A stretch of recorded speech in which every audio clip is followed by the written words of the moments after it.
enlighten us about their innovative approaches, let me hand it over to Pakistan's insurance leader, Adamji Insurance. Please welcome Dr. Zishan Haider.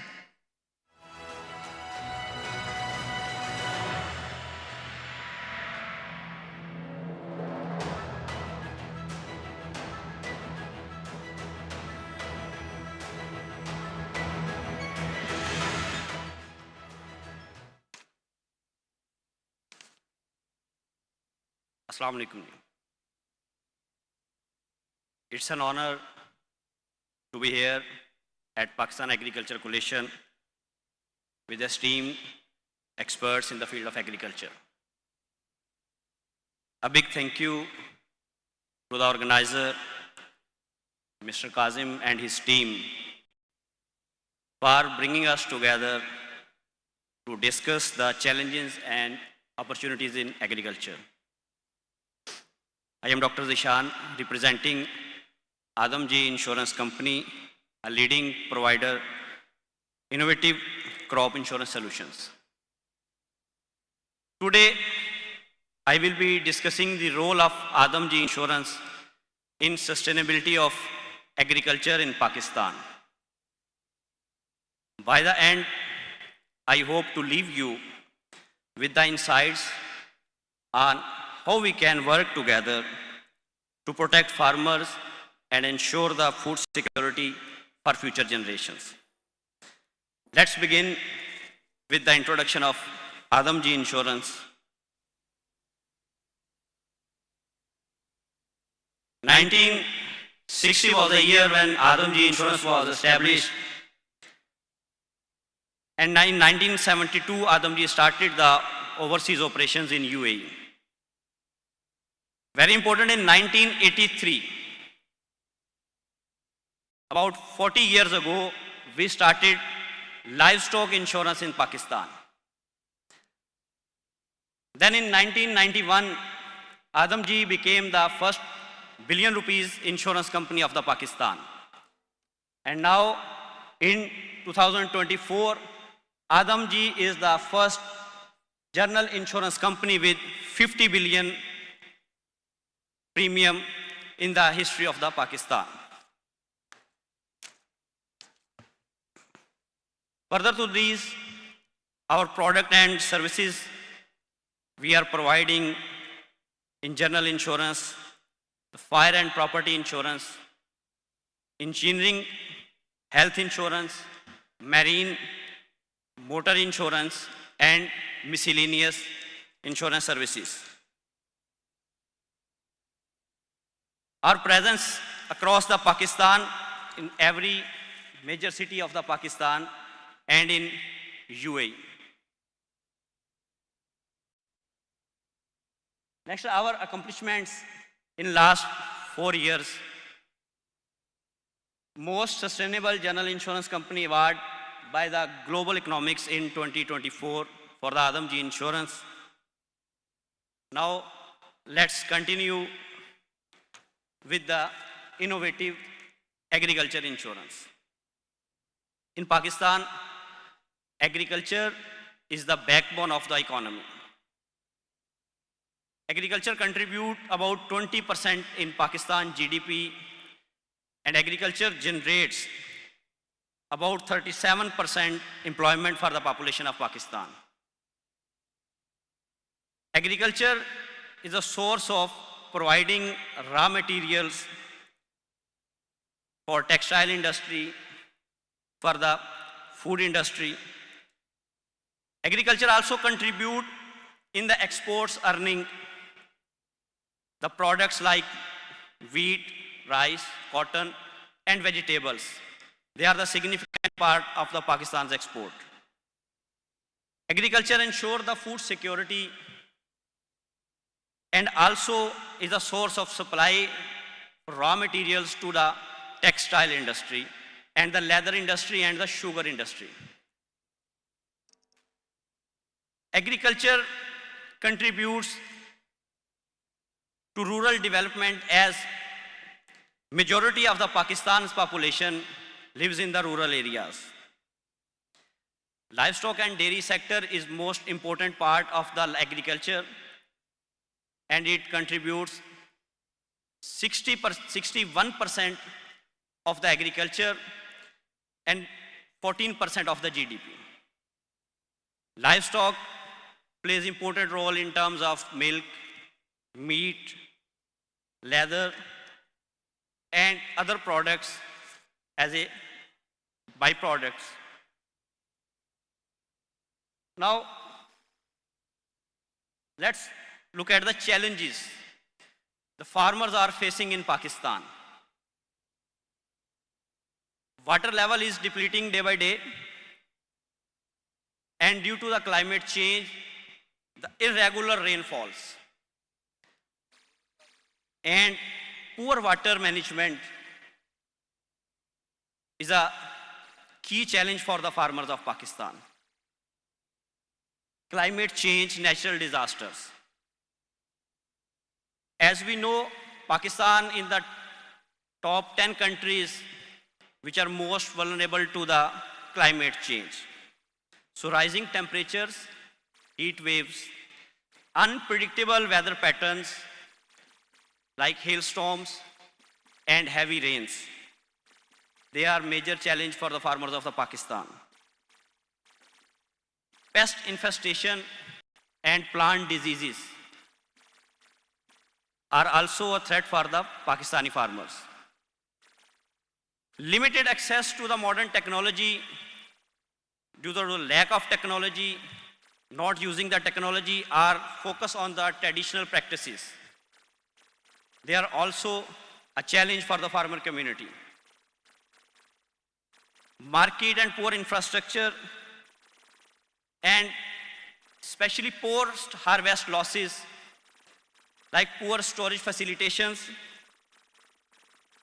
and insufficient processing of the products, agriculture products. They are the challenges to the farmers. What is the role of insurance? The role of insurance in mitigating the risk for the farmers, insurance provides protection against the natural disasters. Insurance also safeguards against the plant diseases and pest attacks. Crop insurance stabilizes the farmer's income.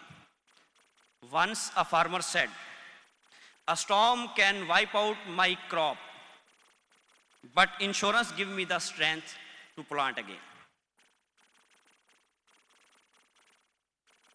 Here,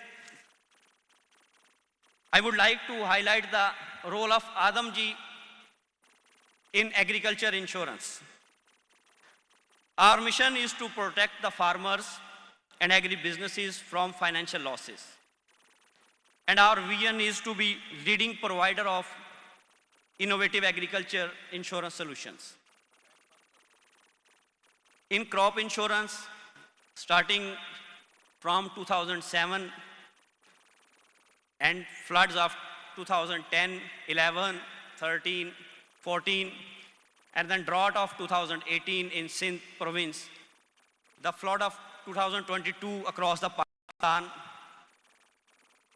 From 2008 to 2024, we have covered about 2 million of the borrowers, and Adamji Insurance paid 3.8 billion rupees of claims to the financial institutions under crop loan insurance scheme, which is the highest number of claim payment in Pakistan from any insurance company.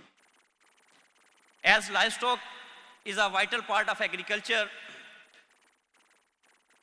if we talk about starting of the dairy industry in Pakistan back from 2007,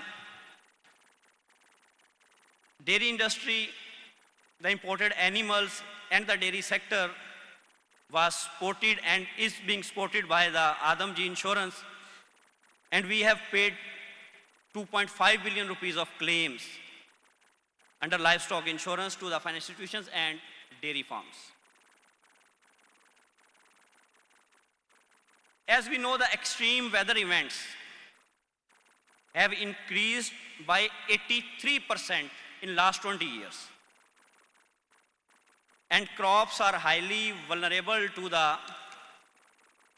extreme weathers. Protect the crops. There is a crop insurance, and in Pakistan, currently there are two types of crop insurance. First segment is the government subsidized segment. Under this crop loan insurance scheme, which is pan-Pakistan. And second is the Punjab Fasal Bima, which is only for Punjab province. In private sector, some area yield index and weather index products are in pilot phase. So let's continue with the crop loan insurance scheme. This is scheme by the State Bank of Pakistan, and it covers the subsistence and economical borrowers. The natural perils are covered in case of any calamity, natural disaster, claim will trigger. Government competent authorities will issue the notification for the calamity affected areas. And this scheme has the maximum indemnity limit. The insurer liability is the 300% of the premium. That is the maximum liability. Now, let's take a look at the innovation in crop insurance. Adamji Insurance has introduced a new product, which is the crop input cost insurance. What is the crop input cost insurance? The input expense to be given to the farmer in case of claim. And the beauty of this product is, a single farmer can avail this insurance coverage. There is a crop input cost insurance. In this product, we are focusing the small farmers with minimum level of cultivated land, that is acre. And the sum insured for the crop per acre is the limit set by the State Bank of Pakistan. This is individual based claim scheme and rapid claim payment to the farmers. The coverages are for the natural calamities like flood, heavy rain, frost, hailstorm, drought, heat wave, cyclone, pest attack, and plant diseases.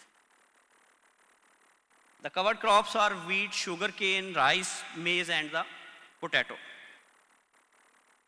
Now here is a quick look at how innovative insurance solutions are changing the lives on ground.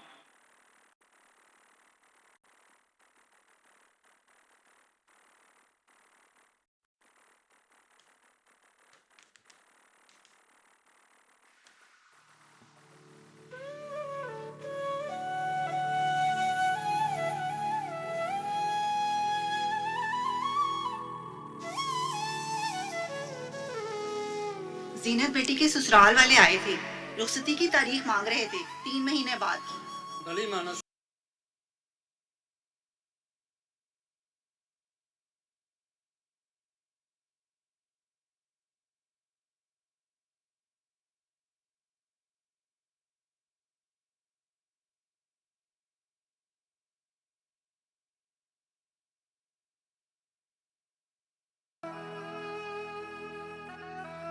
अस्सलाम वालेकुम चौधरी साहब। वालेकुम अस्सलाम।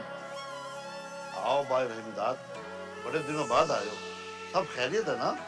चौधरी साहब आप तो जानते हैं, पिछले महीनों की बारिशों की वजह से सारी बिजाई बर्बाद हो गई और बाकी जो रकम बची है उससे या तो दोबारा बिजाई कर सकता हूँ या बेटी की शादी, और अगर फिर बारिश होगी तो जमीन ही बेचनी पड़ेगी। ओ भाई रहीमदाद, तुमने फसल की बिजाई से पहले इसकी इंश्योरेंस नहीं करवाई थी? नहीं चौधरी साहब, इंश्योरेंस तो कर्जे की रकम पे होती है। जब तक गवर्नमेंट पूरे इलाके को आफत ज़्यादा करार न दे दे तो इंश्योरेंस नहीं मिलती। और सलामत, तुम जरा रहीमदाद को आदमजी इंश्योरेंस की फसलों के तहफ़्फ़ुज़ की नई स्कीम जो आई है उसके बारे में बताओ। अरे भाई रहीमदाद, आदमजी इंश्योरेंस कंपनी ने फसलों की इंश्योरेंस के लिए नई स्कीम ज़राई तहफ़्फ़ुज़ के नाम से मुतारिफ करवाई है, जिसके तहत किसानों को कुदरती आफात, मौसमी तब्दीलियाँ, बारिशों फसलों पर सुनियों और कीड़ों के हमले से होने वाले नुकसान का अजाला ज़रूरी तहफ़्फ़ुज़ स्कीम के जरिए किया जाता है। या अल्लाह तेरा शुक्र है। अब मैं दोबारा से अपनी ज़मीनों पर फसलों की बिजाई करूँगा और इससे पहले आदम जी इंश्योरेंस कंपनी की ज़रूरी तहफ़्फ़ुज़ स्कीम के तहत अपनी फसलों की इंश्योरेंस करवाऊँगा ताकि किसी भी कुदरती आफत या बारिशों से होने वाले नुकसान से अपने सरमाए को तहफ़्फ़ुज़ दे सकें। चौधरी साहब आपका बहुत बहुत शुक्रिया, आपने तो मेरी मुश्किल ही आसान कर दी। सलामत भाई चलें, मुझे अभी आदम जी ज़रूरी तहफ़्फ़ुज़ के दफ्तर ले चलें।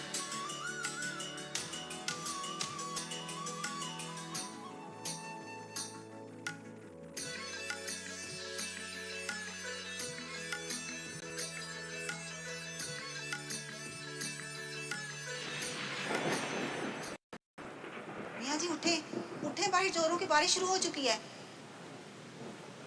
बड़ी मानस कौन से सो जाओ, अब खतरे की कोई बात नहीं। मैंने अपनी फसल की इंश्योरेंस आदम जी से करवा ली।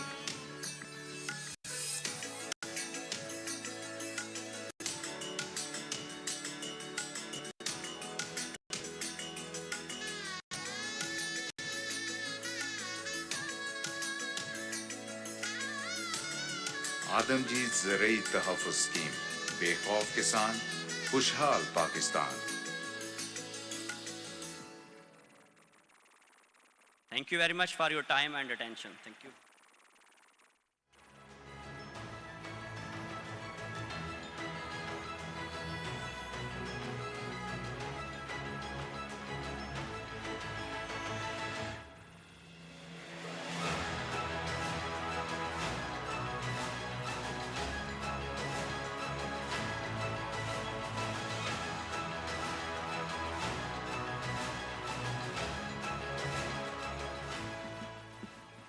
Please, a big hand of applause for Adamji Insurance.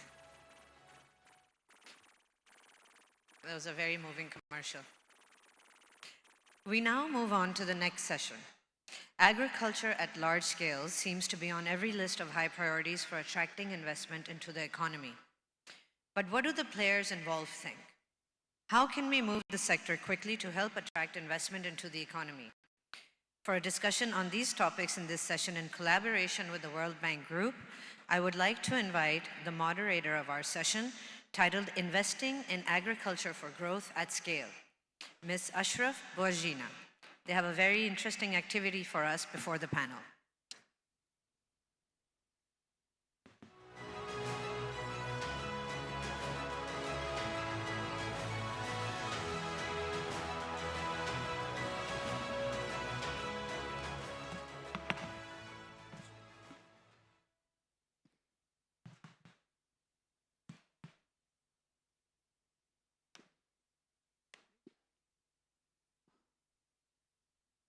Hi, everyone. Thank you all for joining this session. Thank you, Kazim, Rabia, and the rest of the PAC team for their really good organization and their support organizing this session. The World Bank Group is really proud to co-host this event today. And as a result, you will hear a lot from us. We are starting today with this first presentation on corporate and contract farming in Pakistan. The session will be in two parts. The first one, there will be a presentation on the findings of the IFC report that we finalized last year on this very subject. I know a lot of you have actually helped us when we were going through our fact-finding missions on the subject, and we are very grateful for all of your support, and we're very proud to be able to present the results today. The presentation will be shared, so please just focus on listening only. And then after that, there will be a panel discussion where you will hear from several stakeholders who have first-hand experience of developing such projects both in Pakistan and abroad. So we have a very packed and very rich agenda for you all. So as a note, we will not be taking questions as we go, but instead we have reserved a good amount of time at the end of the presentation, at the end of the panel discussion, for all of your questions. If there are any questions that do pop in your mind during the presentation or during the panel discussion, you will be given a QR code where you can input the questions, and I will be able to share them with the panel, with the speaker at the end of it. If your question is addressed to a specific speaker, you can write their name and I will know to address them specifically. And now, without further ado, please welcome Matteo Iagatti, a senior agroeconomist at FGM International, who has led the development of this study for the IFC.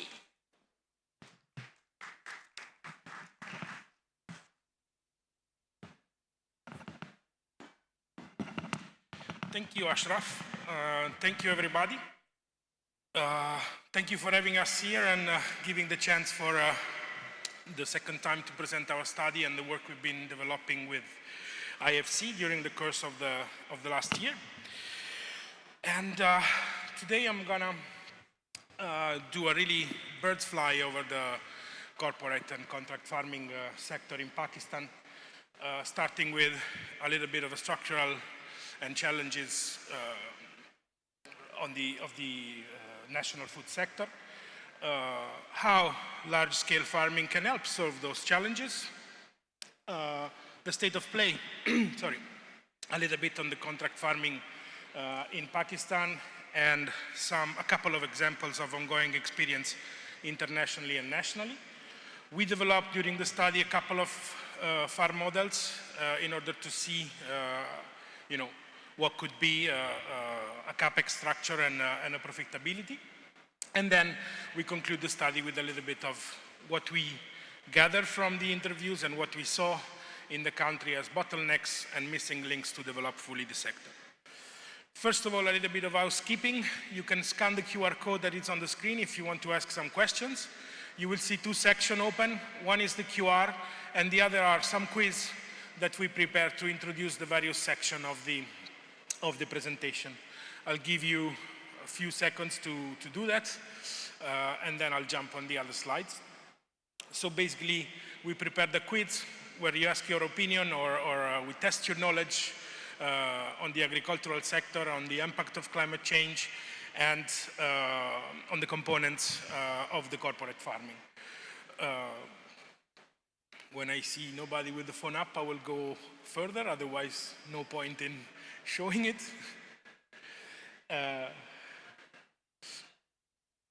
Okay, 10 seconds. So you can now join the quiz, and you will see on your screen the question. Pakistan has a total cultivated area of 22 million hectares. How much do you think is estimated the cultivable wasteland that is in Pakistan, meaning the land that could be cultivated but is not currently cultivated? And I'm waiting for some answers from you.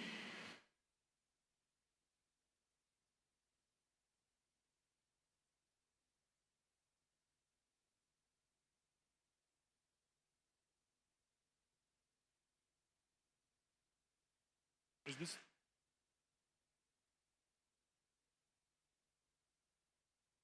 Oh, sorry. We didn't. Sorry? No one voted.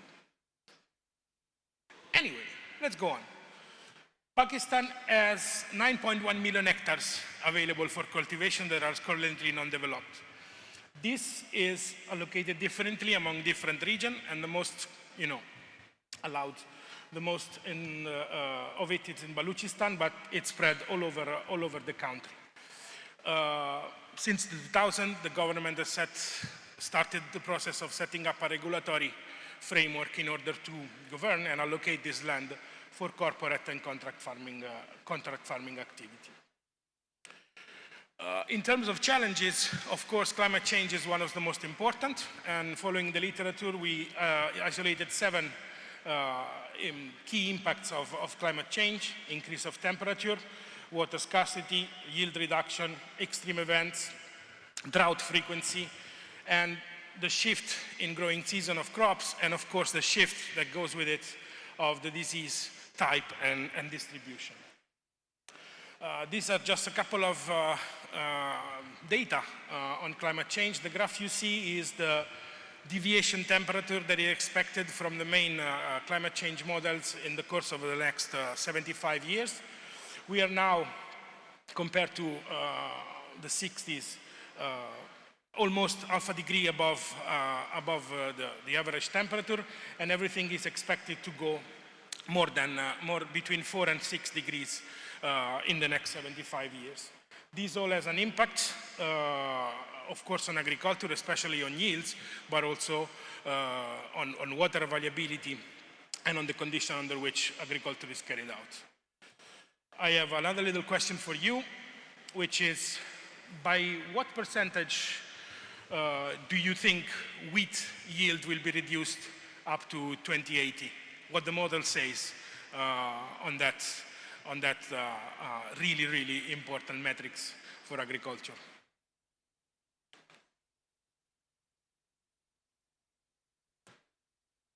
So 27%, half of you responded 27%, and the rest is split between 11 and 43. Let's see the answer.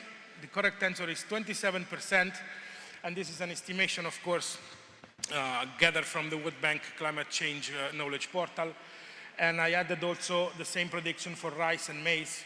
And you can see maize, it's a high water demanding crop. And of course, under this condition, the drop in yield will be much more higher than what is expected on wheat. So we've been hearing the presentation before mine and the speeches before mine talking about yields. That's the reality probably that Pakistani agriculture will have to face in the coming 70 years. Another important aspect is the incidence of floods or extreme event in general. We isolated here floods, and you see that from the 70s to the 2000s, there was a big increase of events.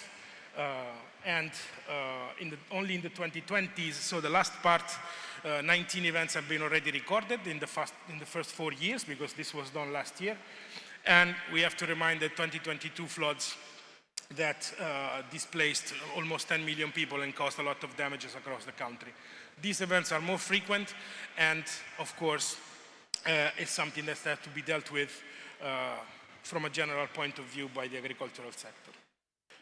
What can large-scale farming do compared to those challenges? Of course, in terms of production, the scale, the economies of scale that they can bring is really important in increasing yields, in using better the farm inputs, and in using modern mechanization and bringing forward new technologies and advanced ways of managing the mechanized part of agriculture.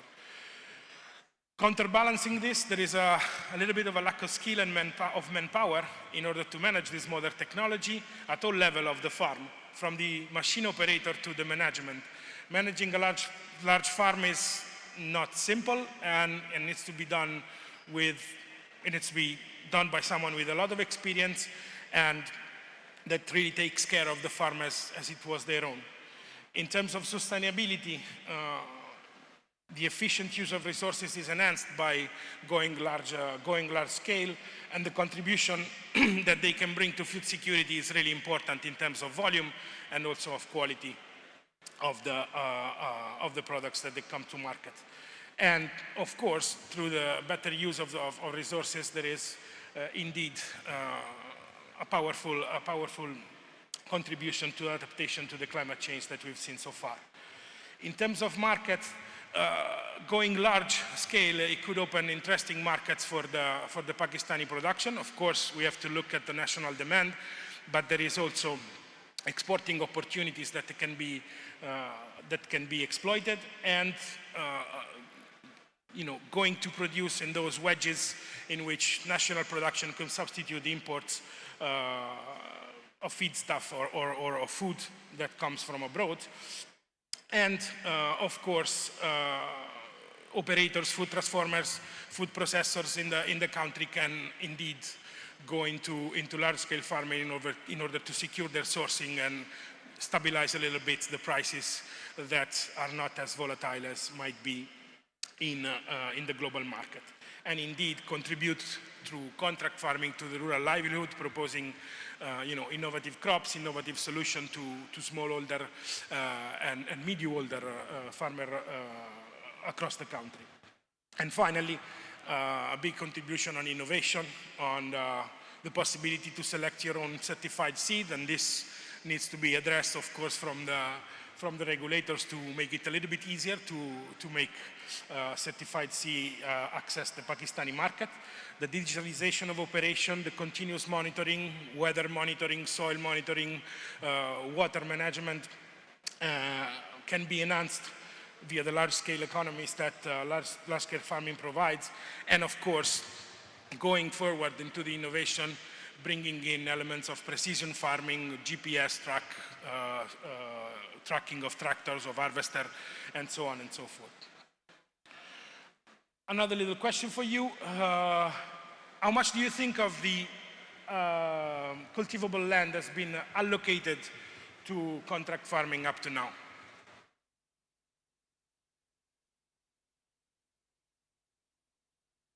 Let's see if you have a taste of precising how big is the sector. 4%.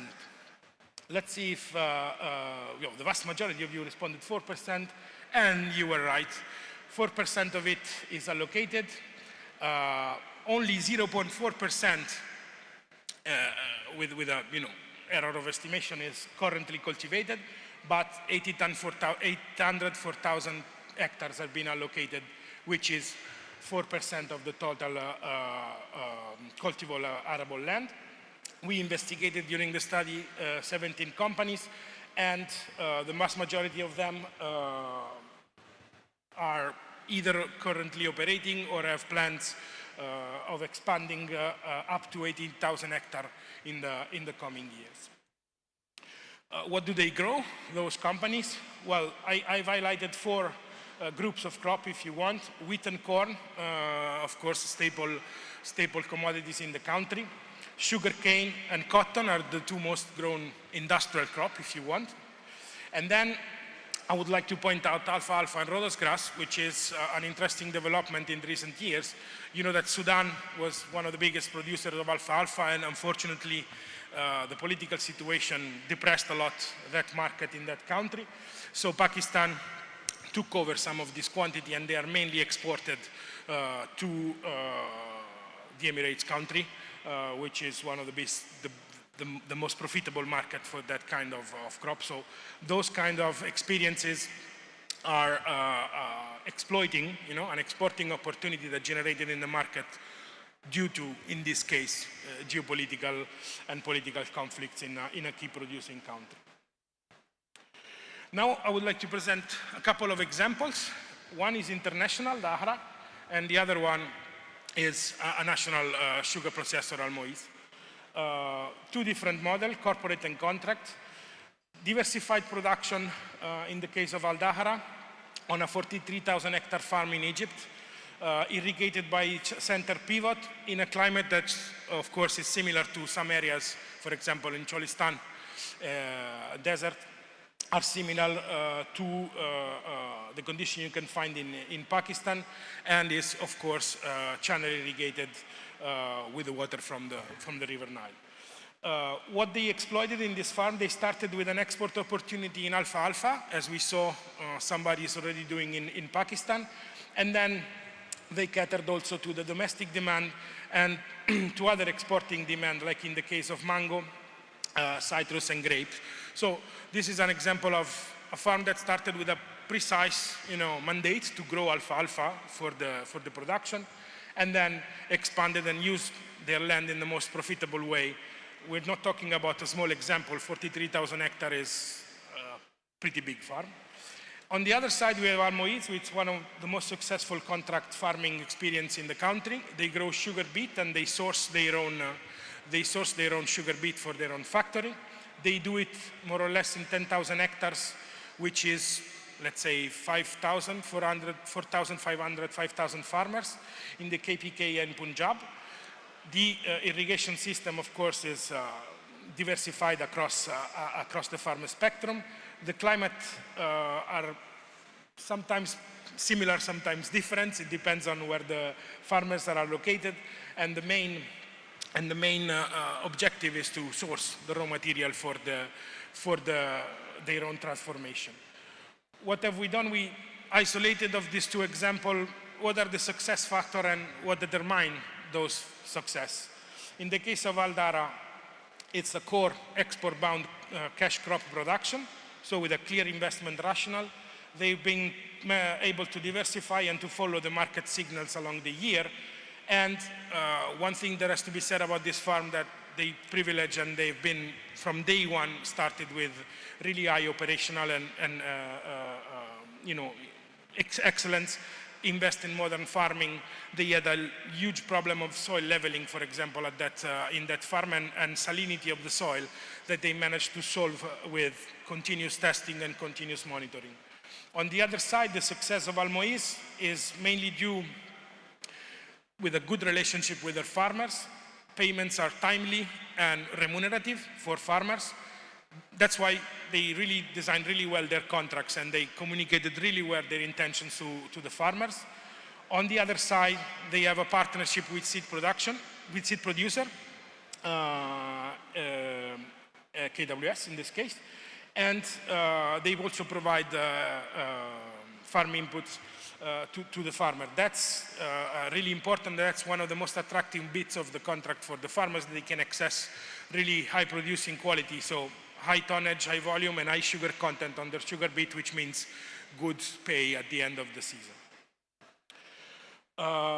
We developed, and I'm going really quickly, a long set of guidelines. You can find it in the report if you have access to it.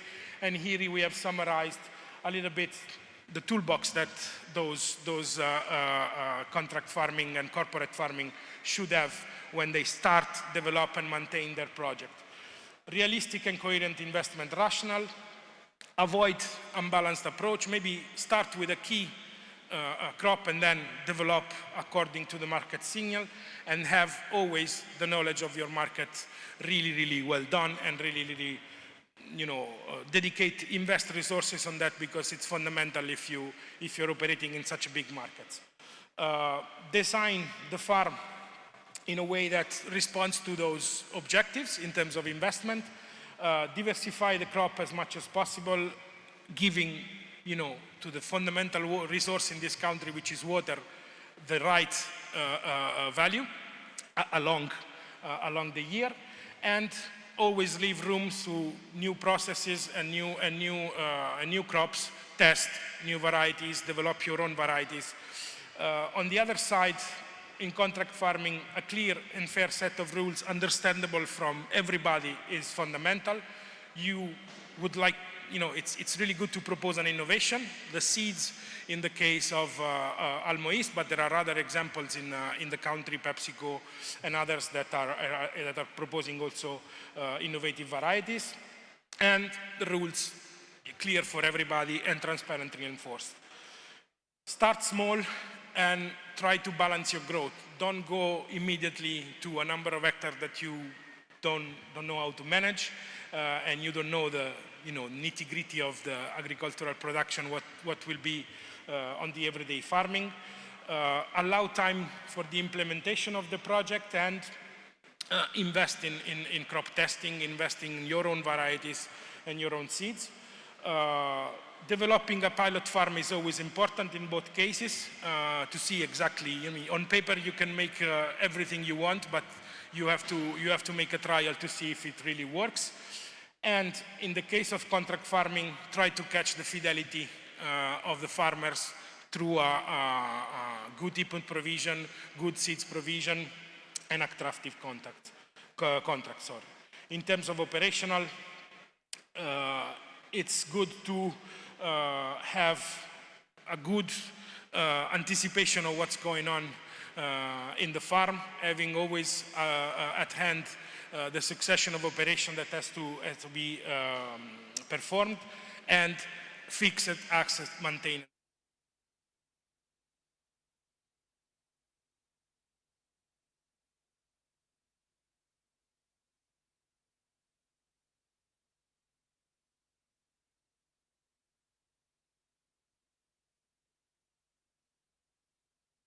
properly founded. Of course, for certain commodities, if not for all, investing in post-harvest solution is really important because some of the farms and some of the production area are really far away. So you don't want to have too much post-harvest losses.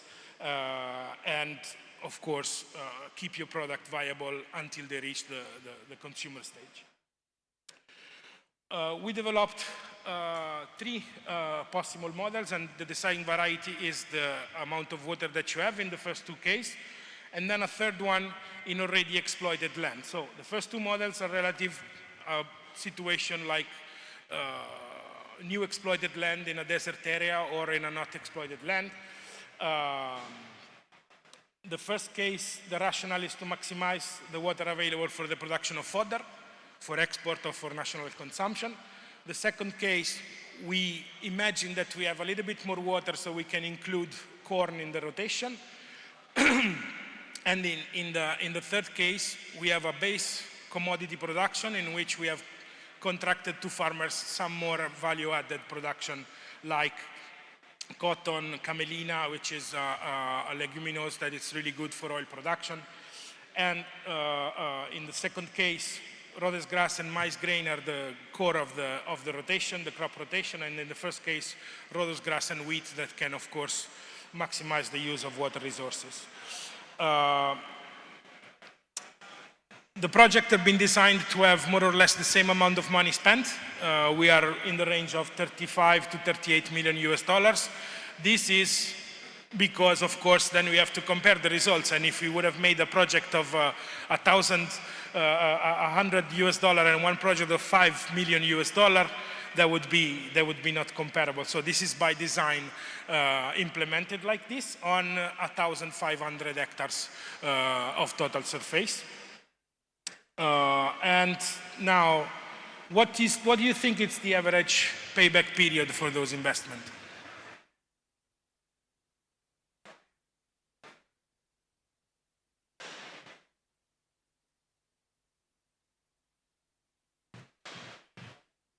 Let me see if you are realistically in tune with an investment in agriculture. So it's a little bit of a split, 3 years, 7 years, 15 years, and of course 30 years was the hot question. The answer is 7 years on average. And Yassir won it, responding the fast to it all and responding correctly to all the questions, probably.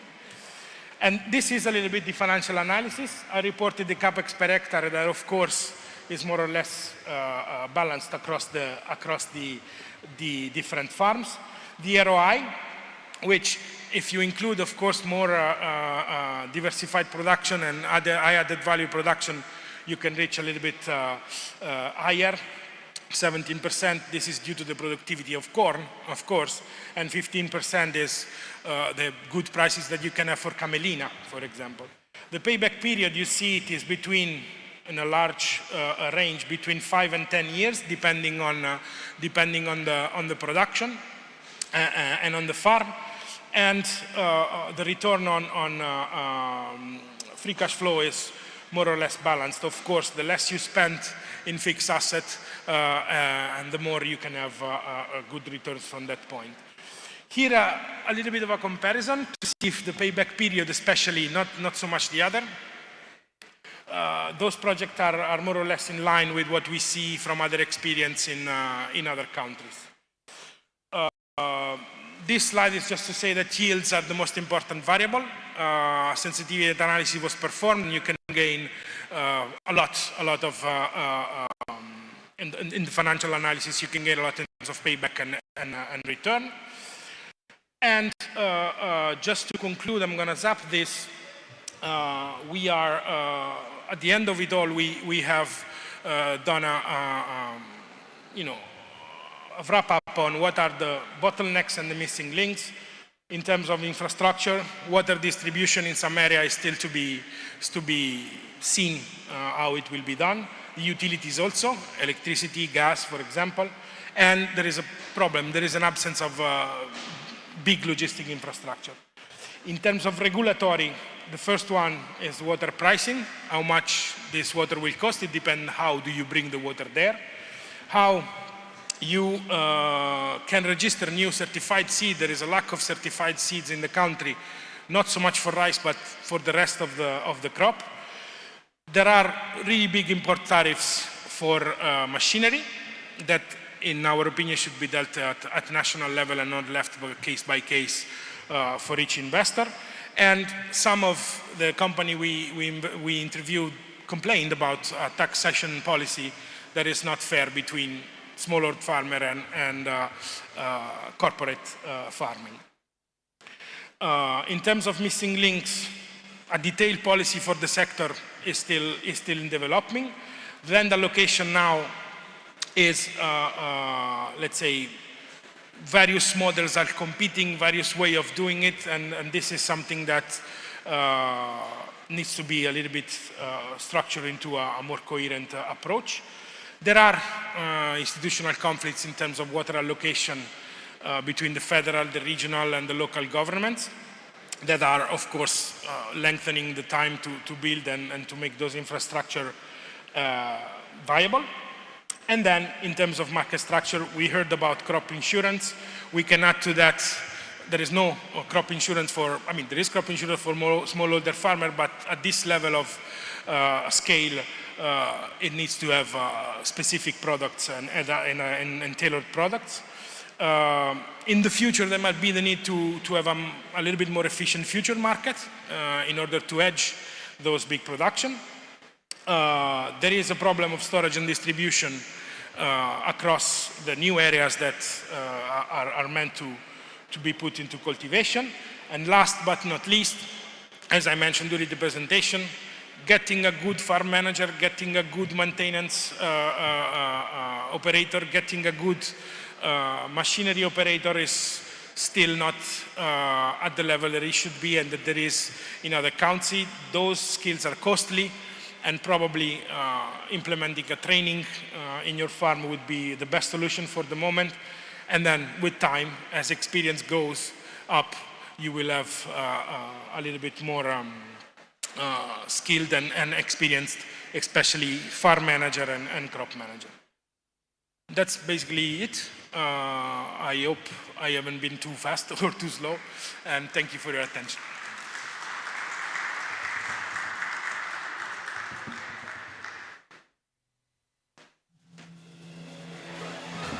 Thank you all for your attention, and thank you, Matteo, for a great presentation. And a warm congratulations to Yasser, who won the quiz, so bravo. And we will now move on to our panel, which I will very briefly introduce as we are short on time. They're very impressive, and given the time constraints, I cannot list all of their accomplishments, so please forgive me. First, I invite to the stage as moderator Mudassir Shafiq, the IFC sector lead for agribusiness upstream in the Middle East, Central Asia, Pakistan, Afghanistan, and Turkey. Second, he will be joined by Bilal Siddiqui, the CEO of Terra Crop Innovations. And online, we will have Maria Salim, the general manager at Fatima Group. So Bilal and Maria will be able to share their experience developing such farms in Pakistan. And then for more international flavor, we are bringing in Ulugh-Bek Rahimov, who is the ESG manager at Indorama in Uzbekistan, and John McGillicuddy, an independent agronomist and the principal partner of MC Agronomics and iPharmacy. Please give them a warm welcome.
Hello, hello. Okay, great. So thank you, Matthew, for a great presentation. Now we know that how much cultivable wasteland is available in Pakistan for corporate farming.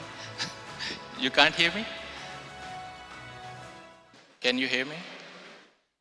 आवाज आ रही? Good afternoon, ladies and gentlemen, and welcome to today's panel discussion on corporate farming. We have a diverse group of panelists, including corporate farmers, international agronomists, ESG specialists, and agriculture economists. So let's get deeper into this topic, which is corporate farming. And Bilal, I will start with you. So what are the benefits of your corporate farming project, and how do you think that others can follow this model? One, and secondly, how this project can attract banking sector to finance such kind of large-scale farming projects? Assalamu alaikum, everyone. How are you doing? So I think one of the biggest benefits that we will derive out of this project is that basically we will give banks and the institutional investors visibility and data. And we hope that this data and visibility will translate into banks opening up lending to this sector. Farming it's a capex heavy business. And farmers cannot basically deploy this capital, especially for irrigation equipment, which costs a lot of money, you know. So I think one of the challenges is that we need to open the banks up to finance the agri sector.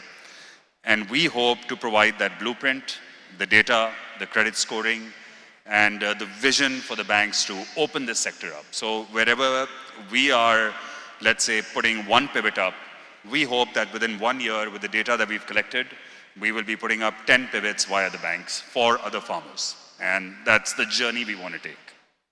Okay, great. Thank you. So, Maria, I will come to you now. I have a different question from you.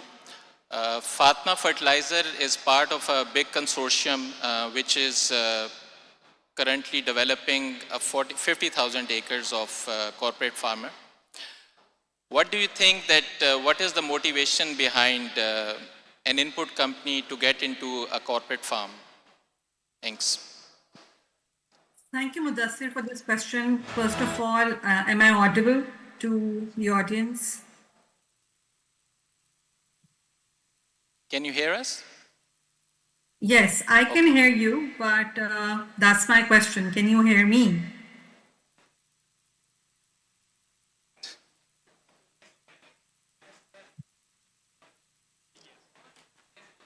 Again? Can you hear me? We can hear you. We can hear you. Yes. Great. So first of all, I would like to start, alluding on to the fact that, that's a wonderful presentation by Matthew. He has highlighted some of the very critical elements with regards to corporate farming and have given us a fairly good structure to think about corporate farming from a third person's eye. So thank you so much, IFC, for arranging that.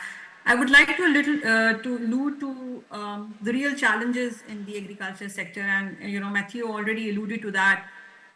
First of all is the growing population, which is in turn increasing the demand for food and feed in for Pakistan. As per our estimates, the agriculture sector is required to grow up to 7% to meet this growing demand. Now, this for the development of the agriculture sector, but also carries an inherent risk of increasing food security for Pakistan.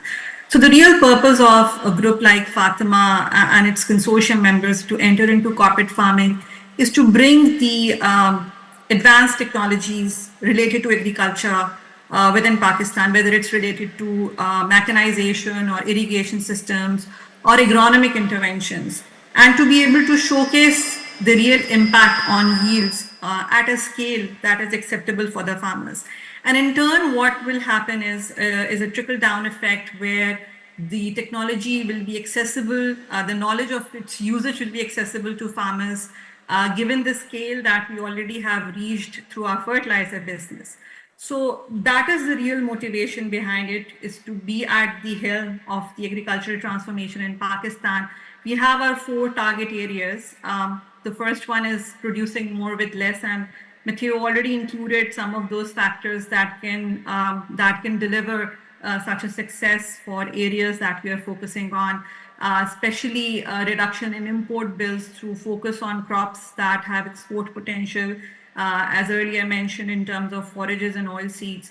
And I think one of the biggest impacts that we intend to create with this particular initiative is the engagement of communities to build their capacity and set them for success for the longer term in the agriculture sector, all while conserving the natural resources while we achieve all of the above. So I think that's the real motivation. We want to drive this agricultural transformation for the Pakistani agriculture industry, because we do see that these challenges are going to spur up, and somebody has to take the lead in it, and we would like to do that as a consortium and as a partner group. Thank you very much, Maria. So Ulubek, coming to you. So tell us something about Indrama contract and corporate farming project. What were the challenges faced in the initial years of farm development, and how Indrama incorporated these challenges into opportunities? Okay, Assalamu alaikum. So we have Indrama project. This is in Uzbekistan. This project has a corporate farming, 50,000 area, and around 25,000 area contract farming. This is, we are working with directly with the farmers, and farmers grow cotton on behalf of us. So in Uzbekistan, the agricultural cotton sector was, before it was like on the state-led system, where the state provided from seed up to marketing all the processes before.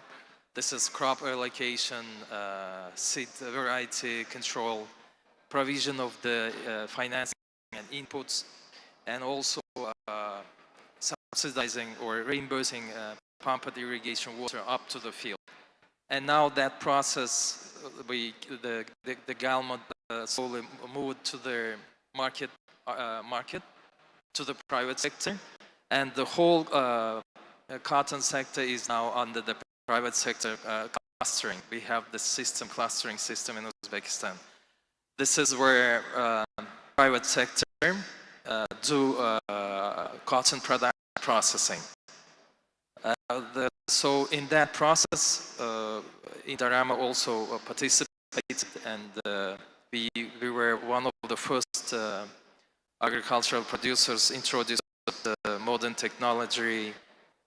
We introduced the farming experience and other old practices. This is one, and at the same time we are working with 1,000 farmers. We are leading them, we are guiding them, starting from the cotton variety, the characteristics of the cotton variety, up to the buying the cotton from the farmers. So this is about the project, and yes, challenges and difficulties are a lot. This is not linear. I mean, as it is, you can hear. The first challenge was in introducing the modern technology. This modern technology is good machine that are used in a properly leveled land, which was not there in Uzbekistan. So and if you have machine but you can't use it, and efficiency, I mean, there's low efficiency from that. So what the company did, we do a redevelopment program. We combine it 2-3 fields together, and under the slope we level at them. This is one of the initiatives. Another initiative also is skilled work, I can say here, because the tractors and technology were used by 50 years old operators, and now these modern machines should be trained on that. So this is that, and also there is a government support as well. I mean, the company is also introducing various conservative technologies, water-saving technologies, and we are also here. We are also almost 50% of the area is drip irrigated. Again, there is a infrastructure risk, and together with the support from the government, we are doing that as well. Great. And the lease period for this developing model is 50 years, right, from the government? This is we started from 2018. This is 5-6 years. No, but the total period is 50 years, lease period. Yes. Because this is interesting. We can draw some similarities between Pakistan and Uzbekistan in terms of lease period. Okay. So John, coming to you, I know you have 47 years of extensive experience working in different countries, right from US to Ukraine, Uzbekistan, and also Pakistan. So I have two questions. One, what are the critical factors in designing a large-scale farm? And second is, what challenges you observed during your missions in different countries? And plus, you also worked in multi-crop area in corn, soybean, sugarcane. So based on your experience, what are the challenges? Thanks. To address the critical factors, I think we'll start with the challenges, because you want to design your system to overcome the local challenges. And mostly, one of the failures that I've observed is in designing the system, we don't get a really critical evaluation of the local conditions, the soils.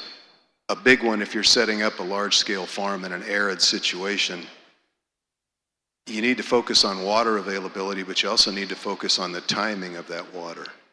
When they might say, especially in a situation where the government might be regulating the water, I would highly recommend you have a backup source for that critical day when you need the water and the government can't deliver it. Also, when you get into water timing, recognize the physiology of the crop and how the local conditions affect the uptake and the requirement. To use maize for an example, if you raise the temperature in the canopy of a maize crop from 30 to 35 degrees, you increase the water requirement by a factor of 10. So I need 10 times as much water. And timing is critical. If 2 centimeters of water today might be far more valuable than 8 centimeters a week from now because it's too late. So that was one of the first challenges is, are you being critical of the available resources, or are you being overly optimistic? And overly optimistic can hurt you. A next issue is the training of the agronomic personnel who are actually going to have their feet on the ground in the field. The term we use at home is called knees in the dirt, And that, when these large operations start, they forget that you're operating a farm, not a factory. You don't have a roof over it, your conditions are constantly changing. And agronomic decisions are not only local, they're conditional and they're temporal.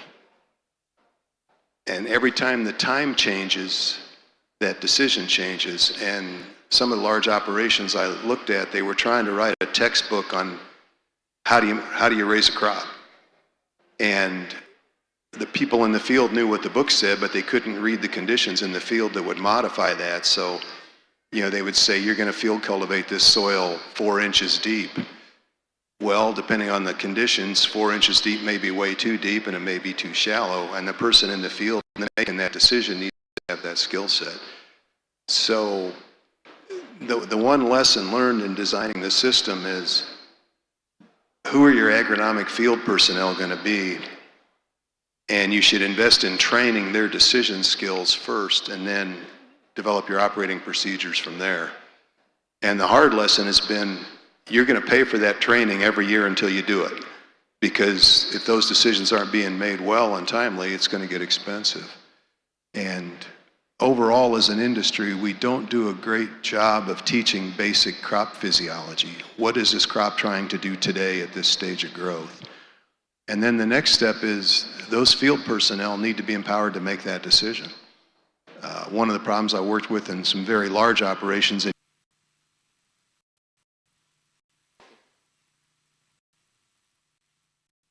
I think we can move on. And Ulubek, the next question to you is, how was Indorama successful in integrating smallholder farmers into its value chain for cotton? So here is this thing, in the value chain, we are not only the producers, cotton producers, we are also processors, and we had textile unit. What we did, we built a ginning unit, we built warehouses to efficiently manage the inputs, and then we also had this farming unit. In the farming unit, we work with the 1,000 farmers. We source them with good quality fertilizers and seed. We have extension service. We hired agronomists, lead farmers. Through them, we guide them how to use these resources efficiently. And up to moment, we have 25,000 hectares, around 1,000 farmers. This year and for the next year, we plan to double this volume. And as I said, we have the whole supply chain, and we have modern technology. We're also guiding them on how to use the proper technology, how to use the government support. So the government is now also supporting market-oriented support. Like before, it was like crop allocation, so the area was allocated. Now it is output subsidized, so if the farmer sell cotton on the commodity, the government gives the subsidy at 10% subsidy. And there are other incentives, like if the farmer introduces the drip irrigation, there is direct area subsidy plus other tax easiness, like paying less taxes, paying water fee almost double decrease. And we are guiding these things as well to the farmers. Together with the farmers, we are partners. If they are good, we are good. We can source good quality commodity, cotton. And is there any farmer financing scheme for these contract farmers? Yes, there was various methodologies on that. Before it was like government-led, so then it is sourcing cluster-led. Now the government changing back to the directly supporting the farmers. So if the farmer is growing the traditional crops, they are eligible to subsidized credits. Through that, they can finance their operations. Okay, thank you. So, Maria, coming back to you, considering the scale of your project, what type of government support you are looking at for the success of this project? Am I? Yes. Great. So, as already mentioned by both the panelists, there are many examples where government projects for this scale, policies and framework, and suggest that we can leverage such information to build our own policy frameworks within Pakistan. I think that's going to be very helpful, because instead of just focusing on one or two, I think this could be taken as a holistic approach in terms of a framework that is given to corporate agriculture farming in terms of the kind of support the government can provide.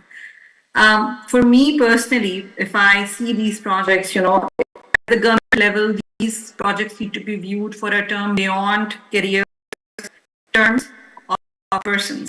The policies made in this regard should enable investors and encourage them to further their investments in the ag sector. As Bilal rightly mentioned, this is a very capex intensive project, and obviously there is a lot of money that's involved in bringing these arid lands to the cultivation. So obviously there are certain support mechanisms that the government can look into in terms of enabling investors to make the most out of the investments that they're making in the ag sector. Especially in terms of their capital investments, lead times, and approaching the export markets. And then there are things that are rightly mentioned here as a panel as well, in terms of infrastructure, may it be roads or water or communication networks or electricity. These are the kind of things that are currently non-existent in these places, and obviously companies like ours are trying to work our way through into having alternates available. But I think such facilitations can support in terms of achieving those economies of scales that we're targeting for the corporate sector. I would just sum it up as three major categories where such projects should be looked at. First one is the enablement. The framework should be enabling the consistency of that framework, and to keep it up and running, and the longevity of the project. The terms of the project should be such that we continue to invest on these lands and make sure that these projects are successful to contribute to the economy of Pakistan. Thank you very much. So we can open up the floor for questions, if there are any questions from the audience.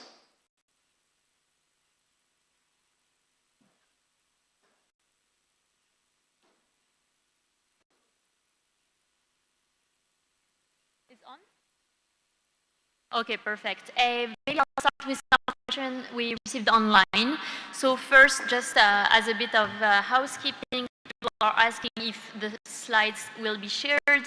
They will not be shared directly, but if you are interested, please do reach out to the team at PAC, and they will share them with you. And another housekeeping item, there will be a video recording of this entire session for you to review and share with anyone in your companies that might be interested. Now, on the more technical aspect, Mudassir, you received a question on what do you think is holding back contract farming from scaling in Pakistan?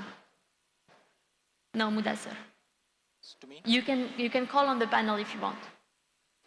So this is related to contract farming. So I can maybe answer this question because we don't have much successful examples in Pakistan on contract farming. Matthew briefly mentioned about Al-Muiz, and why the contract farming model is successful there is mainly because of the tight supply chain, because Al-Muiz is providing them with good quality seed, they are providing them with all the inputs, financing, and then they are buying it from the farmers. So that's why, this is a successful example in Pakistan. We don't see much examples from at least producing companies because they are not investing with the farmers, they are not providing good quality inputs. So that's why this field is still nascent, but we see big corporates like National Foods coming into this space, and hopefully within next few years we will see more examples in this. Thanks. The questions and answers are still open on the link based on the QR code as needed, and there are mics circulating in the room as well for anyone with a question.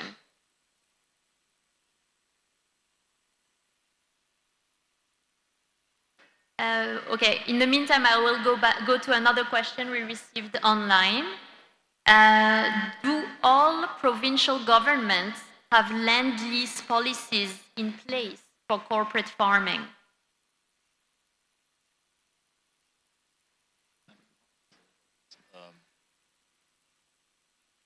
Well, Ashraf, I'm not too sure, about this, but one that I can say is that the SIFC, which is being managed at the federal level, is working with the various provincial governments to make land available for corporate farming. So I think this is a great initiative. This is what has sort of enticed us to come into this field. And for corporate farming, and for us to bring all this tech in and build the best-in-class teams, we need scale. We can't do it without scale. Given the admin costs that we incur to build these teams and build this. So I think SIFC and the government of Pakistan have done a great job in actually promoting this, and I do feel that this is the game changer for Pakistan. We need to take a few more positive steps, and we need to build on this, build on these blocks, because if we don't, then we're pretty much going to be doing things the way we've been doing them for the last 50 years. So this change is coming about by what's been launched by SIFC, and SIFC, to answer your question, is making all this land available to the corporate sector. And as far as I know, there are lands available in all the provinces, which you can go and see with the SIFCs.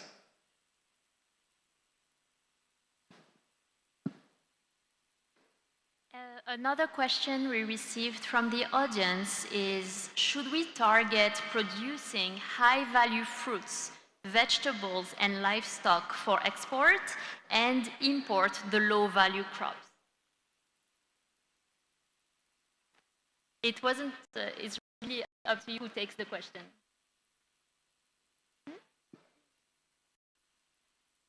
If I may. Go ahead, Maria. So there are examples of countries around the world who have focused on such an approach with regards to importing the lower quality crops or produce and exporting higher value crops. However, in case of Pakistan, with the growing population, obviously there is an increased demand for cereals and crops that go into food and feed. And as a policy, we want to be self-sustaining in this particular aspect. So this would definitely take some policy interventions if we want to go that route. But at this point in time, because let's say wheat is the most cultivated crop within Pakistan, and it is used by every single household, no matter how rich or poor it is. So it becomes extremely critical for us to, to cultivate, going forward as well. However, what we can focus on, and it's something that I presented in the last meeting at the PAC Agri-Conference, Agri-Connections conference, was that if we are able to increase the yield, per acre yield of the crops that contribute to the food security, obviously it can leave some land available for us to focus on high value crops and reduce our import bills or improve our export for agricultural produce. So I think that's an approach, and that is one of the reasons why we talk about corporate farming, is that we focus on crops and interventions, whether it's through mechanization, whether it's through irrigation systems, or whether it's through agronomy, changes in agronomy, as rightly mentioned through the panel. We can improve the productivity of certain crops that are currently have plateaued within Pakistan.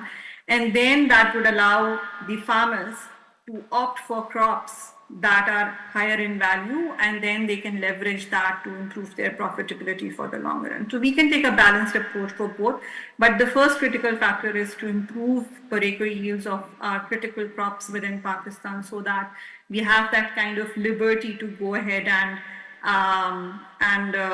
focus on high value crops such as vegetables, fruits, or livestock, etc.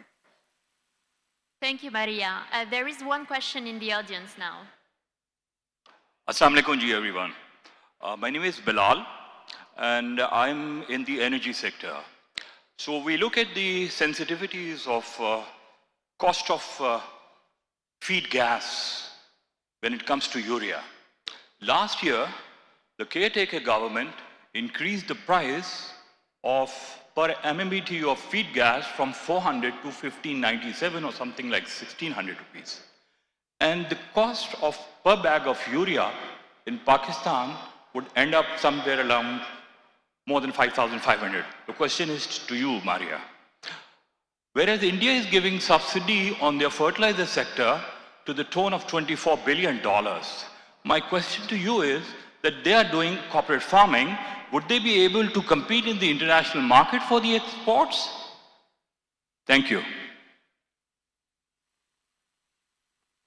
So thank you. Thanks a lot for this particular question. I'm not an expert on fertilizers and fertilizer-related business, but what I can respond to you is in terms of whether we are going to be competitive in the international market with regards to productivity or production of various crops that we are targeting from a corporate agri-farming perspective. As mentioned by one of our panelists, that when you set up corporate farming or farming at scale, there are certain efficiencies that you can build with regards to your operations. As we talk about setting up these large corporate farms, we are talking about investing heavily into irrigation systems. We're talking about mechanization. All of that will, while increasing our capital expense, also are reducing our operational costs and creating those efficiencies in terms of water use, timing, the agronomic interventions that we intend to take, which will in turn impact the overall ROI for those particular crops that we are going to focus on. So while we are not just comparing the crop profitabilities within the country, we are also looking at examples from around the world of what cost of productions look like in different countries, and how competitive are we going to be versus the rest of the world in the crops that we focus on. So I think that's a conversation that we'll be having 2 or 3 years down the road. In terms, once we have concluded all of the investments on these grounds and build those efficiencies into our operations, and that is where we'll be able to reap the benefit of the scale that we are targeting, and then in turn be able to capture the markets internationally. I hope I'm able to answer part of your question with regards to fertilizer and subsidies. That's not my subject, so I apologize for letting go of that part of the question. Thank you. Next question is to John. Okay, we are basically a textile or cotton exporting country, value adding cotton. Now we are competing with India, we are competing with other cotton producing countries. If our cost of, and right now what is happening is that the cropping of cotton has gone down tremendously. And the textile sector is importing, because I work with the textile sector, the tycoons here, and they are importing a lot of cotton, the coarse cotton that we require to value add in our spinnings and the composite units. If we rely on imported cotton and we are unable to produce competitive cotton in the country, what happens to the sustainability of our textile sector? My question to everyone over here. John, please, can you answer?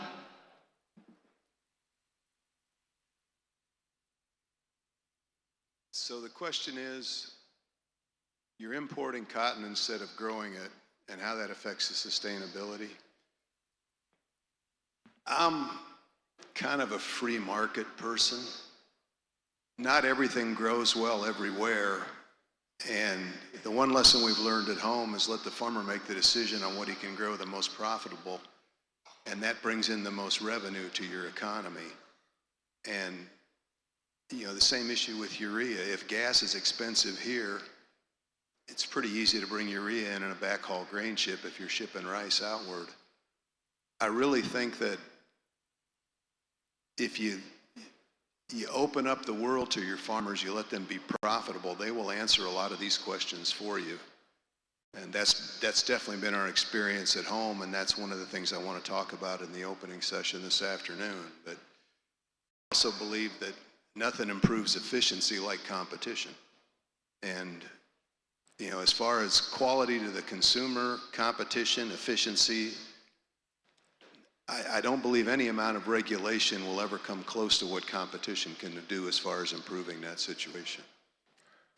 I'm predominantly an agronomist. I spend most of my time growing stuff. I kind of let other people worry about the political things, but that's just an observation. Thank you. I realize that we are actually out of time. There are more questions in the chat, and please be sure that we will save those questions. We will have PAC, if you are interested, please do send an email to the PAC team. They have our emails, and we will continue this conversation offline, as sadly we are out of time and we don't want to keep you from your lunch. So thank you everyone, and thank you to our panel. Thank you Maria for connecting online. A very warm applause for all of them, please.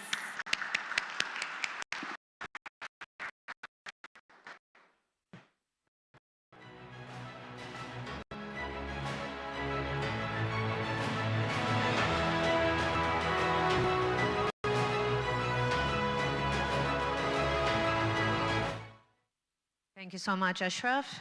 Thank you to our panelists, and thank you to our moderator.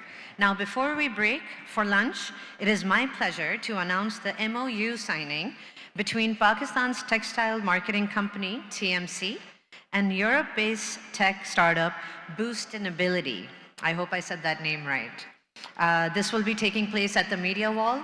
We will now break for lunch. We will have approximately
on with the second half of our day. We often hear that Pakistan's agricultural sector is the backbone of our economy. But when it comes to agri-commodity markets, we're still many steps behind. So what if we could develop a national agri-commodity market that would help farmers get fair prices, improve supply chain efficiency, and ensure better access markets? Well, today we have a vision to discuss just that. We're going to dive into this session with a presentation by Mr. John McGillicuddy. Please join us on stage.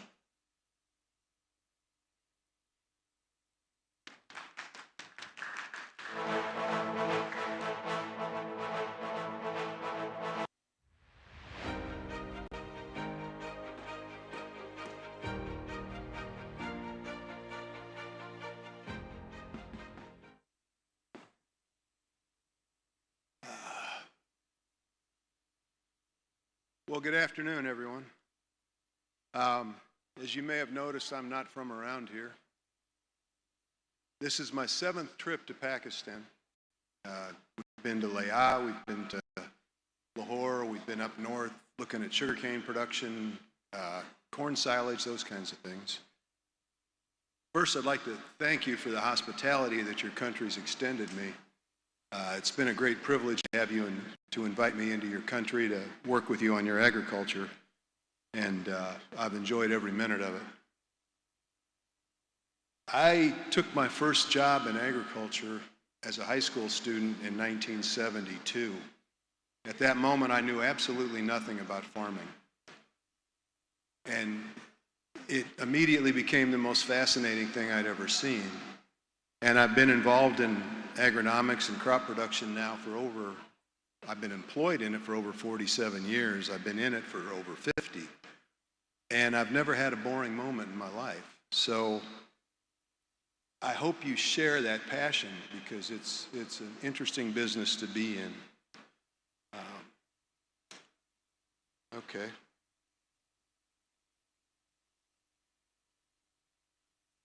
I was asked to talk about how you can develop a national agricultural market.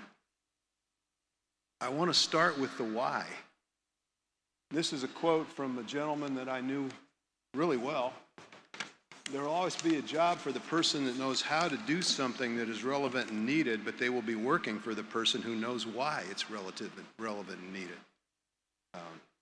I might be biased, but that was my dad. He was a pretty bright dude. How you're going to do something starts out with why you're doing it and what you're trying to accomplish. And the word moonshot showed up several times this morning in the presentations. And U.S. agriculture has had several moonshots. I work a lot in corn production, and one of the first moonshots was in 1920s when we started using hybrid seed corn. Second moonshot was in the middle to late 60s when high-quality commercial fertilizer became broadly available. And since those two moonshots, there's been a third one which came from 1975. And what I want to look at is what's changed. What has changed in agricultural production in the United States during my career from 75 till today? Significant increases in yields, major advancements in mechanization and capacity, major improvements in both storage and grain qualities, dramatically higher surpluses for export. And the other thing that happened during this period was agriculture became a major driver and a major contributor to the overall economy. And the question became why? Why did that happen? What changed? So just to give you some perspective, these are images of what grain storage looked like in the 70s. This is a crib that a farmer would use. At that point, that was corn that he was saving to feed his livestock. And during this period, we went from producing a lot of small farms with livestock to large farms that produce grains, and then specialized production farms that were producing large volumes of livestock. The next step in the storage journey was a farmer's elevator, which was usually built by a group of farmers who would pool their money, and this gave them access to rail transportation and access to bigger markets. Also, in the 1930s, we had a serious event, two serious events in the United States. One was the Great Economic Depression, and the other one was the Dust Bowl. So simultaneously, our economy crashed and our food production crashed at the same time. And the government created this desire that we had to maintain a food reserve. We couldn't get caught like that again. And so the government became the holder of the strategic food reserve. And while that was a well-intentioned idea, it was incredibly badly executed. So they built government storage, these Quonset buildings and these bins, in the 40s, and they weren't well designed. They were bought by the government, so they had kind of a one-size-fits-all, buy it from the low-cost bidder. The grain storage you need in a cool, wet climate like Minnesota is dramatically different than the grain storage you need in a warm, wet climate like Alabama or a hot, dry climate like Texas. And so they put a lot amount of grain in here. It wasn't their grain, so they didn't watch it closely. The storage wasn't good quality, so the spoilage and the storage losses were severe. The other problem this created was it put so much overhead in the market that there was never a rise in prices. When the grain prices rise in the United States, it's because the market is uncertain about having enough. And that's one of the key roles that a national commodity market does, is it signals to your farmers what they should plant. If wheat supplies are tight, the price will go up. That price will tell your growers to plant more wheat. But when we had this national large grain reserve, that overhead prevented the prices from going up. So the farmers couldn't make any money growing corn, so the government was basically turning itself in a circle. They were holding the reserve that was depressing prices, and then they had to pay price subsidies to the farmer so it would be profitable enough for him to raise it. And at the same time, they would pay him to idle some of his acres so we didn't have such a big supply. And the whole system was stagnant, to be polite about it. And so 1973, the Secretary of Agriculture in the United States said, we're going to get out of the grain business. It's going to be far better if we do two things. One of them is let the people that produce the grain make money. If you want a supply and a steady supply, you have to allow the producer of that supply to be profitable. So the government sold all their grain, they sold off all their storage facilities, the market responded, crop prices moved to a level where you could produce that crop and make money. And in the process, the farmers built their own storage, so we're now holding a larger grain reserve, but it's in high quality storage that the farmer built himself, and it's his crop, so he babysits it. So we don't have the storage losses. They're constantly checking these bins, making sure that that grain's in good condition. So this is where we end up now, and this is a typical grain storage facility on a typical farm. The storage is the property of the grower, and the storage is maintained by the grower, and the grain inside it is owned by the grower. And when you own something, you take better care of it. During that process, the whole level of mechanization changed. This was typical grain planting in '74. Over here on the right is in today's world. And these advancements, all of these advancements were driven by the simple fact that we let the people growing the crop make money. Harvesting advanced dramatically. This is a 2-row ear picker on the left, and that's a 12-row corn combine on the right. That machine on the right can shell about 5,000 60-pound bushels per hour, so 30,000 pounds, 15 tons an hour. Transportation changed. In the process of shifting from elevator storage and local warehouses to on-farm storage, the farmer began directly shipping the grain to the processor.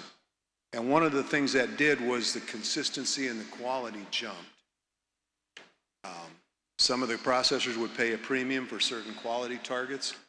I remember a really memorable day in my career. It was in summer of 1981, and we had a group of Japanese grain buyers visit us in Illinois.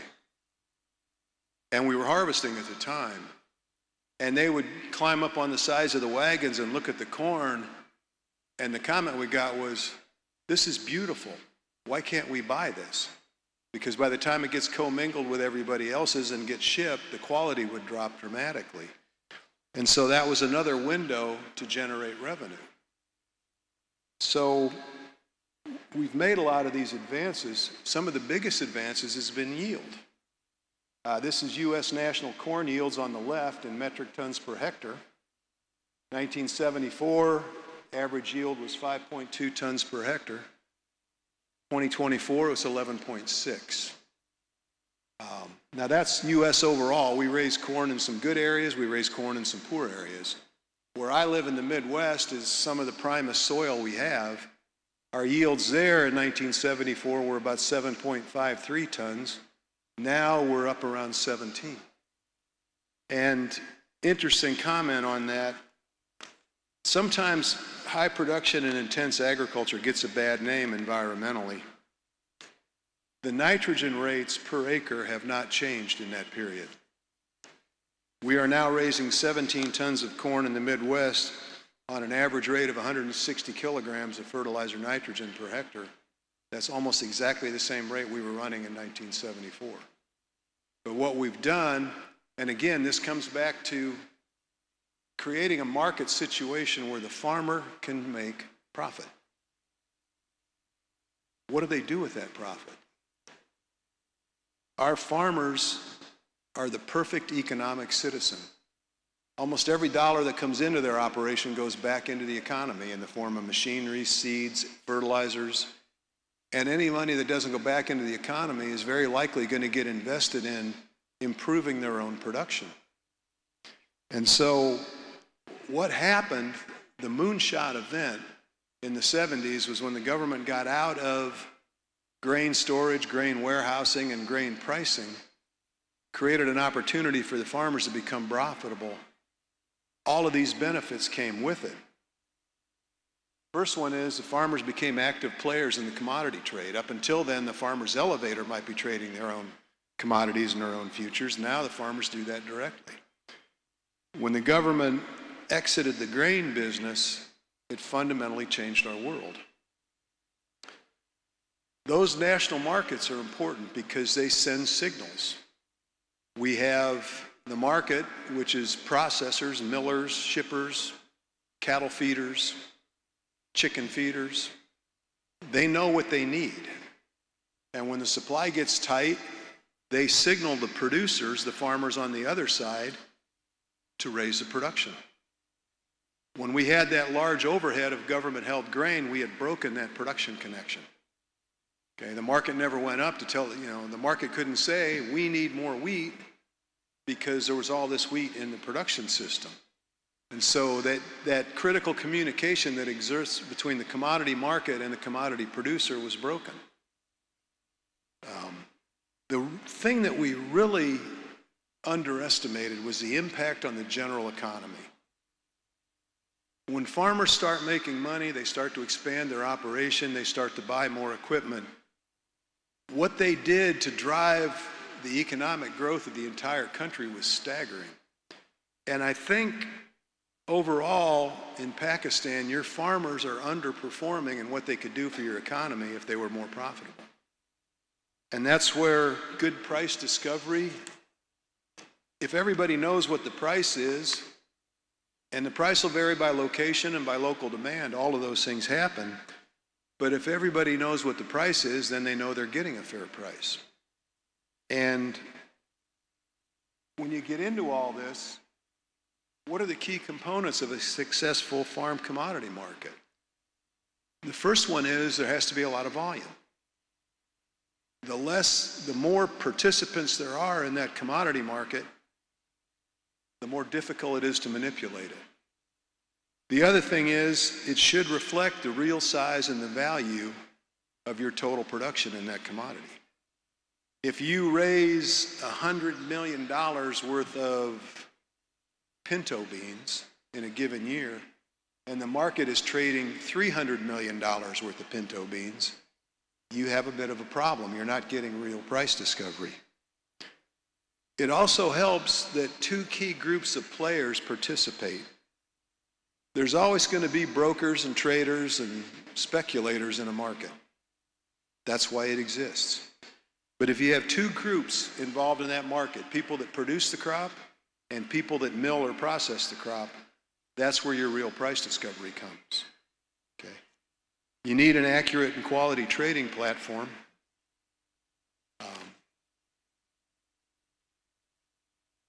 And people have to trust it. You have to have rapid settlements. You also have to have controls where people cannot invest money that they can't cover. You cannot have people taking a position, not being able to cover it, and having the exchange eat that.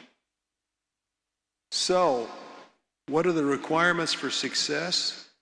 One of them is grain quality testing. You have to, we have standards for each grain. The reason for, and there's two things that have to be true about those standards. They have to be reasonably achievable by the producer, the person that grows the grain. We have a standard for number 2 U.S. yellow corn. It's a standard based on the weight of the bushel. It's a standard based on foreign material, moisture content, those types of things. The standard also has to be suitable for the miller on the other end. A friend of mine is an engineer and milling scientist and very good at it.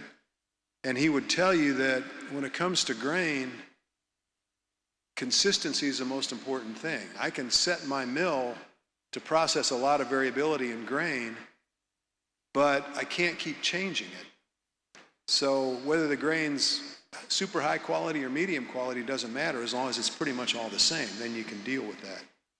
Okay. You got to have uniform quality standards and they got to be enforced.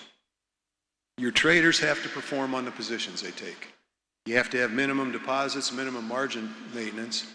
So someone can't take a very bold position and not cover it, because then the person on the other side of that position is going to have to eat it. And you've got to trust the integrity of that platform, that it plays fair with everybody. So when you work on all of these things, excuse me, the key to a successful commodity market, one of them is the contract design. The contract design has to accurately represent the realities of the local market. And, you know, we talk about spot trading. Spot trading is a very highly difficult thing to quantify. Any grain sale involves more than just the price of the grain and how much. It's the price of the grain, it's how much, and it's where the grain is at, where it has to go, and when. And all of those things need to be specified. A spot trade can be highly different in price because it's in a different location and it has to go farther. Those types of things. So as you design trading contracts for commodities, where are your processors, where are your exporters, and where is it produced? What's the transportation system and the cost to move it from one place to the other?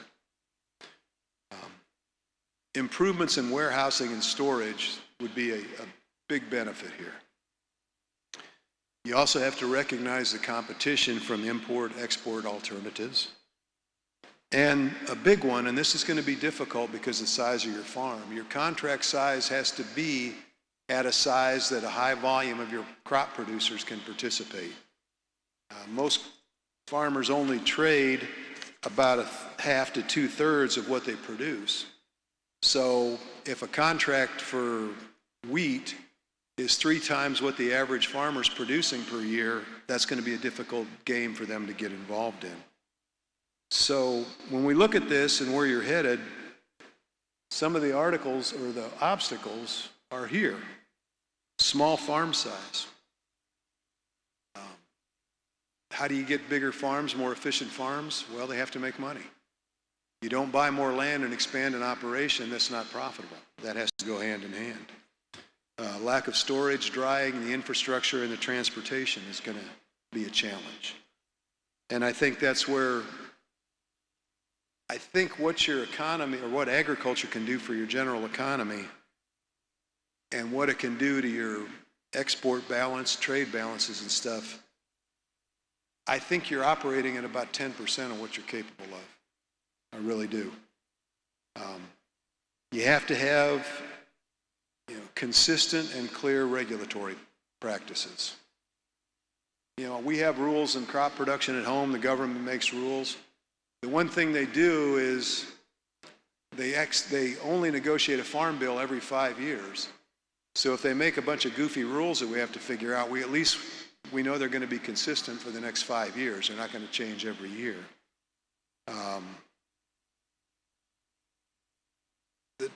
Your current traditional practice puts a lot of separation between your crop producer and your end user. You have the Mandi, the local market. You have the RT in the local market. You have warehouses, accumulators and stuff. And if you streamline that, that'll be an automatic step to improving the profitability of your farm. And your current markets are fairly informal and not necessarily transparent. You don't always know what's happening. So that's kind of the challenge that you're looking at. But I think the end result, if you execute it effectively, would be well worth the time. If you unleash your crop producing farmers, let them make money, let them invest in improving their own operations, let them buy better machinery, better storage facilities, that'll be a major driver to your entire marketplace. I think I had 15 minutes and I believe I'm right there. Can I take some questions? Is that? Pardon me?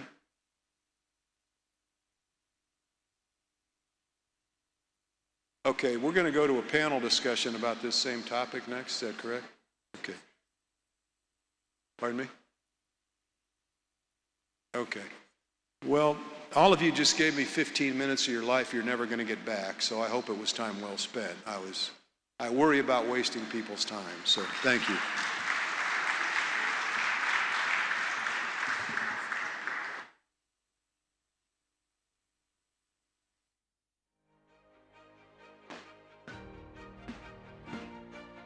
Thank you so much, John. Now I'm going to go ahead and introduce our panelists. If I can please get ready. Are we ready for our panel? Yeah.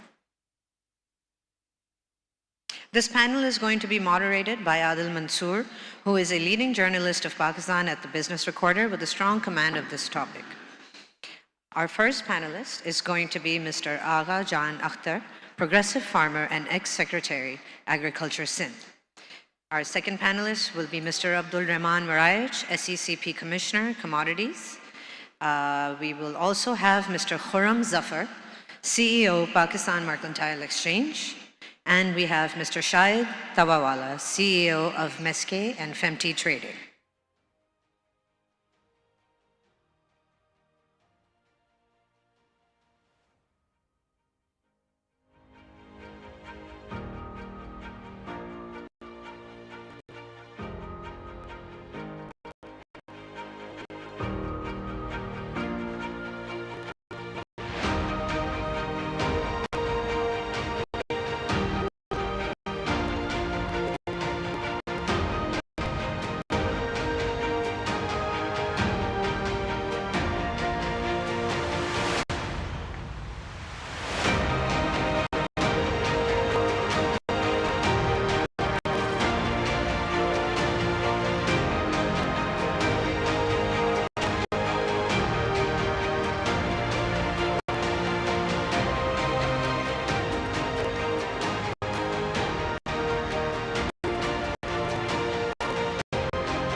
Over to you, Adil.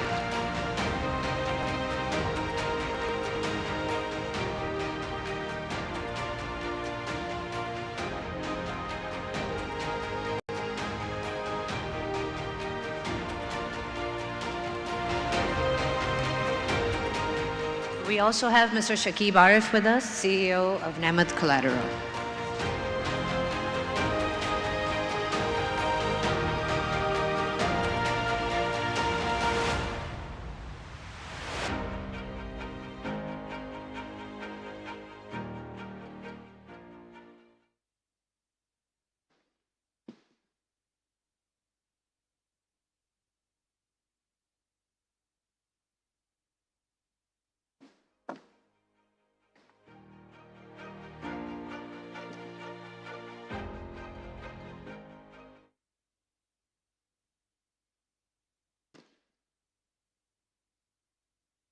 Hello. So I believe setting the context is very important before we jump into the discussion. The last 12 months have been very eventful for Pakistan's agriculture sector. The agriculture sector saw 6% growth in 2024, which was the highest in 20 years, yet it is now at the cusp of recession. We've already seen 1/4 of agricultural decline, and there is a forecast that the second quarter will also see a contraction. We have landed in this current situation after multi-decade crises, first the pandemic, then the commodity supercycle, followed up with the sneaky manner in which the government of Pakistan exited the procurement function. We now know that that exit was as a result of the understanding with the IMF, for which I, at least personally, am eternally grateful to the fund, because that opens up the opportunity for the private sector finally to enter the agriculture markets. So, in my opinion at least, the fundamentals are now in place. We have the building blocks. The overhead of the government, as John spoke about in his presentation, is now leaving or receding the market, right? So, in your opinion, John, like you said, the development of US commodity market was accelerated when farmers became active participants and the government exited its grain reserves function. But while this happens simultaneously, how do we make sure that the food security concerns of a low-income market like Pakistan are also addressed at the same time?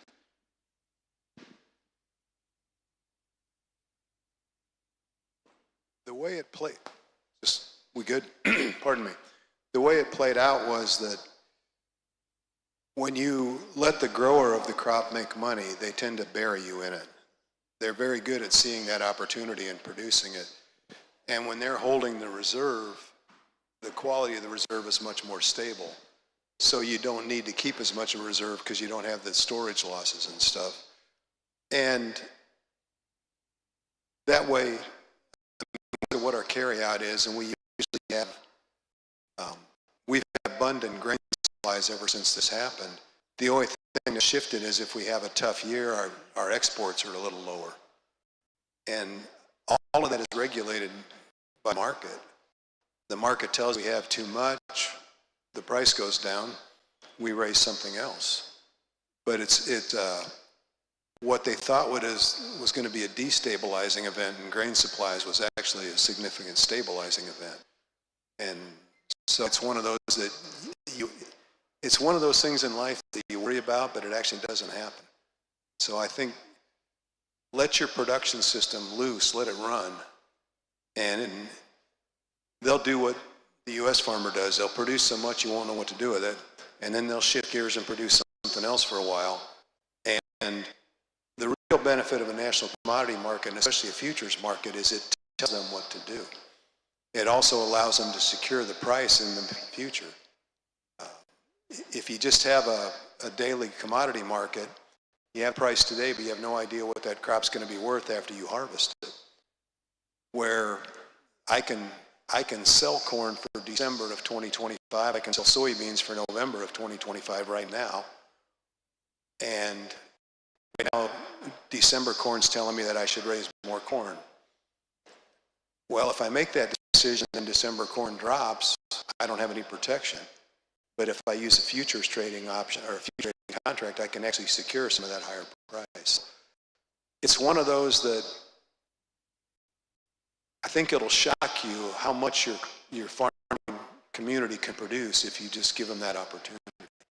Okay. Shakib sir.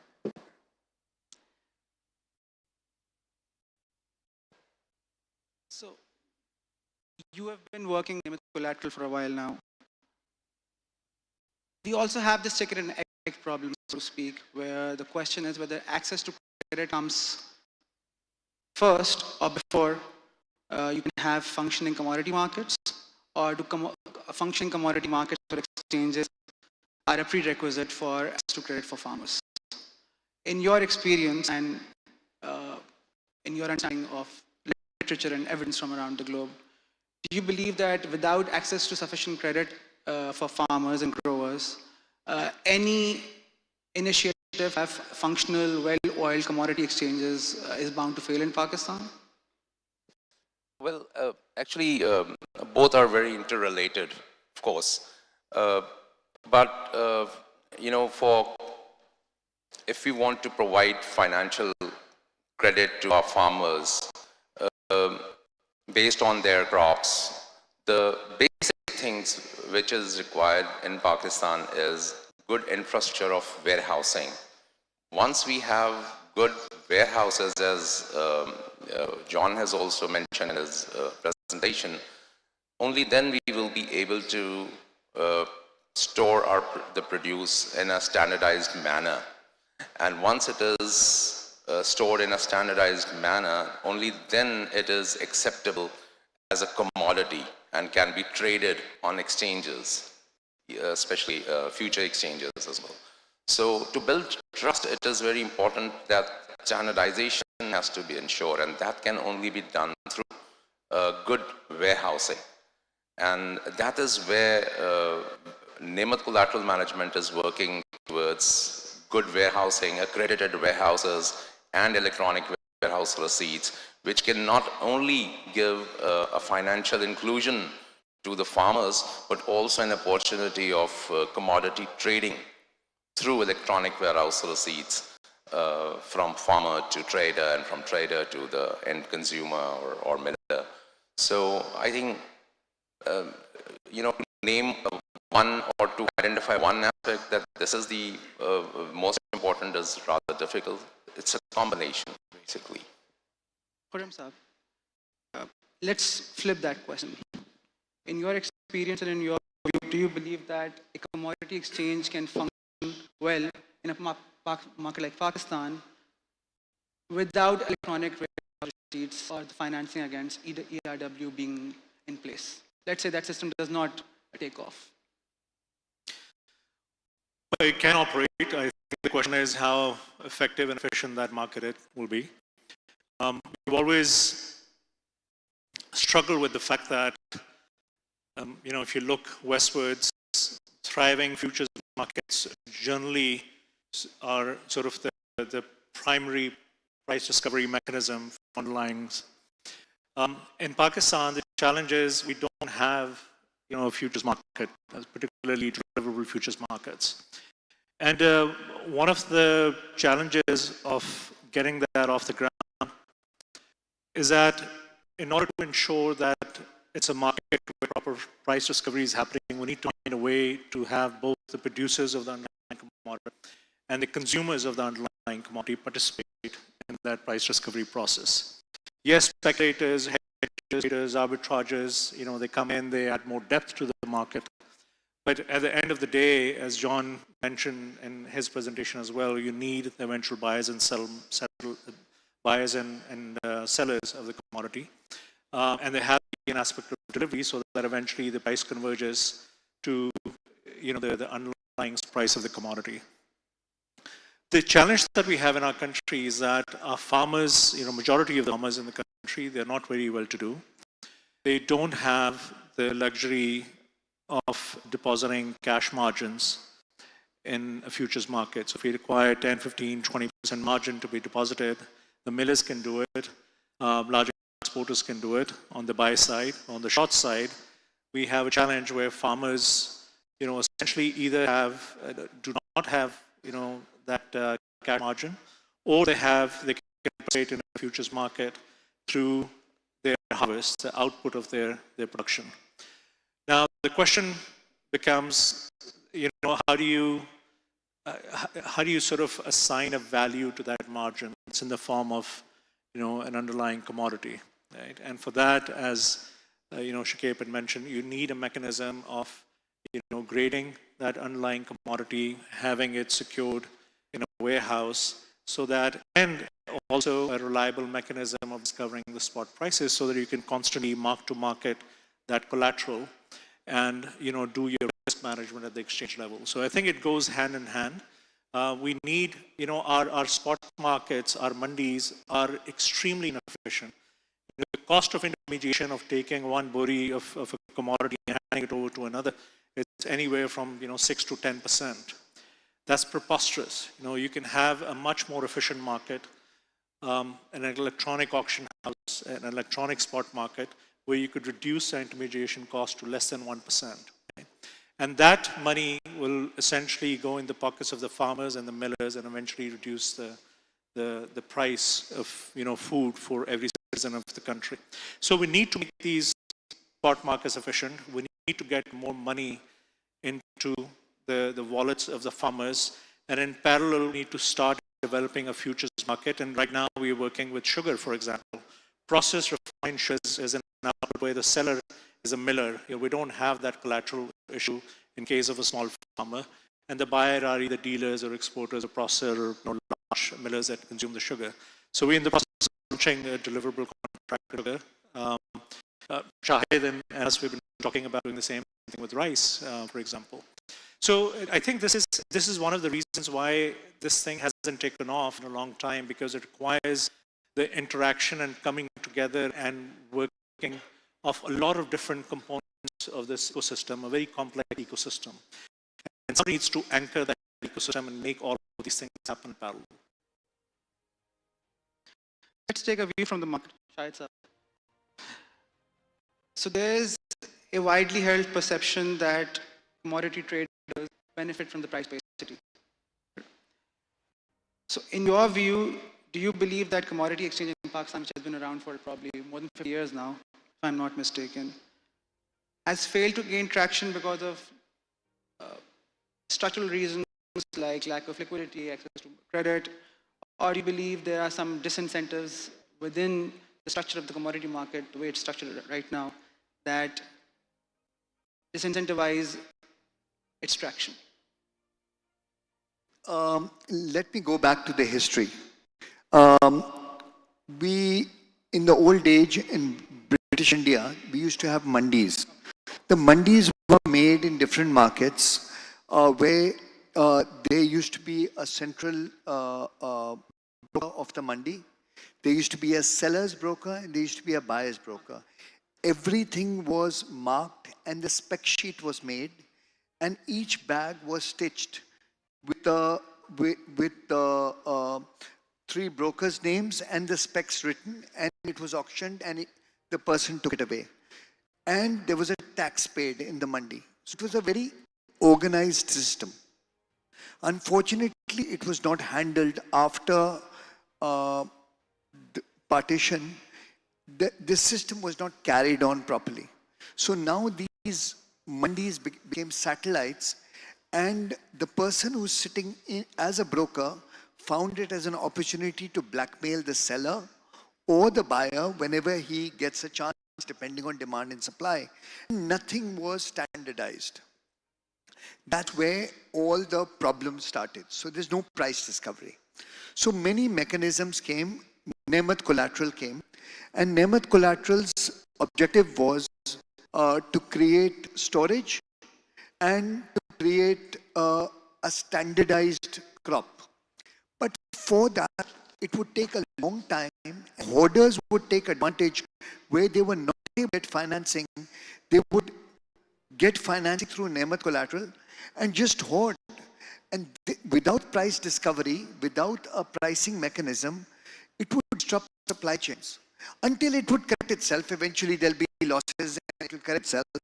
But that would be a long time and that would be horrible for the trade. So I was very against, and we've had plenty of debates together. And I was against Nemat collateral. I said, you are creating financing for hoarders. And this is absurd without a price discovery mechanism in place. So what we need to do is create a futures market. Now in the futures market, there's going to be a lot of disruptions also, but it's going to be fast. It's like speeding up Nemat collateral. So people are going to take advantage. There'll be less rules, but let them come in. Let everything come in and actually disrupt the market a few times and fast forward this whole movement eventually until bringing the rules in, everything, and it becoming standardized. Some people will make undue advantage, but it all happen over a period of 2 years. instead of 15 years. And then you'll have a standardized price discovery, and you will create underlying spot markets with this futures market, which will all be standardized. So like in India, you have NCDX and everything trades with a premium or a discount. You have Chicago Board of Trade, where premiums and discounts are clearly part of international contracts.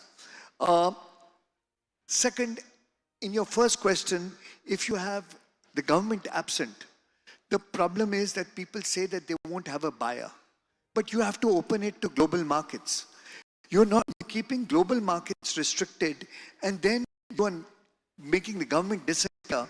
That should be a problem. You have to have a free flow market for actual price discovery and all what John has said to happen.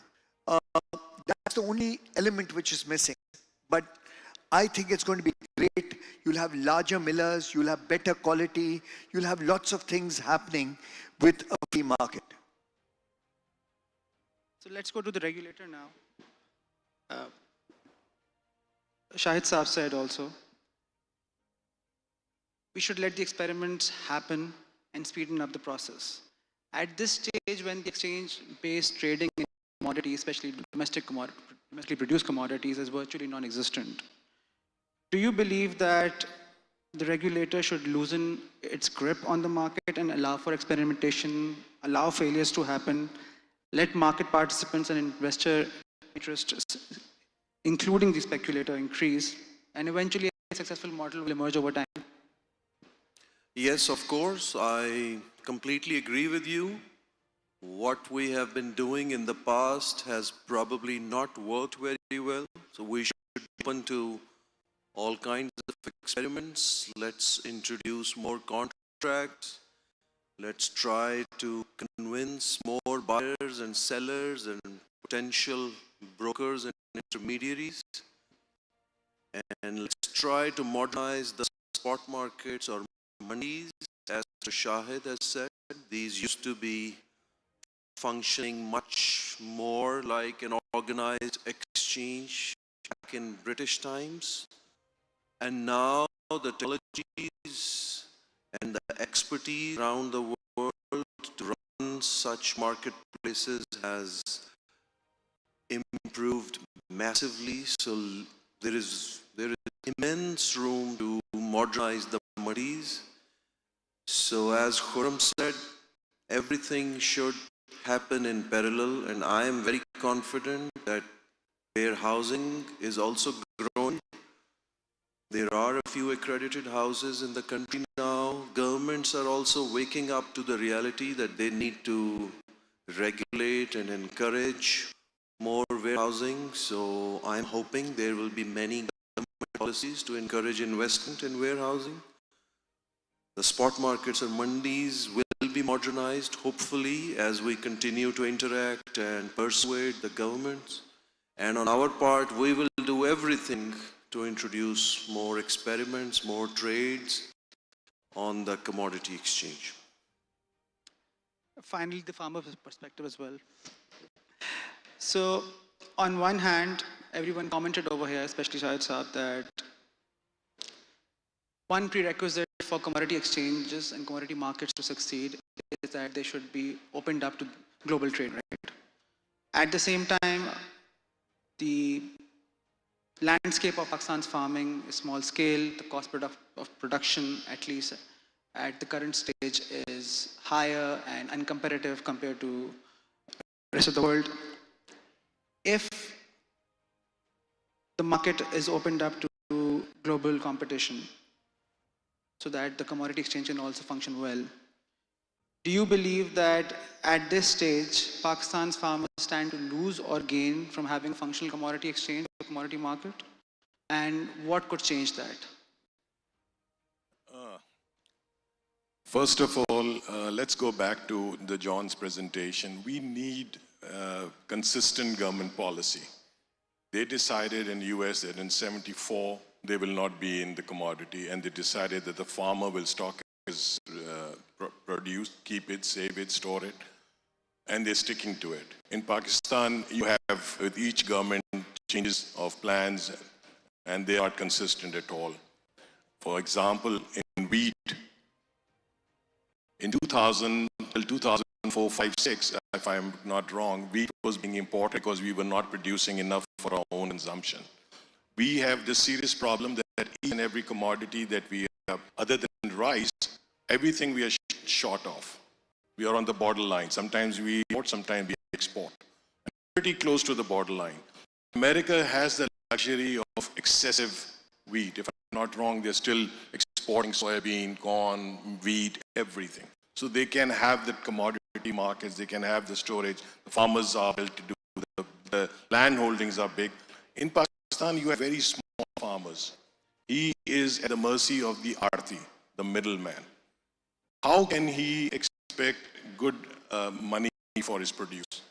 Is there a commodity stock like Nemat collateral coming up where he can put his, eventually I hope that's happens. But he, as soon as his produce is ready, most of the farmers end up selling it at whatever price he gets. And at the end of the year, he decides where if he made broke even, give him a profit, and that is his next year's crop pattern. So this year, I said, the wheat, we will be short of wheat this year compared to last year. We had a bumper crop. The government in Punjab decided not to buy wheat. With the result, it went down to 22 rupees a mon. In Sindh, the government did decide to buy wheat, stocks of 1.3 million, and which they paid at that time for one bag of 100 kilos, they paid about 10,000 rupees. Plus, at the storage, the bank charges, it might be around 12,000 if you had all those price of the extras. And in the market, it's available at 7,500. So how do you match these in storage and commodities? So if you need to have food security. First of all, you need to have excess commodity, and then the farmer can think of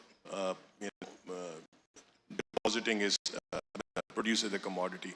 If he's hardly making ends meet, he's not going to put it up with any commodity, storage areas. Fair enough.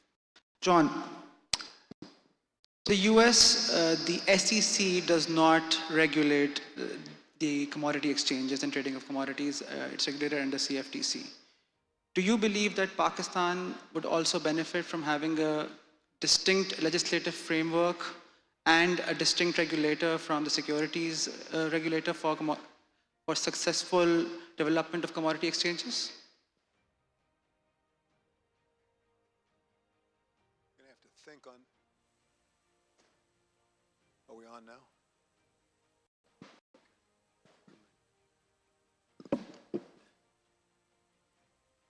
I think commodity exchanges, if they're designed well, are fairly self-regulating. The contract needs to be designed that if you take a position, you have to be able to cover it. And a commodity exchange it's kind of a zero-sum game. If I'm making money on a contract position, somebody's losing money on the other side. And if it's done correctly, the rules of the exchange and the margin requirements are done, it's fairly self-regulating. It's not near as complex as all the different types of securities and derivatives and all that kind of stuff that can be generated. It's a more direct, more simplistic game. So I don't know if it needs to be a separate agency as such, but I don't think it needs as much scrutiny if it's done well. Your view, the regulator. Same question? Yeah. Our understanding at SECP is that SECP has the capability to regulate the futures exchange. In many ways, it is similar to a traditional stock exchange. So there is more synergy if SEC continues to regulate the futures exchange. The matter of spot exchanges is more tricky. There is a view that agriculture is a provincial subject. Agricultural mandis or the markets that currently exist are already regulated by the provincial governments, although the quality or standard of regulation is not that high, but probably it is within their legal jurisdiction. So we need to figure out the relationship between a futures exchange, the warehousing industry, and the spot exchanges. So the current understanding is that the spot exchanges and warehouses are going to be regulated by the provinces, futures exchange by the SEC, but there should be very close coordination. On that note, Khurram Sahab, as you were also discussing earlier, what Aisha has also pointed to that complexity in Pakistan where spot markets are to be regulated by the provinces. Provinces will also regulate the physical mandis, the commodity exchange at a national level. If it's a future exchange, the regulator will be different. So why go through all that complexity at the initial stage? Why begin with integrating wholesale physical mandis? And why not instead start with primarily focusing on cash settlement of future contracts? And once price discovery begins to take place through that mechanism, slowly we work back towards integrating the whole complex agriculture value chain, which is fragmented, which is small scale, there's Aarti, over time. Why not work back? Yeah, so I don't think anybody here is implying that one happens before the other. We already have, a thriving futures exchange. A lot of people don't know this. We trade about, yesterday we traded about 50 billion in value, compared to ESX traded probably 30 billion, right? So we are a fairly large exchange, right? Last month we closed with almost $1 trillion in traded value. So we have a thriving futures market in Pakistan. I think the link that we are trying to establish is to leverage that platform and link it with the local economy. And one of the most obvious ways of doing that is we're doing something, with gold deliverables. And the other thing that we want to do is with deliverable futures of commodities, underlying commodities, and we're starting with sugar and rice. So that entire track, I think, is going on. I don't see any hurdles there. We might falter, we might struggle, we might learn some lessons, but eventually, I think we'll continue to improve this journey. But as I said, in order for these markets to be, really, really valuable, we need to find a way to have our farmers being able to participate in these markets as well. And we need to start working on getting them onto this on-ramp in the future, in the near future, right? And one way to do that is to, through raising awareness, but also to making the markets that they're using right now more efficient, reducing the intermediation costs, reducing the wastage that happens in those markets, the pilferage that happens in those markets, getting the government out of those markets, letting those markets sort of do price discovery on their own, and then linking it with these futures market that we're creating in parallel. I firmly believe that that's the way to do it. I don't think we at PMX certainly given that we are the only commodity exchange in the country, I don't think we are going to wait for a thriving spot market to be created first and then come to the future side and say, okay, let's think about what to do next. Right? So I'll open the same question to the rest of the participants as well. Yes, the ultimate goal of benefiting the farmers should always be there, and that's what we should all be working towards. But what is it that has been holding back, let's say, futures trading between processors and investors or wholesalers at the current stage? For example, in the case of refined sugar, in the case of rice. We know from anecdotal evidence and otherwise that sufficient cash and sufficient liquidity exists in local commodity markets outside of the common exchange. It does exist. But why has it not happened farmers are fragmented. Unfortunately, but let's forget them for a second. Let's park them for a second. Why has trading through exchange not taken place or taken off, so to speak, in the last 50, 70 years for other cases, for other use cases? Can I answer this question? First of all, I'd like to address Agha Jan on the futures exchange, how it can benefit the farmer. So the farmer does not have storage. He's a small fragmented farmer. And he sells his produce because the minute he harvests, he can't hold on to it, so he sells. The best way to do is, without disrupting supply chain, is it, and if he feels the market is going to go up or he's got an unfair price, he can go and buy his produce back again with 10% of what the cash he got. And he buys the same produce at 3 months forward. And therefore, if the market's going to go up, he's going to make money or he'll lose his margin. So that way, he doesn't have to be worried about storage. That is taken care of by the producer who buys it, who has adequate storage.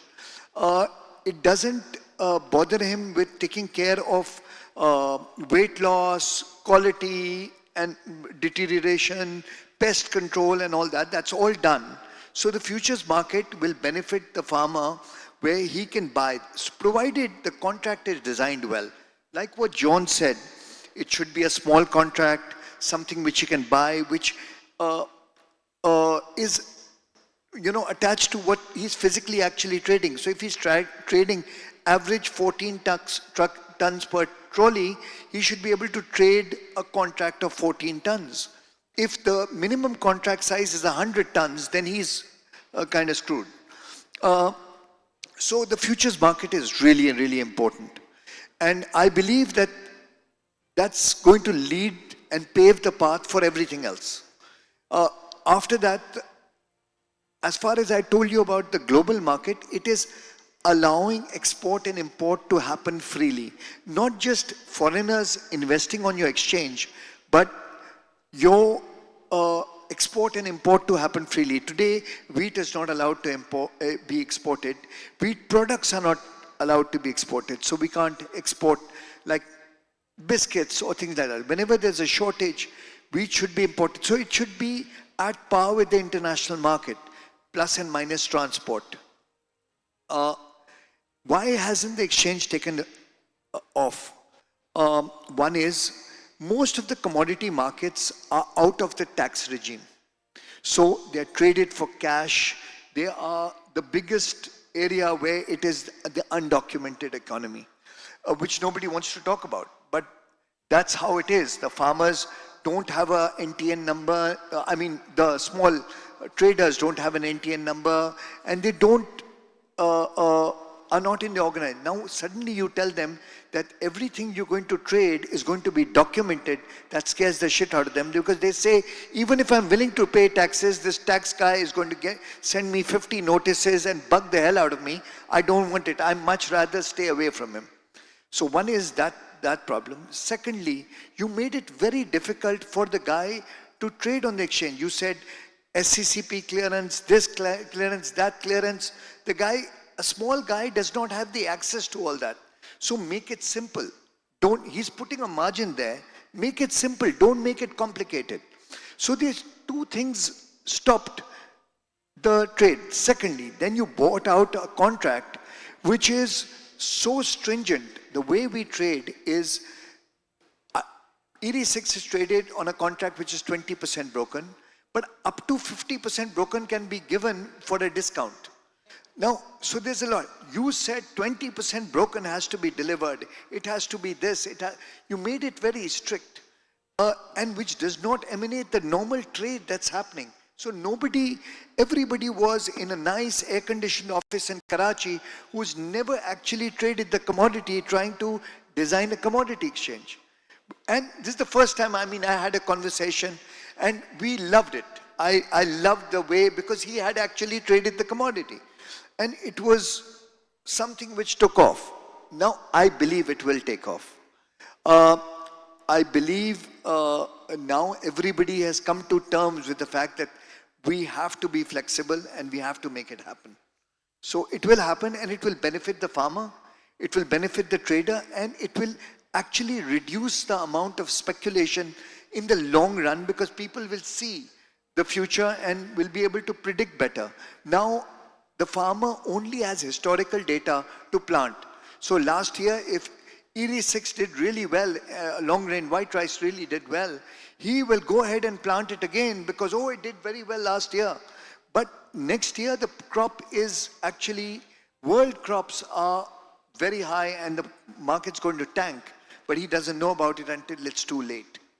So this will give price discovery to the farmer also to understand what to plant. John, let's bring the farmer back to the conversation. You commented that the contract size should reflect the average output of a farm, right? In the presentation.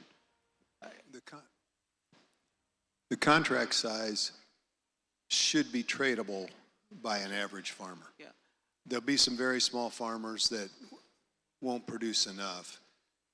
When our clients trade futures, then we separate your cash sales and your future sales. They're two different animals.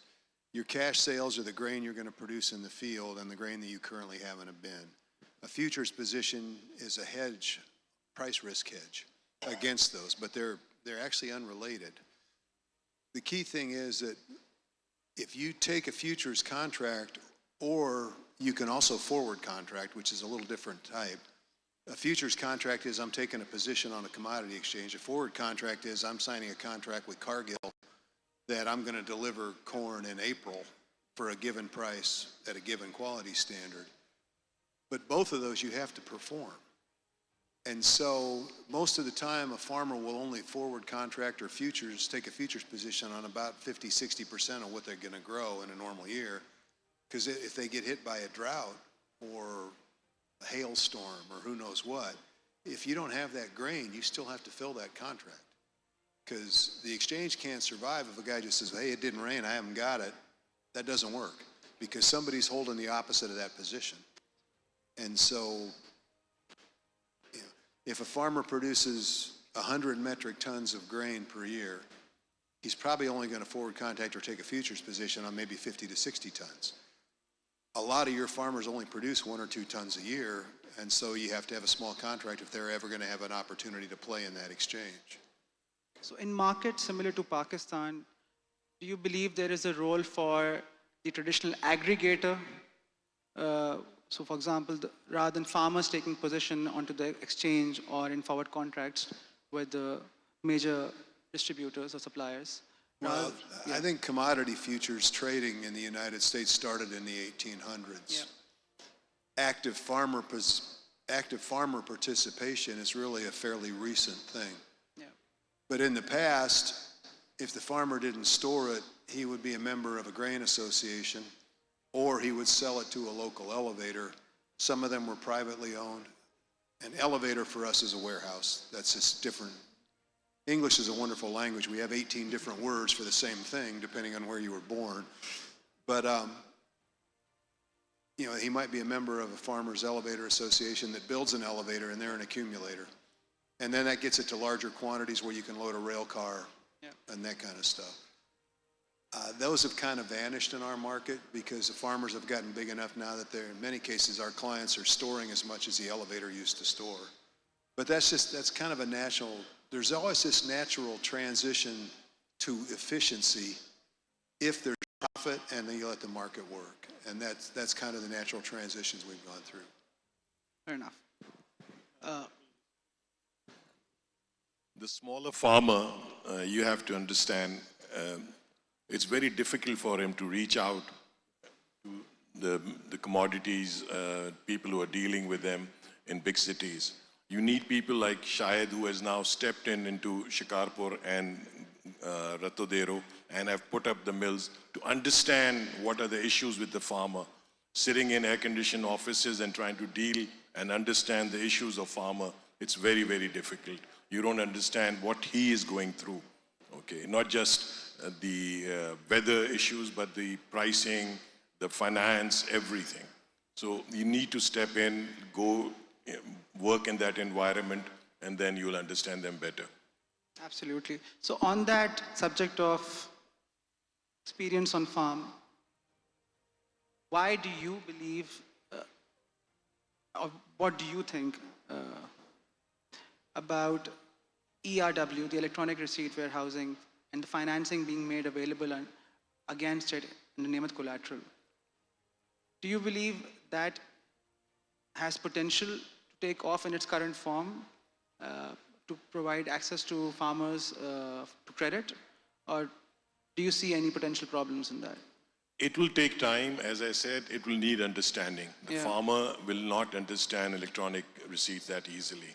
Okay. You have, in Pakistan, there was a time when small farms were the talk of, everybody would talk about small farms. Now you're telling everyone that small farms are not feasible. You need to have big farms. So the problem with these is, this is 60% of your farm holdings are under 12 acres and very low level of understanding all these technical terminologies. So unless you go and talk and explain to them, it will take some time. He still trusts his local Aarti with whom he's dealing, with whom he's taking his credit, from whom he's buying his seeds, fertilizer, pesticides at a very, very high interest rate. He still will trust him than a formal Nemad collateral till he's able to completely comprehend and find out that this is more beneficial. So, one final comment or recommendation for the policymakers: any substantive change that needs to be made over the next 12 months to make sure that the golden opportunity that we have right now, with the government receding from the market and private sector at least having the space to enter, we have interest rates also declining right now. Substantive incentives were provided to set up, for example, warehouses in the past. Maybe we can see investment coming back into that sector over the coming 12 months. But what single, at least one policy change that needs to take place for that to happen and become a reality?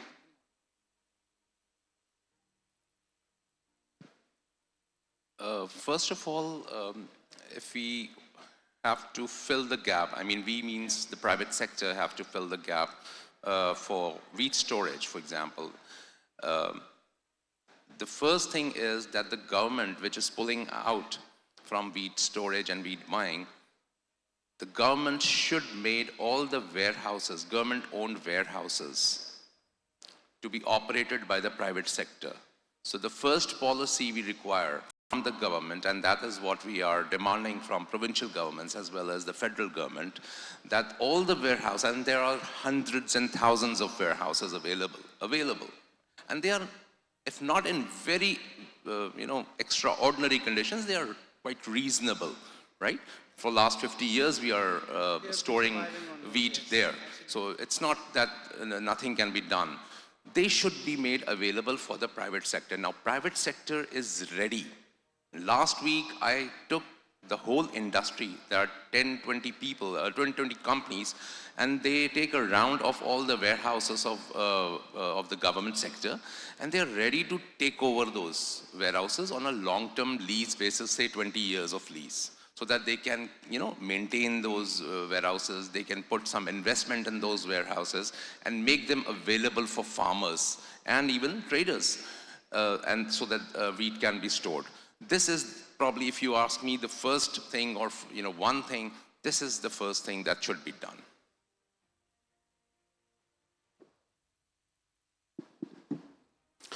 So just to add to that, if we're just adding 1 point each, I have a whole laundry list of these things. But I think one thing that the government can do very effectively is raise awareness about, what futures market are, how to trade in futures market, how to trade more efficiently.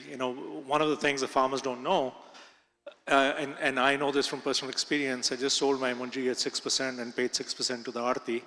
And the PAMRA Act says that I'm not supposed to pay more than 1.5%. In fact, and that 1.5% is supposed to come from the buyer and not the seller, right? But the markets are operating and they're extracting this commission from me, and the law says that I'm not supposed to pay it, right? So the government can, I think that the biggest role that the government can play is raise awareness. They have one of the largest bureaucratic setups we have in the country is the extension department at the Agriculture Department Extension Services, right? Massive workforce. They can reach out to farmers in far-flung areas. They can build their, capacity. They can tell them how to, trade their commodities, a lot more efficiently and effectively on these exchanges. They have massive, share of the advertisement space on electronic media. Instead of, showing what they've done for the past 1 year, perhaps they can, teach farmers how to trade futures for their commodities, right?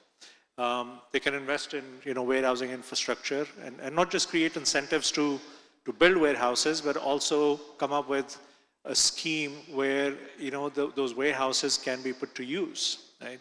So if somebody is paying 6% commission to sell something in the old 1897, modeled market, you can show them that if you come to this warehouse, you'll pay no commission. And if you come to this collection center, you pay no commission. Only the buyer will pay 1.5% or 1.25%, whatever the notified rate is, commission. I could go on, but I agree. The government should create awareness, but the most important thing is the government should stay away. The more they stay away, the better it is. The market manages things better. If they are far away from me, they are okay. How could you stay away over the Yeah, next rice is a great example. Rice used to be handled by Rice Export Corporation of Pakistan. The minute they walked away, it's really flourished.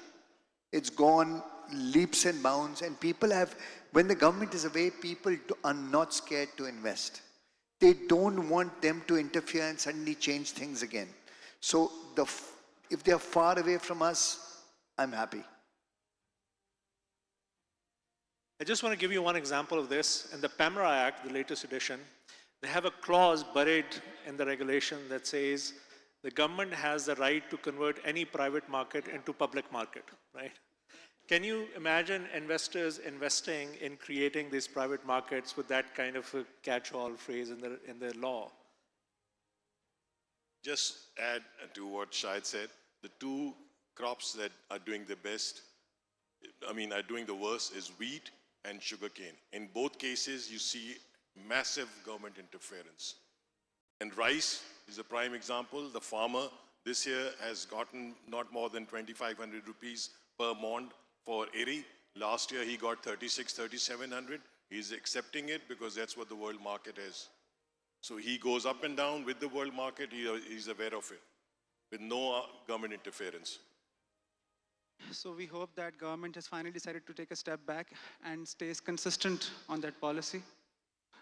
With that, thank you everyone.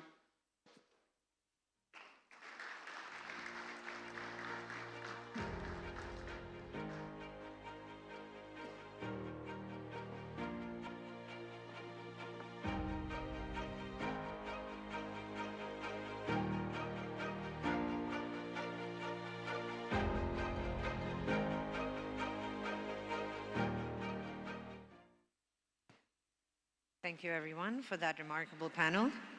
Now, we are all here at the invitation of the Pakistan Agricultural Coalition, and I'm sure we would all benefit from taking a crash course into all the great work being done by them and their team.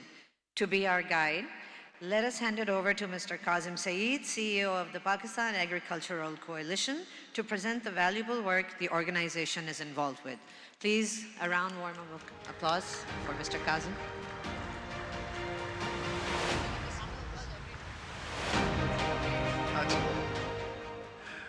No mercy applause, please. Thank you very much. I'll be very quick. I know there are many familiar faces in the room who are familiar with our work. Basically, when we started work in 2013, what we realized is that the building blocks which you can use to create new business models for agriculture, for the corporate or financial players, the building blocks didn't quite exist. And you can see 12 years later, the debate was, should we modernize? Should we go into I think a friend of John McAllichary, Mr. Lehman Rutten, who's spent 35 years doing this, Dutch national, doing warehouse receipts type work around the world, was asked this similar question from a similar group: how many countries in the world have warehouse receipts? And his answer was, how many don't? I mean, pretty much most have this. Agriculture sectors that are developed, they have this kind of system. And we have chosen to work on such things, such mechanisms and tools that I just wanted to quickly run you through. And for that, first, we always thank our patrons who have been supporters right through this time, who don't ask us what we are doing for their companies, their bottom line each year. They know that the long-term betterment of the grower also brings improvement for their bottom line. So they appreciate the work. Our mandate is to create new business models for growth in agriculture, but we also double up as a think tank, doing analytical work, putting out reports, and also an advocacy institution on advice we came up with for the government. On warehouse receipts, I think before warehouse receipts comes warehousing. And the issue we have with one of the best crops that has done the best in Pakistan last 25 years in terms of improvement is maize. And look at the supply chain.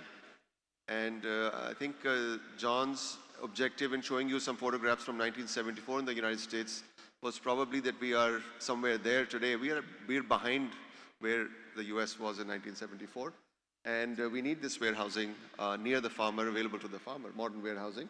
And just to give you a data point, solving this $12.6 billion value at harvest for 3 crops, rice, paddy, maize, and wheat. There's about $1 billion being lost in quality and quantity. So for the private sector, there's plenty of room to play and plenty of room to come up with solutions and make a buck. But the regulations have to change, and the government's role in these markets has to change. And it's a time of great opportunities, I was saying earlier, because the government has chosen to pull out of wheat, which was the one, I think, to me, one of the great hurdles to real growth and investment in Pakistan's agriculture sector. So we started working a number of years ago on this warehousing, testing, getting standardized product, and this warehouse receipts regime seemed to be the one that pulls it all together, where any warehouse that is accredited and therefore can be trusted by banks, accredited by an enabling entity, Nemat Collateral, for which SCCP, in coordination with the advice from IFC experts, came up with these regulations under which Nemat Collateral was established. And these angel investors, I would say, really at the bottom are the ones who invested in Nemat Collateral about 4 years ago. And Nemat Collateral basically just does 2 things. One, it accredits the warehouses so that banks can, and you and I can be comfortable that whatever product is sitting in those warehouses, the quality and quantity will be kept whole as it was at entry. And based on that, for 100 rupees value, a bank can give 70 rupees in loan. And this has now reached, in 6 seasons, more than 3,300 warehouse receipts have been issued, mainly in maize, rice, and recently, and also rice paddy, and recently in wheat. And more than 13 billion rupees worth of product has been, securitized, really. This is securitization of commodity. And we are at the beginning of this. And I try to convince my friend Shahid Tawala that this is an infant. We're saying when he does a PhD, he's going to make a nuclear bomb and blow up the world. This is an infant. Let the infant start. We're at 13 billion rupees. The trade is in trillions. So let's not get too carried away. We are any company like Nemat Collateral that plays that role, that has to be linked to the Pakistan Mercantile Exchange as well. So the idea is that as more product comes in, the trade can move and price discovery can actually happen on the exchange. But you need accredited warehouses where you can trust the product is being kept properly. So this is one, and some leading business groups of the country, like Interloop has a company, Momentum, that's been doing this. Maersk is taking strong interest in this as part of the process at Government of Punjab that Shakib Saab just talked about. TCS is taking interest, etc. So once you have a system, that's when private sector players can come in. I'll quickly move on. We built a model for bringing investment into mechanization, and these machines, if you, I won't go through too much detail here, but just the first, 25, 30 days, the rice plant is an example of rice is best because it's a sort of globally connected product for Pakistan. First 25, 30 days, the plant is very vulnerable, and usually if you're doing 50 acres of rice, for the first 25, 30 days, you do a nursery of half an acre, very concentrated, and then you transplant. But this is usually done in our country, on our farms, with this back-breaking labor of transplanting that, the nursery, the seedlings, is done by women, 45 Celsius temperature, and that's what makes 37% of our labor force in agriculture. Most of them are doing this kind of work. Most of them are probably not, certainly not owners of farms. So even in developing countries, for some time now, this is done, the seedlings are grown in trays, and then the transplantation is done by machines. And these machines do about 8 to 10 acres a day.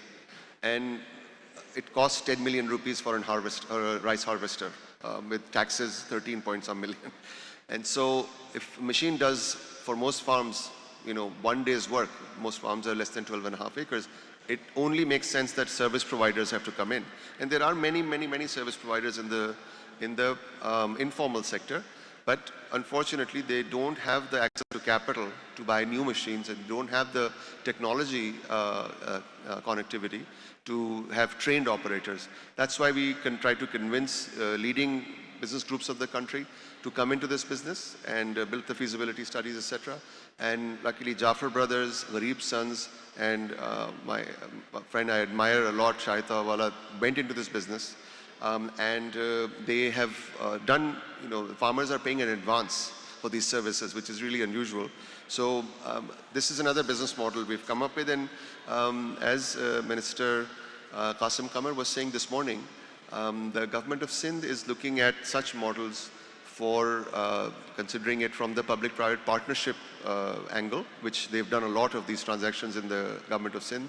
And tomorrow afternoon you will see a presentation, late tomorrow morning you will see a presentation by Ernst & Young that we are working with on how public-private partnership can be done using this business model and benefit farmers. Quickly moving on in the interest of time, we've worked a great deal on, last few years, worked a great deal on crop insurance, which is very important for the farmers of Pakistan. And when the farmer gets hit by either a climate peril or by pest and disease or biological perils, it's usually going to take 3 or 4 seasons before the farmer can come back to the financial standing where they stood before this peril hit them. So insurance is absolutely, that's the only way that you can do this. We have crop loan insurance in Pakistan, loan insurance. And in 2008, after a lot of deliberation by a task force of the best people you could find in Pakistan at the time, there was a decision by the Ministry of Finance at the federal level that there will be a crop loan insurance scheme, which means that every bank loan made directly to a farmer in Pakistan has to have insurance. And they were just, which is fantastic. And for farmers below 25 acres, the Ministry of Finance pays the premium. But they were, the performance of this scheme so far in 15 years is that the premium paid is a little more than 14 billion rupees, and the payout is half that. And it sounds unusual because we've had 2 100-year floods in the last 15 years, 2010 and 2022, and many, many other perils have hit. The payout should have been 10 times that. But the reason is there are 2 constraints. One is that the insurance payment is only possible if the government declares a calamity in the area, in the district or tehsil where the calamity has hit. That means that that's not a very objective or scientific process. Usually there's a lot of subjectivity, and certainly not based on data related to farming. And the other is that there is a ceiling on how much money can be paid out. because the insurance industry of Pakistan did not feel it had the financial depth to take on the risks of agriculture. And so there was a ceiling set for that. Now, the outcome of that over 15 years is that the perils, usually these 8 perils that you see at the bottom of the screen, any crop insurance scheme in the world, these are the perils you're going to find.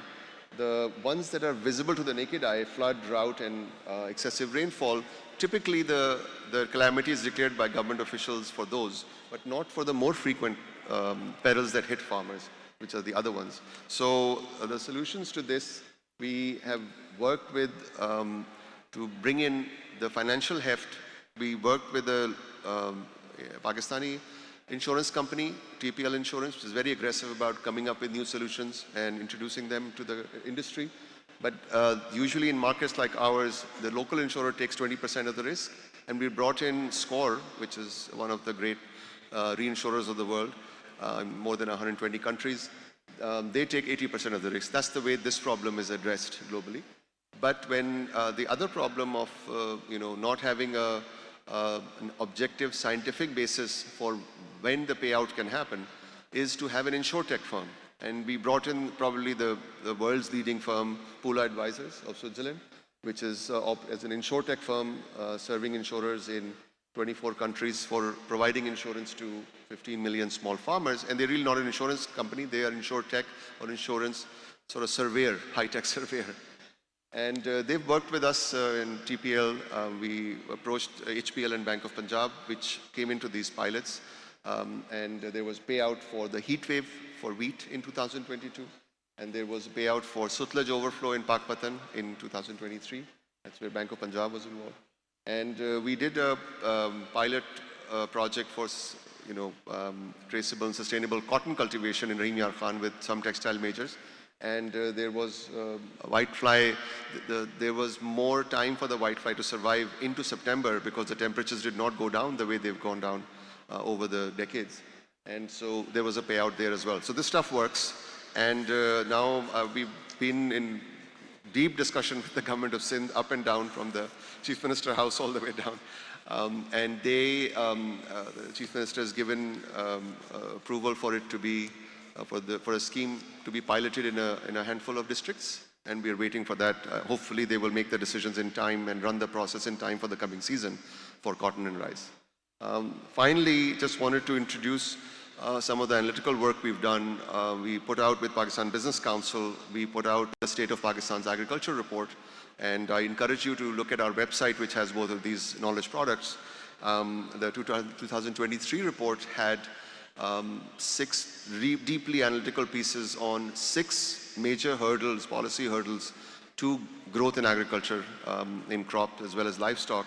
And this year, what we launched just a couple of months ago is the State of Pakistan's Agriculture Report, which 2024, which has 10 case studies of leading businesses that have done some interesting, important projects in agriculture, and covering all across different subsegments of agriculture.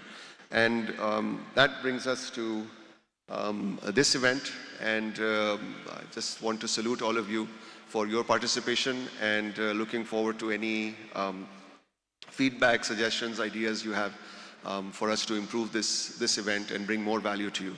So I'm going to stop here. Thank you very much. You've been very kind.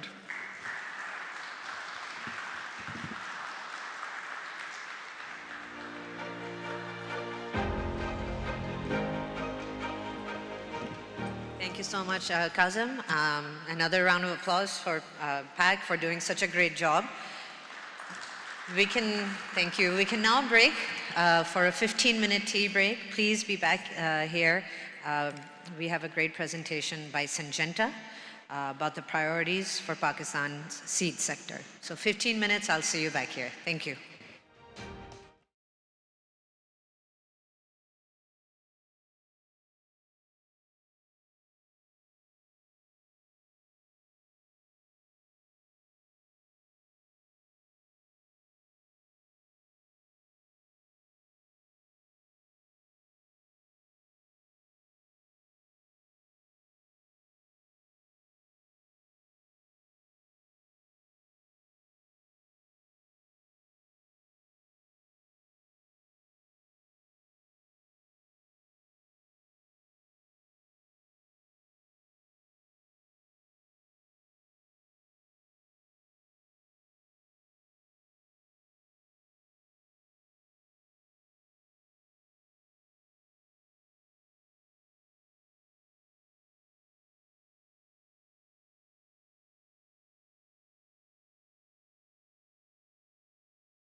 Assalamu alaikum, everyone. I hope we are all settling down, but in the meanwhile, while we're settling down, I would just like to share a story with you. So, a couple of months ago, we had a colleague from Australia to whom, while having discussion, the question came up of whether most people in Australia know about swimming or not. And she was surprised by this question. And her response was, this is like asking like people in Australia walk or not. And this surprise appeared many times during the week. Whenever we visited a farm, she was surprised that our farmers don't do soil testing, that our farmers are unaware about the satellite imagery, that they are unaware about how drones are to be used. And this was a surprise. And at the back of my mind, I was thinking, this is what we are lacking in Pakistan. Since the morning, we have had a lot of discussions about commodities, pricing, market mechanism. But right now, what I'll talk about is the input side of fertilizers. And I hope whatever we discuss here today goes into the right direction and helps the farmers of Pakistan.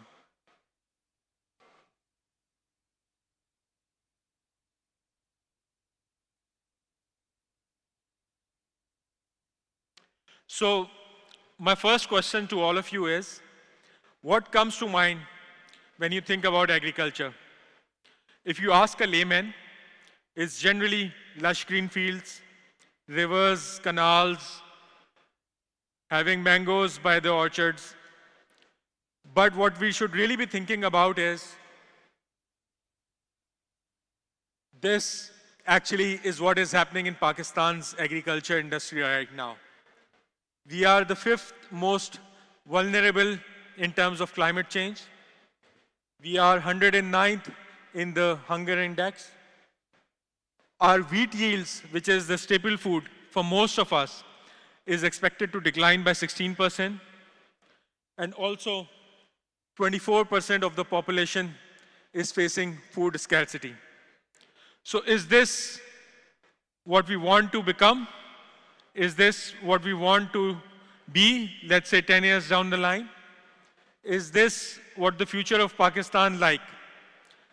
Certainly, all of us sitting here don't want it to be like this. So what I want to talk about today here is that there is still hope. And there are live examples of what other countries have done to increase the farm output that they produce. When you talk about China, when we talk about Brazil, and when we talk about especially the Gulf countries, which were heavily dependent on agri-imports, how are they reducing their import bills through innovation and technology? Some of the technologies that they have adopted are, let's say, precision farming, yield prediction through AI models, agri-robots, obviously, something that all of these things that are right now being practiced all across the world. And I'm sure most of you know more than me about all of this. But what I want to say here is that this is what needs to happen in Pakistan. If we want to survive the climate change, if we want to feed the bulging population that we have, if we want to prosper, this is what is needed in Pakistan. Sustainable practices, AI models, supply chain efficiency. So this is something that is very important. Apart from all the inputs, a lot of farm output is lost in supply chain inefficiencies. This is something that we need to think about. Livestock monitoring, obviously real-time monitoring, climate prediction. And it's not something that is, let's say, novel or unheard of, or something that cannot be done. This is what has been happening all across the world, and we are lagging behind.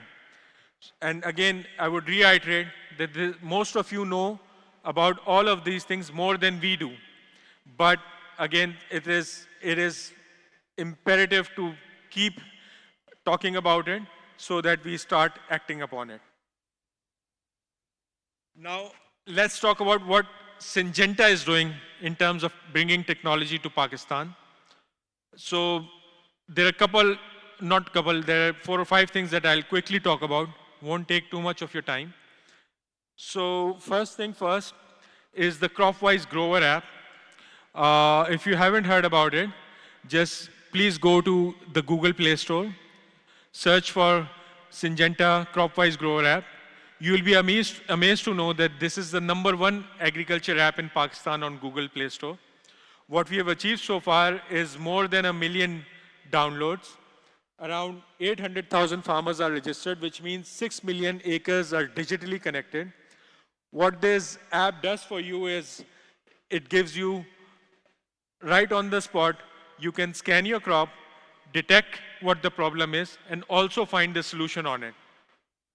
Also, for your seed, just by taking a snap of your seed, you can check the seed care quality that you have. So with all of this technological intervention, we have almost, in the last 6 months, we've received 5,000 orders, and 6,000 farmers are ordering from the Naya Savera online platform that we have developed there. If we go forward, I'll quickly show you the video, how this app works, and hopefully the farmers among us will find it insightful.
Supply chain inefficiencies is one of the important factors, and this app is helping us recover from those.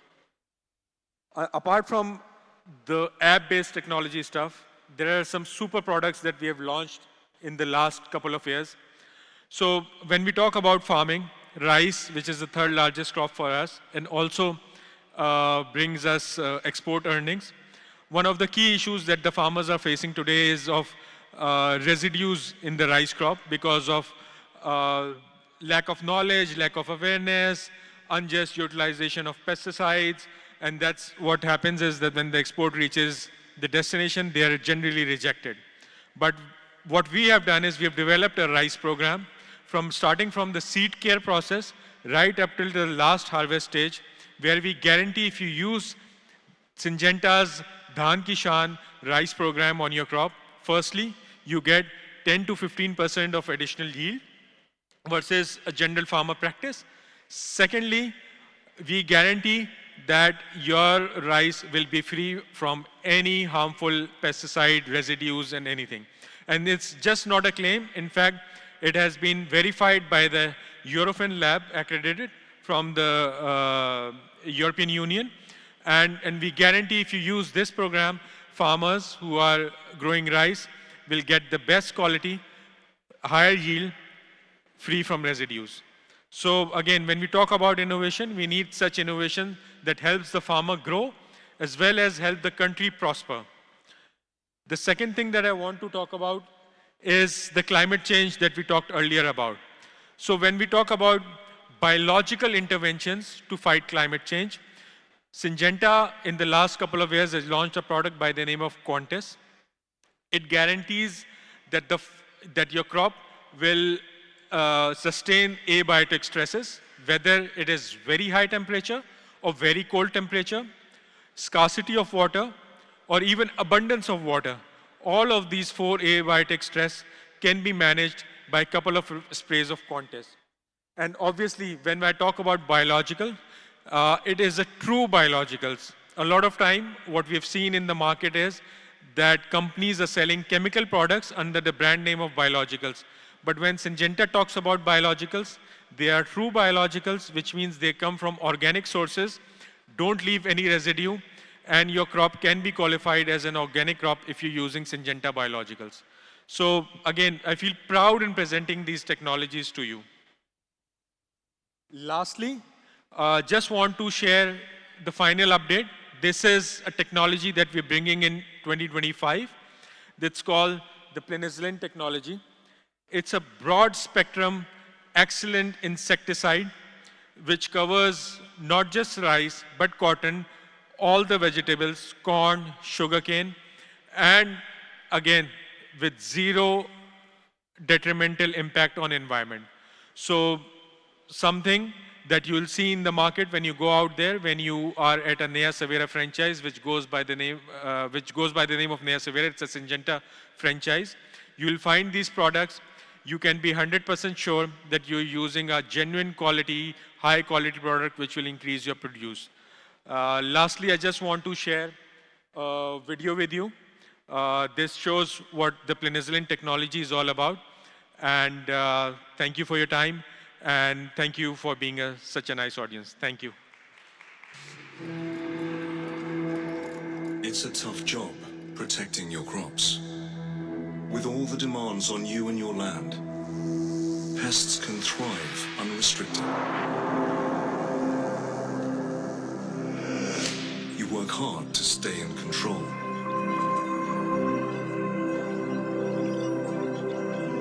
You try multiple solutions, but it's difficult to keep on top of the threat. Until now. Penicillin technology. A novel mode of action that gives you durable protection against hard-to-control pests across a wide range of crops.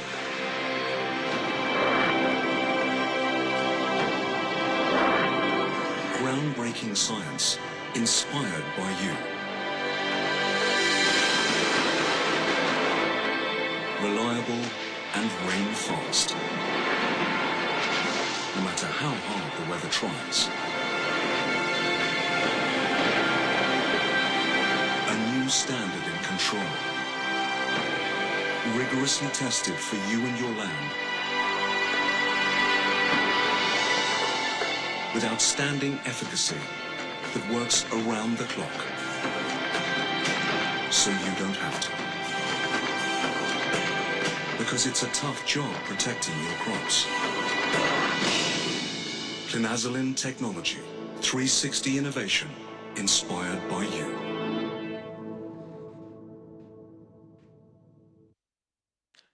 Lastly, just want to say the slogan that you see on the screen, Hamari Zameen, Hamari Zimmedari. At Syngenta, we just don't say it, we feel it, and we're working towards the growth of Pakistan and growth of our farmer brothers. Thank you. Thank you, Kazim, for giving us this opportunity, and thank to all of you. Thank you.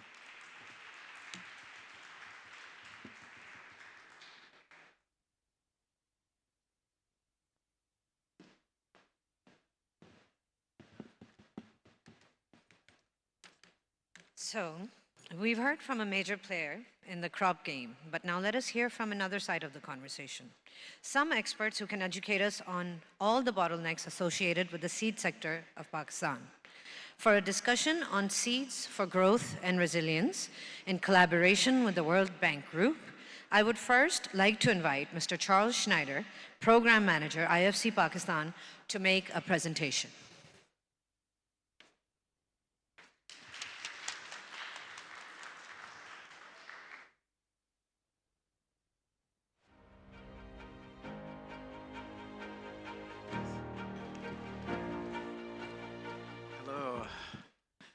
Hello, everybody. Good to see you.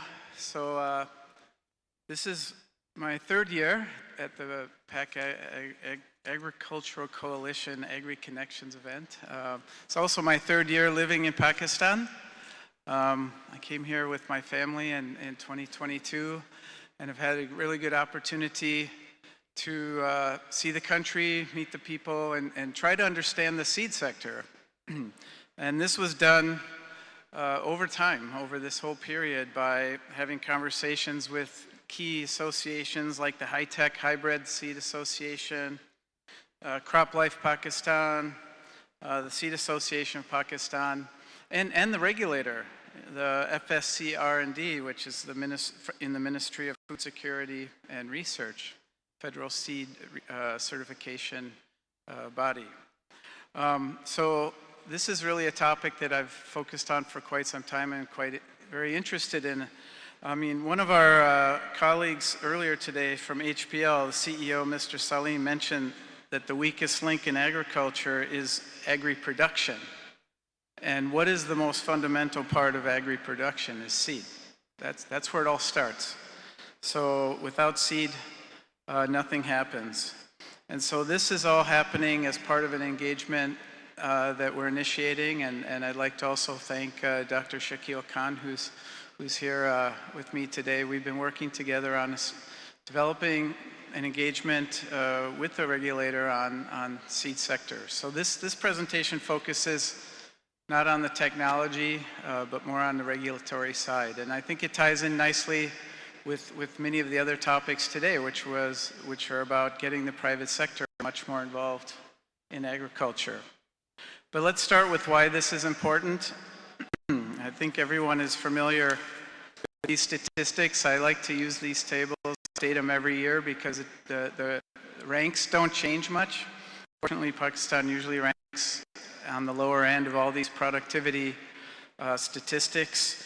Mr. Ali from Engro mentioned a very interesting point about wheat, saying 8th biggest producer, but 56th place when it comes to productivity. And I think this is very much evidenced here with, if you look on the left side of this table, this is Pakistan's yield per hectare in wheat. And much of this is caused by, you know, wheat being very much, I would call it informal. There's a lot of wheat that's saved, that's traded locally, that's sold by artis, so it's not necessarily a heavily certified sector in terms of the seed. So how can we change that? Now, especially with wheat policy changing, being more productive wheat producers is going to be very important. Rice, again, even though it's the largest export in agriculture, it's the lower productivity side. And I've heard, you know, you can, real experts can correct me if I'm wrong, but I still hear people talking about rice seeds from Erie that date back many years. So it doesn't seem to be a lot of innovation and new rice seed coming in, but could be corrected on that. Maize, the most competitive of these probably, and also a very successful sector. It may not be accident that most maize or corn seed is actually not coming in through certification, but it's truth in labeling, and I'll get into that later. But it means that it gets into the market faster. It's really, this type of seed is much more successful based on quality, not based on regulation.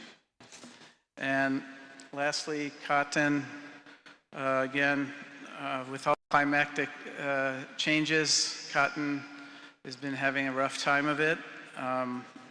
Even with GMO seed coming in, still productivity level of cotton is still quite low.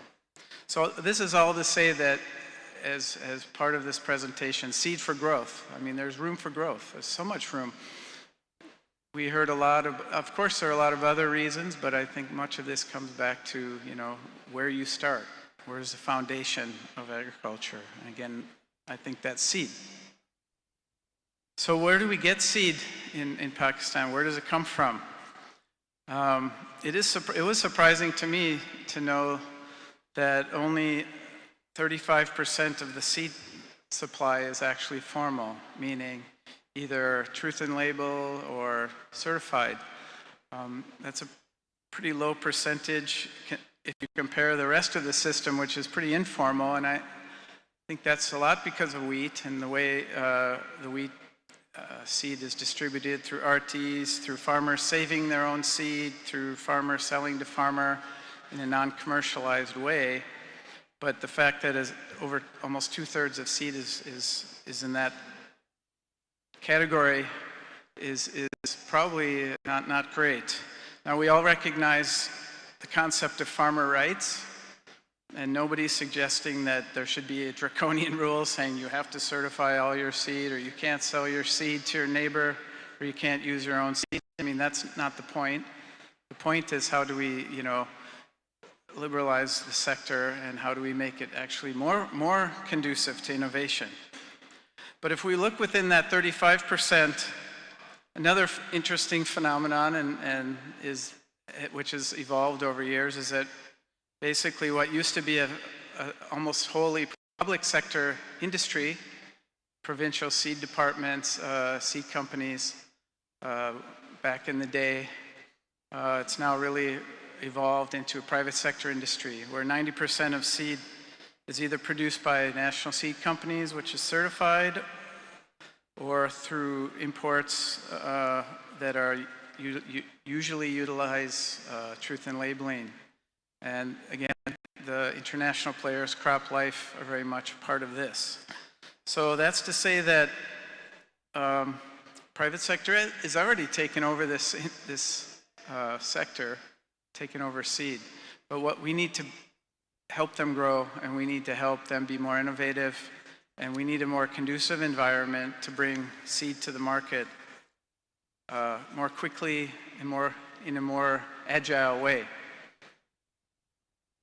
So when we were putting together this, you always, when you start a project, you always look at all the regulations and you try to understand what were the key laws, regulations that came up over time. When we put together this time sheet, it really shows an evolution from public sector to private sector. So for example, the first Seed Act in 1976 established a framework for public sector only seed sector. There was no word of private sector in that act. So that's only 1976. So that, thinking about John's presentation, that's almost exactly the same time that the US was getting out of wheat grain purchasing and storage. So at this moment, there was no concept of private sector seed.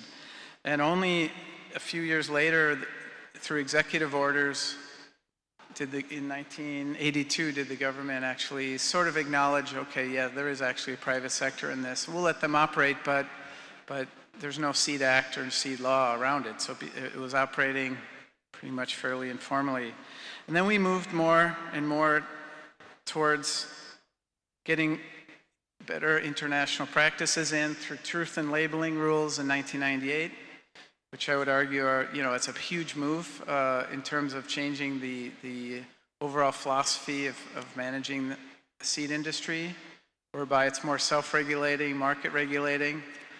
That's a big move, but again, it's not implemented widely in the seed sector, and certification, which is more of a regulatory function of allowing seed to come in to the market, is much more prevalent at this time.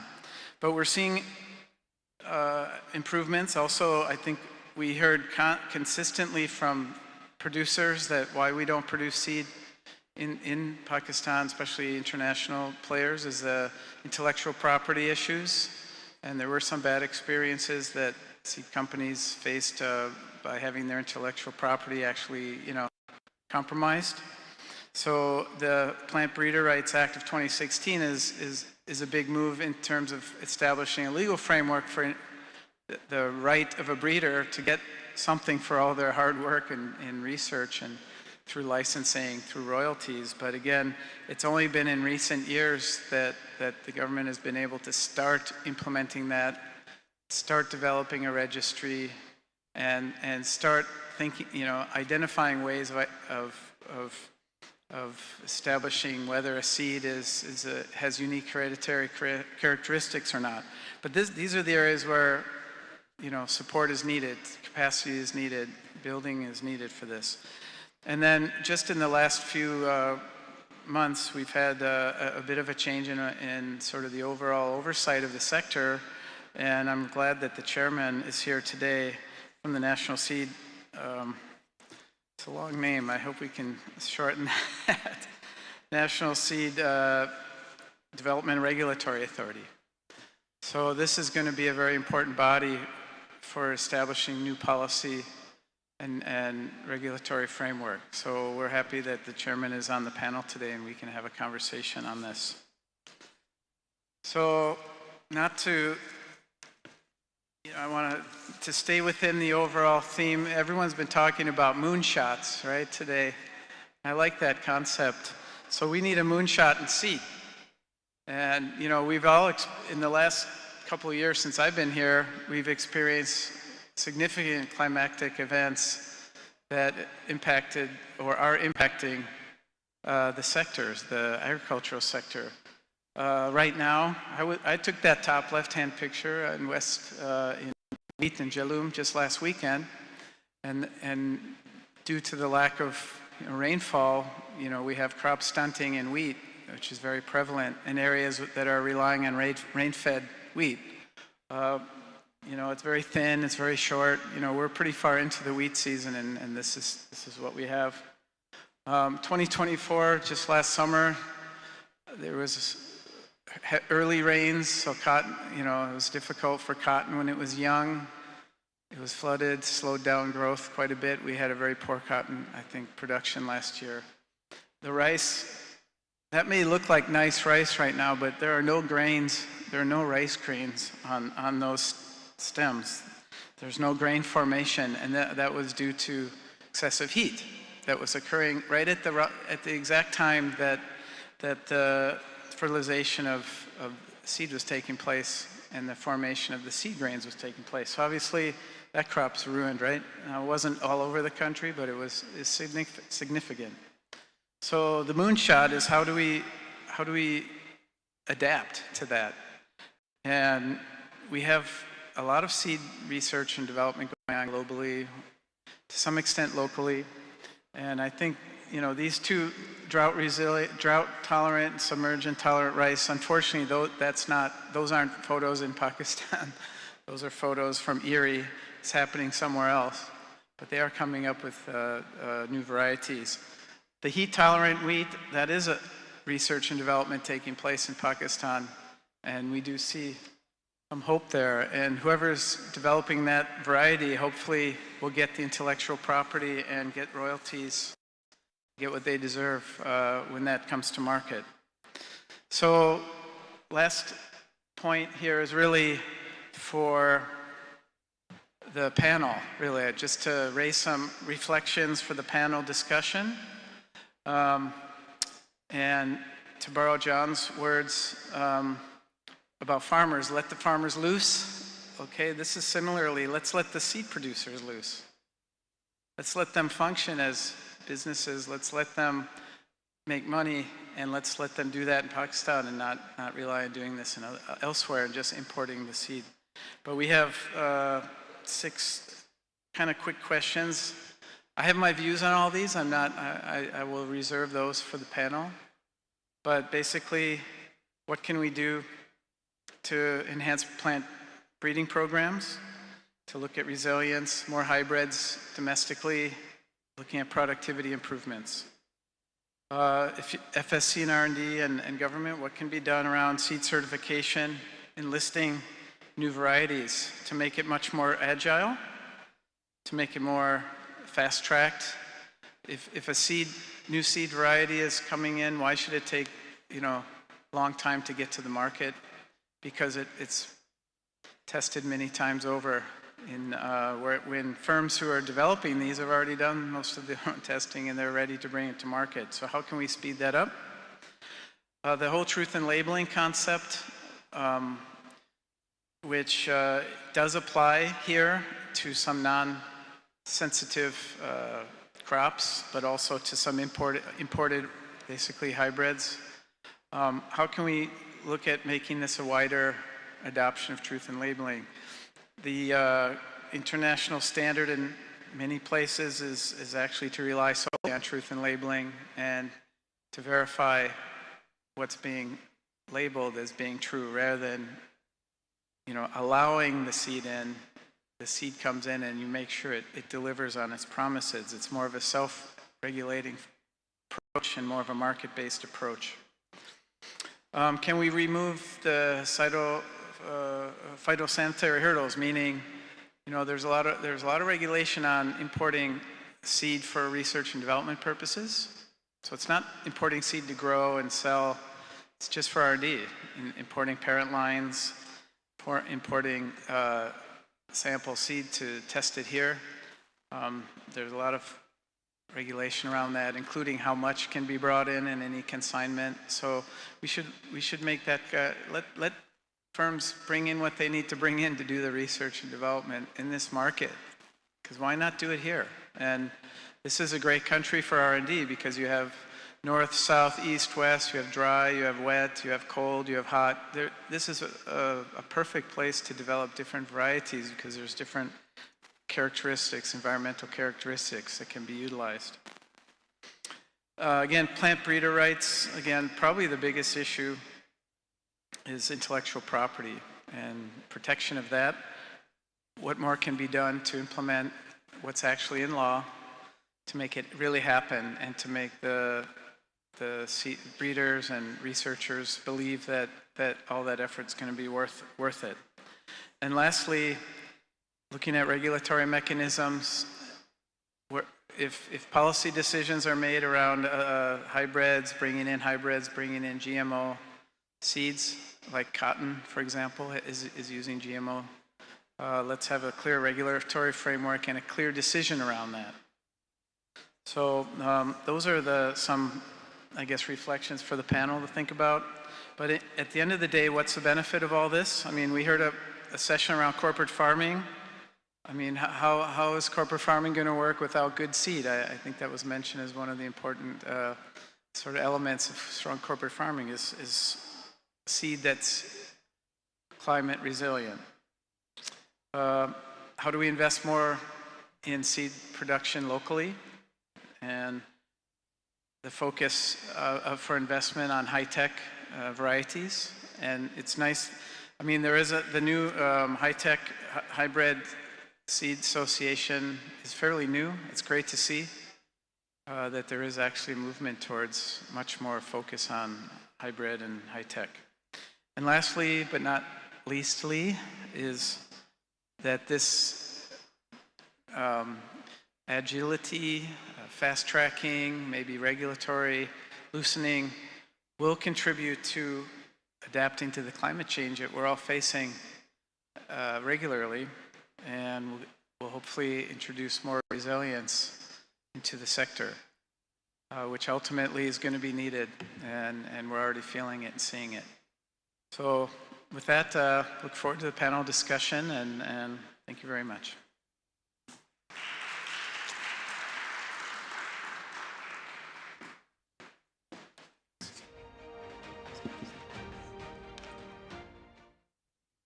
Okay, with that, we're going to start our next panel.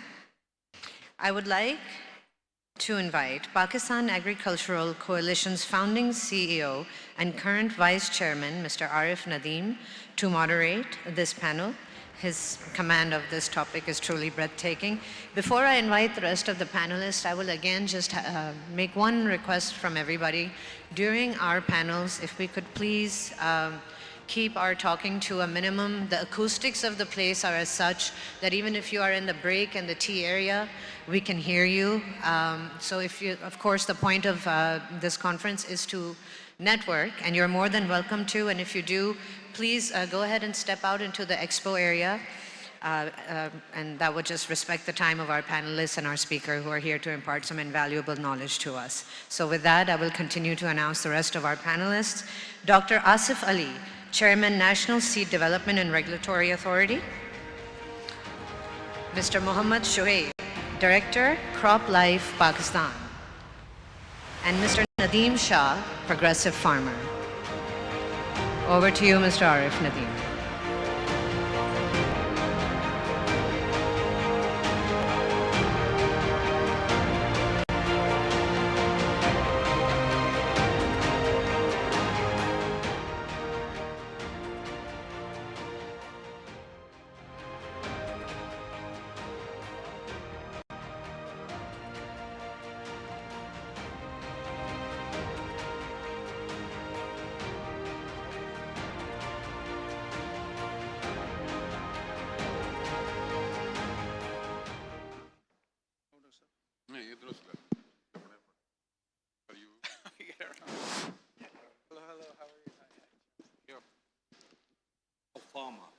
That's the most important person.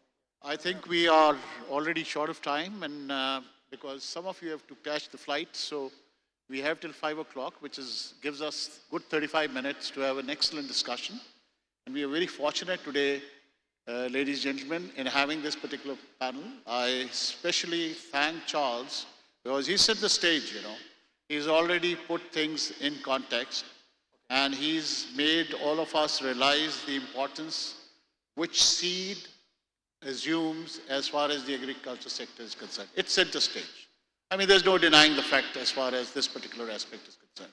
So, and we are very fortunate today that we have Dr. Asif with us, who heads the Apex body, which has recently been created, and this is the last effort of the government to make a huge effort in trying to rectify the situation as it's been existing for a certain amount of time. I mean, it's been a challenge for the government, and they think that we need to address it, and I think we'd like to hear a lot from you. It was one of the recent organizations which has been created under the statute, if I'm not wrong, on 24th of November, if I'm not. Yes, 8th of November. Okay.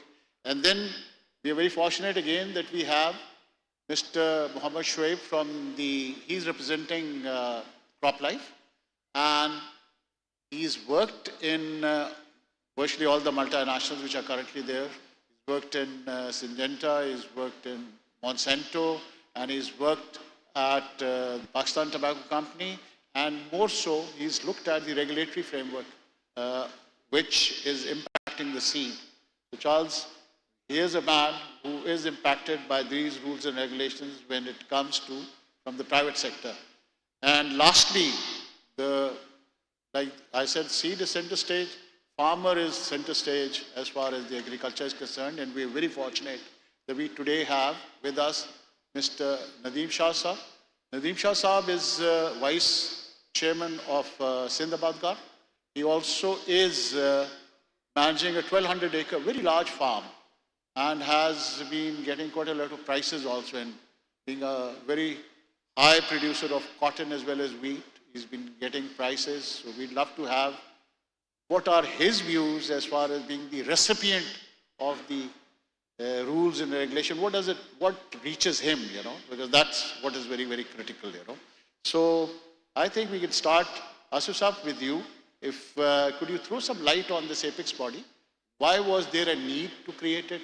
And what do you think, what sort of an impact it is likely to create in this? Well, thank you very much, sir. I'm very grateful. You know, I had the privilege of sitting with you, you being my mentor. You know, you set many stages or the way forward for agriculture in Punjab, particularly, and then at Pakistan Agriculture Coalition, we had been in touch.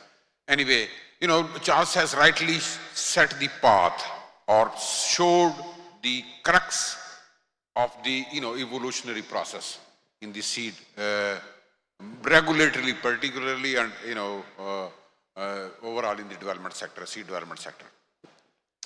So, you know, there is a change, and, you know, there are many challenges, and rightly pointed out, seed is at the core.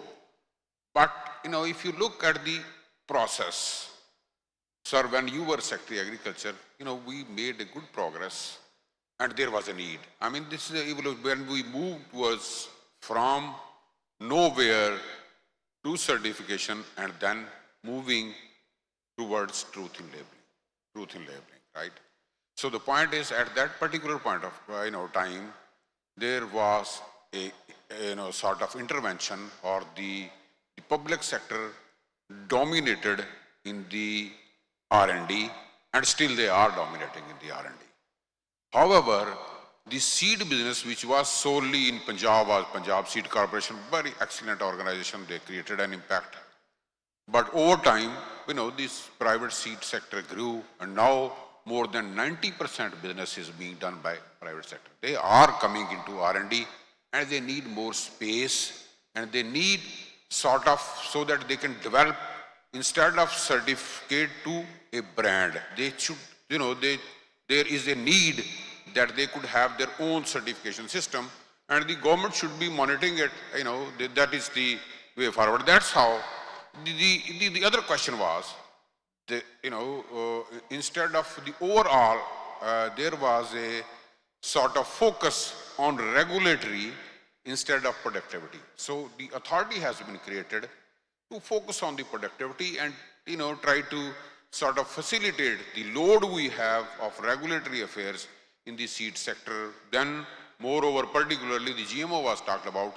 So we have, cotton is the only crop where we are growing GMOs, and the most problems are coming in cotton. So the point is, we have overloaded the cotton seed system with biosafety and then, certification system and variety evaluation system. So therefore, we are struggling. We had a meeting yesterday also that showed that the private sector and the good companies could come up, and ultimately they should move towards truth in labeling, and the public or the authority should facilitate them. There are 4 things which are important in my opinion in the seed. 1, germplasm, sir. 2nd, technology.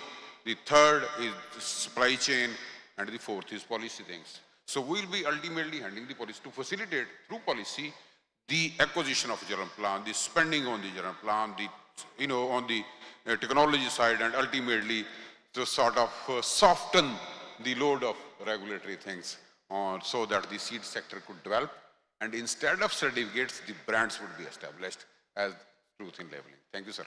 Thank you very much.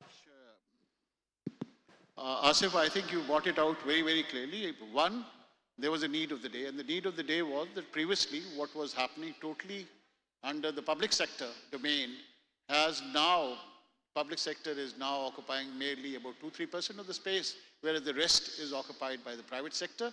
And there is therefore a need that the rules and regulations are modified according to them. Shoaib, would you like to dwell a little bit on this particular thing? What is your feeling? Because recently we were part of the dialogue which Charles undertook, and this is very late, as August 24, if I'm not wrong, the CropLife people, he had a dialogue, he and Shakil had a dialogue with you all.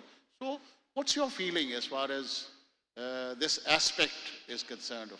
Are the right kind of seeds reaching our farmers? Do you have sufficient space? Would you like to dwell a little bit on these particular aspects? So first of all, thank you very much for arranging this session, and I would like to thank Pakistan Agriculture Coalition who especially arranged this session, because regulatory is very, very important. If we want to make the investment in the country, if we look into the global organizations, generally first they evaluate the regulation of that countries and then they make the investments. So generally, if we look in the past, in 90s, we see that a lot of investments were made in our nearby countries, in our neighbor countries like Thailand, India, and other countries. So what happened actually? They developed the intellectual property rights at that point of time. I'm just giving you one example that what is the importance of the regulation. So if we see past, then we see that there is a lot of investments made in these countries due to the approval of only one regulation, and that was the intellectual property rights. But unfortunately, we failed in approval of the intellectual property rights, and we approved these regulation in 2016. And still, I would say we are not late, and that has started working in Pakistan, and now we are feeling more comfortable. That department is working well. They have included a lot of crops under that protection area, and definitely we are applying as a CropLife companies for the protection to that authority. I will talk one by one in each regulation that what are the good thing in those regulations and what needs little bit more improvement. Similarly, we have seed is basically, governed by so many regulations. And if I talk about the Charles presentation, he said that a lot of seed is being also imported from the other countries. So first regulation, which is very, very important, that is the quarantine regulations or import regulations. We are facing some challenges there, and my suggestion is that as a stakeholder, Dr. Saab are here, I think we should talk, we should involve all the stakeholders involving the crop life and other stakeholders, that how we can improve those regulations, because R&D is very, very important. If we look into those regulations, we are facing some challenges in the R&D seed imports. There are some, I would say that phytosanitary conditions which needs some discussions that how we can improve. Similarly, there are some issues in the R&D seed import permit conditions. We need to discuss those conditions and those quantities, that how we can improve. Similarly, those regulations are saying that you have to put your seeds in the PEQ for the whole season. We need the discussion that how we can reduce this time period. And if I talk about the second regulation, which is very, very important, that's the Seed Act, which is basically governing the approval of any variety or enlistment of any variety. That takes, in the present regulation, 2 to 3 years. And I think still there is an opportunity that we can improve this timeline, maybe from 2 to 3 years to maybe 1 year. And how we can improve it. If I take the examples of the other countries who are working on these regulations, generally they have a very robust system of the characterization of the variety. First they do the characterization, and then they allow those varieties under truth and labeling without conducting any adoptability or registration trials with the government. So we can adopt that type of models. And similarly, if I talk about the registration or commercialization of the R&D varieties, on the basis of the data, of the companies, generally they consider the R&D companies who have very strong footprints of the R&D in the country and globally. So that could be improved. And similarly, last regulation, which is about the biosafety regulations, I would say that since morning we are talking about the water scarcity and drought in Pakistan. So I would say that most of the technologies are available in the biotechnology. Dr. Saab is a biotechnologist. I cannot talk a lot in front of Dr. Saab, but still there are technologies available in the biotechnology system, and those involve the genetic modification and similarly gene editing. So we need to, I would say, review these regulations. I will give you one example that we started the work in 2008, I remember, and still our varieties, GM varieties, are not approved. It's 2019 now. It means 11 years has passed without any decision. So we need to be very much quick on our decisions, and definitely this thing will open the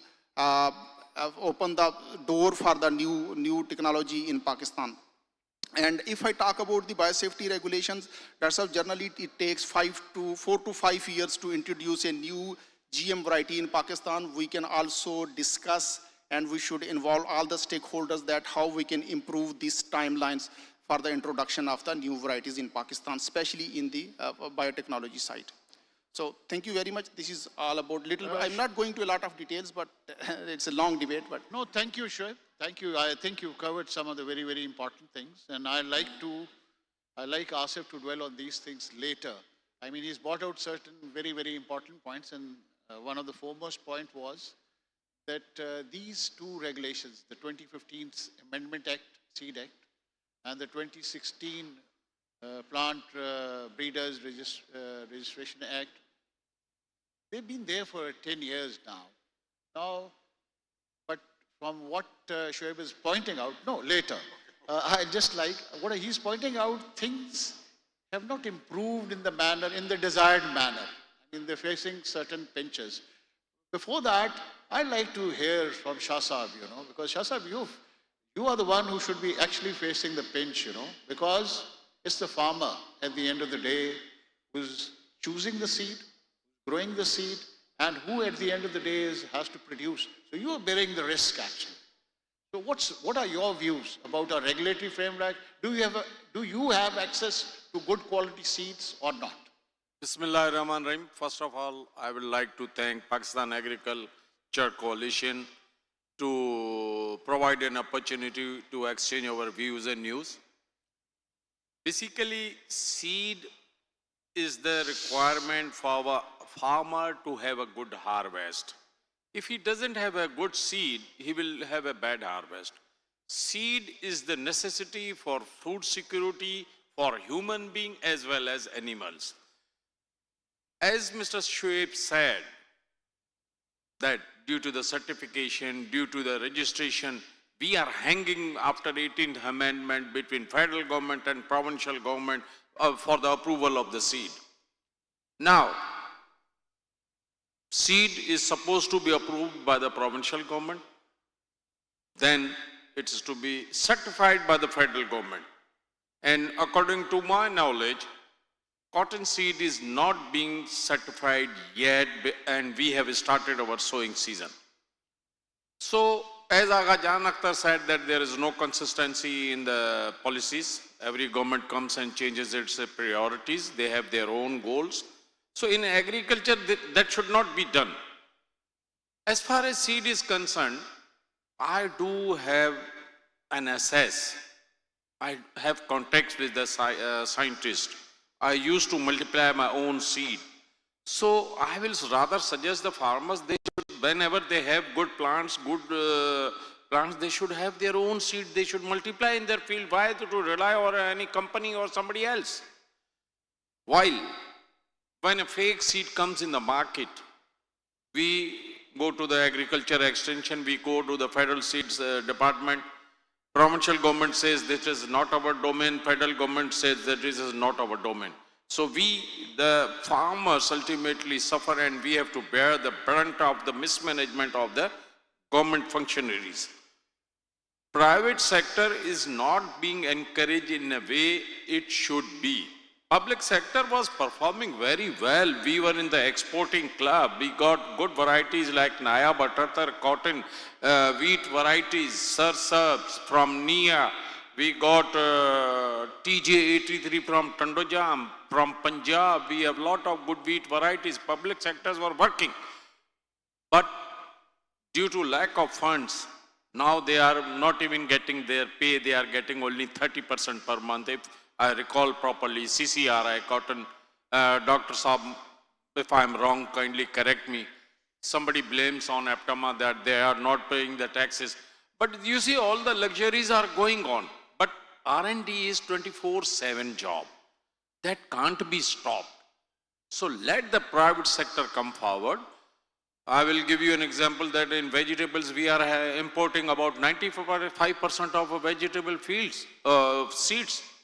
Why can't we have our own seeds? As far as hybrid is concerned, previously we are all relying on a hybrid for an imported seed.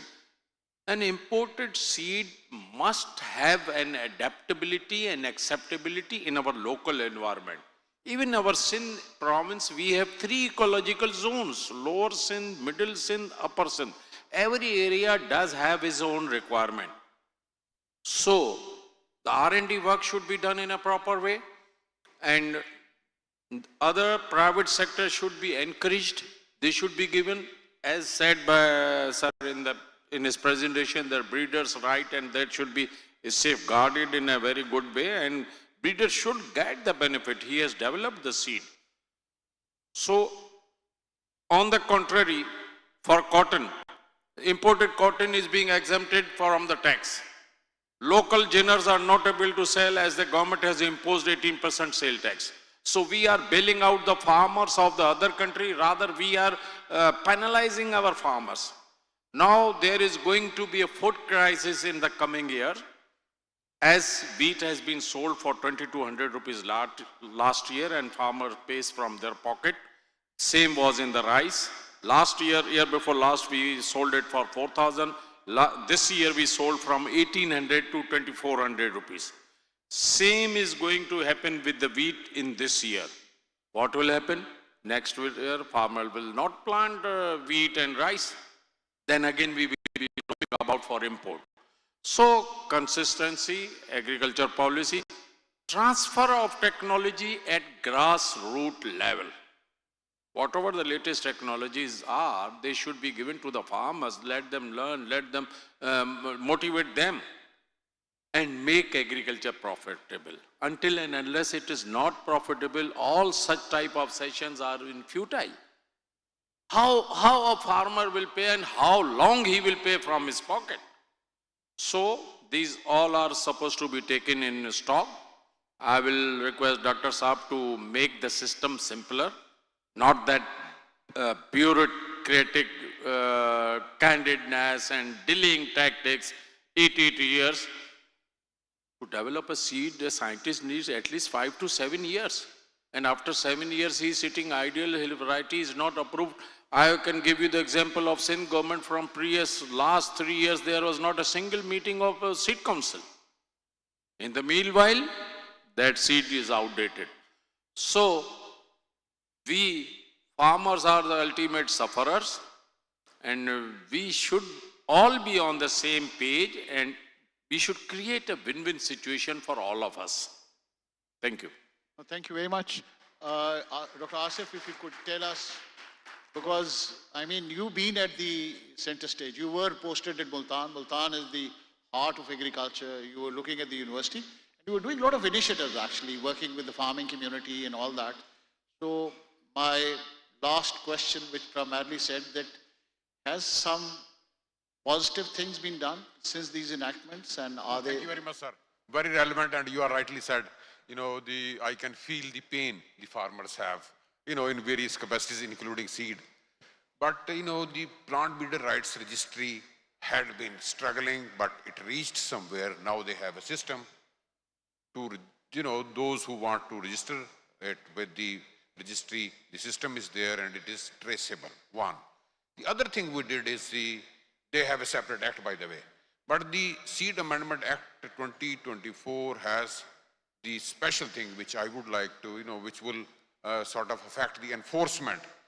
That is seed tribunals and seed courts. Okay. That is a dedicated thing which has been established, that if there are any infringements, there are specialized courts.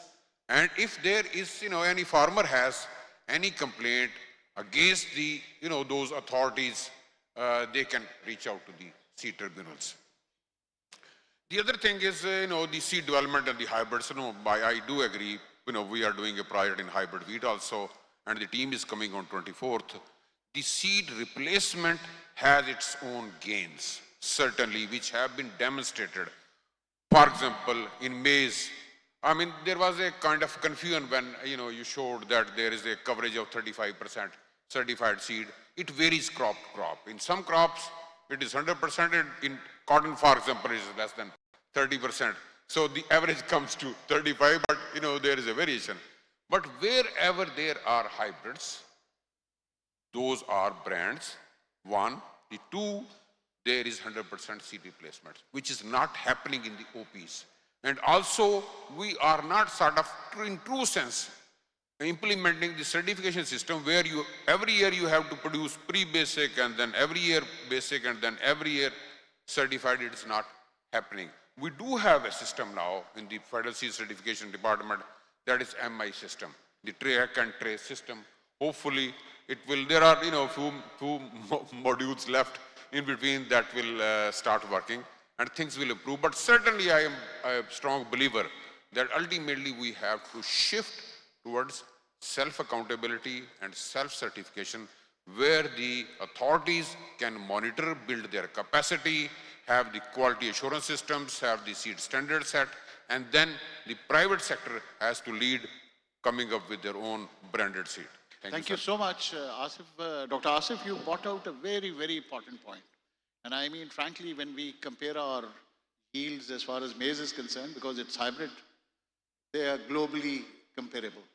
Whereas, same is the case with hybrid rice, the jump was sudden from 30 to about 100 months, hybrid.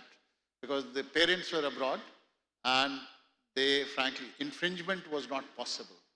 Now, frankly, that isn't true, incidentally, for the OP varieties.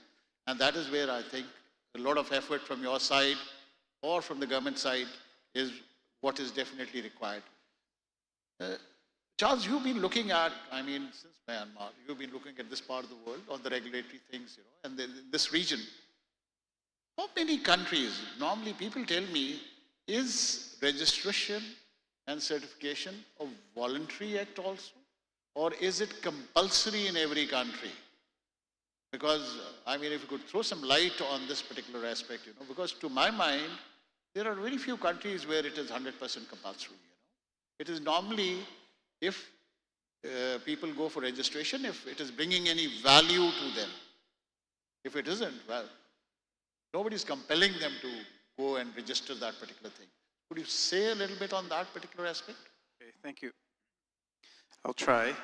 I think we need to do more benchmarking. I think that's part of what's in our plan in terms of working together on the regulatory issues is more and more benchmarking of other jurisdictions and other countries. I wish Dr. Shakil could answer this question. I know that if we take the case of, let's say, the U.S., it's truth in labeling, right? And it's the reputation of the company, it's the self-regulation, right, of the market, and that's probably led to a lot more R&D and a lot more innovation than if the government had been involved in approving every new variety that came out or registering. So, there are these examples. I believe, and correct me if I'm wrong, our neighbors next door in India still, to some extent, rely on a system more like this one, but have been able to streamline and speed up processes. Because I think the issue here is twofold. One is like what we call like a re-engineering of a process. That is, why do we need to certify when we can do truth in labeling? So you eliminate a process you don't need and you replace it with something better. That's one way. The other way is to improve a process that you already have, which would be like on certification. Why I think it took 2 seasons sometimes to certify a seed, and then obviously the company has probably already taken 1 or 2 seasons on their own because they don't want to bring a seed that's going to fail. So why not streamline that and speed it up and maybe have only 1 season? Or I've heard of cases where maybe the main indicator of whether a seed gets certified is how much yield comes. But that's not always the most important factor. The factor may be in this environment in Balochistan where it's very dry, this seed did very well, and we should recognize that, right? We shouldn't group all the one seed and say, well, how did it do in each province, and then average it out and say, well, that's not good enough. Right? It should be based on that particular environment where it's going to be used. So these are like tweaks to the actual existing system. Thank you, Charles. I think we've got a few minutes left, and we can open up the house for questions. Any questions from the house? Anybody would like to ask the panelists any of the people from there?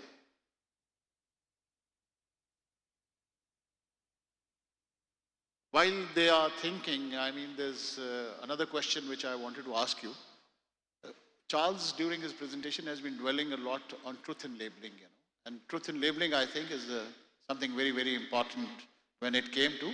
The provision existed, as I recollect, in 1976, that the private sector companies could go for introducing their products through truth in labeling. You know. When they're ready, they could introduce it. And it was only in 2080, that through a rule, the act was amended, in actual fact, where registration and certification became compulsory. Now, frankly, what Charles has been indicating in his presentation also, and his dialogue, I'm sure it's come out of that particular dialogue which we're conducting with the CropLife, with the Seed Association, with the high-tech hybrid people, that truth in labeling is probably the right way to go, you know. So, any endeavors of moving in that particular direction, Dr. Saab? Yeah, like I said, I know, and Charles is exactly right. We have to sort of see the plus minuses. The society we are living in, or the R&D, the lack of R&D, in private sector perhaps would need some kind of system. For example, yesterday we had a discussion that we should go for enlisting of varieties like we do in hybrids. So there has to be some adaptability and comparisons. Once the thing is good, okay, go ahead. So, and then we can give few companies which would meet those standards the right for truth in labeling, not, all across. So there has to be some system of, a hybrid system in between. And then ultimately the target is to come up, some seed companies, those would have the standards of, multinationals, and they have their own branded seed, and then we can sort of move or kind of give them the leverage of self-certification or truth in labeling. No, I think it will be excellent, and I hope to God that you continue in your assignment, That's Inshallah. And that's critical. Yes, please. Just Shweb? regarding this question, definitely I will add here. Whatever the Dr. Sab said, I think it's very true that countries who are adopting the optional registration are they are allowed, companies are allowed to sell their products under truth and labeling. The procedure is same as Dr. Sab said, that actually those countries have the companies who have the R&D, very strong R&D, and luckily we have some companies in Pakistan under the crop life portfolio who have very, very strong R&D. They have their own germplasm, and they can even register their germplasm under the PVP regulation. So such companies could be allowed under the truth and labeling. And I would say that Dr. Saab is very supportive and always supportive. I know that he joined, and after that we get a lot of support, especially, and we resolved some of the challenges which were pending since long. And if it happens, I assure you that so many companies will make the investments on the trust of the data which they have. And generally we have a very strong data system internally. So whatever we will launch, we promise with the farmer, we promise with the community that will perform in the market, and we will not, take back. Generally, we do not take back our products when we launch. So what will be the saving?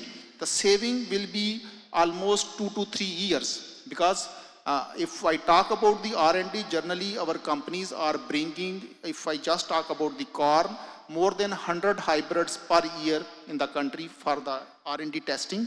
And generally we have options of 2 to 3 hybrids of introduction, and it will change your agriculture system in Pakistan if it happens that we will be allowed under truth and labeling on our internal data.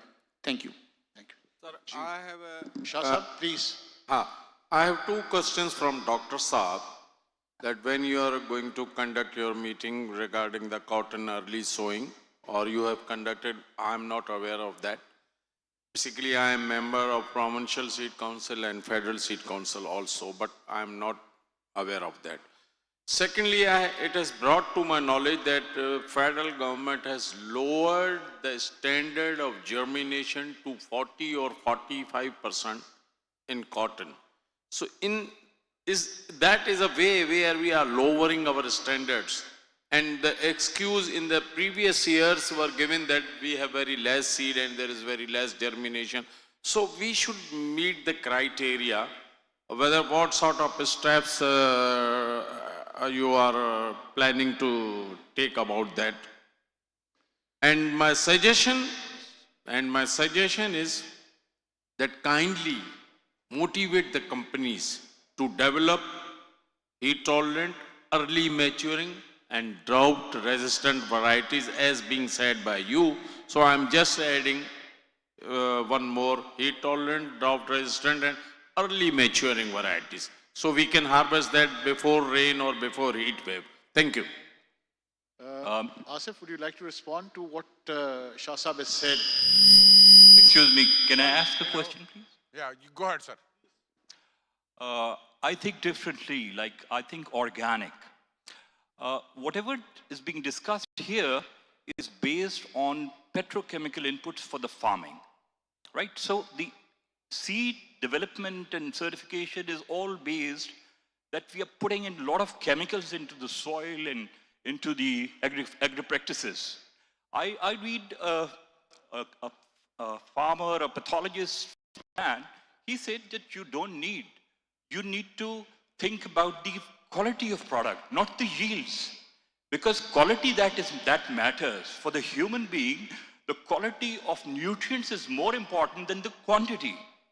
So this is a different sort of, perception and ideas to discuss. Because, we are, in the whole world, agronomics is now dependent on petrochemicals. If the cost of fuel goes up, everything goes up. So the input cost goes up, eventually the consumer has to pay for that. And the consumer in Pakistan and the rest of the world does not have the capacity to pay. Thank you so much. Thank you, Ji. It's an excellent point. I think the point well taken. So thank you very much, everybody. We've had an excellent discussion on this very, very complex subject. And thank you, Charles. Thank you, Dr. Asif, Shoaib, and Shasaf for for enlightening everybody. And I wish you all far more success in this particular endeavor. And at the end of the day, I feel that Pakistan Agriculture Coalition, by organizing this particular session, we need to thank them also for organizing us. Thank you so much. Best of luck.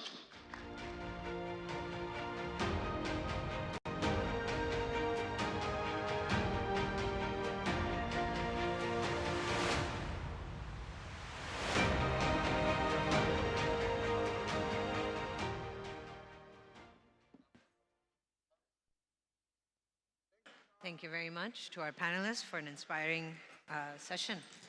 So I guess we can all certainly feel the wind of change marking the seed sector's evolution. We've learned from the leading experts in the fields of investment in agriculture, developing an agri-commodity market, and seed. So now we must turn our attention to the wider policy landscape of agriculture. How can an efficient policy framework help us streamline the challenges of the agri-sector today? To explore this, Mr. Olivier Durand, Lead Agriculture Specialist at the World Bank, will be making his presentation over video. He was supposed to join us today, but he could not, so he's joining us on video from Washington. Olivier Durand.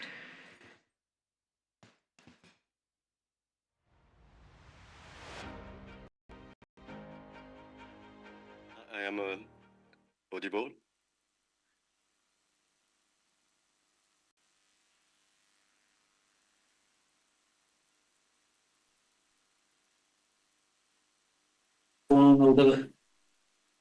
Yes, you are audible.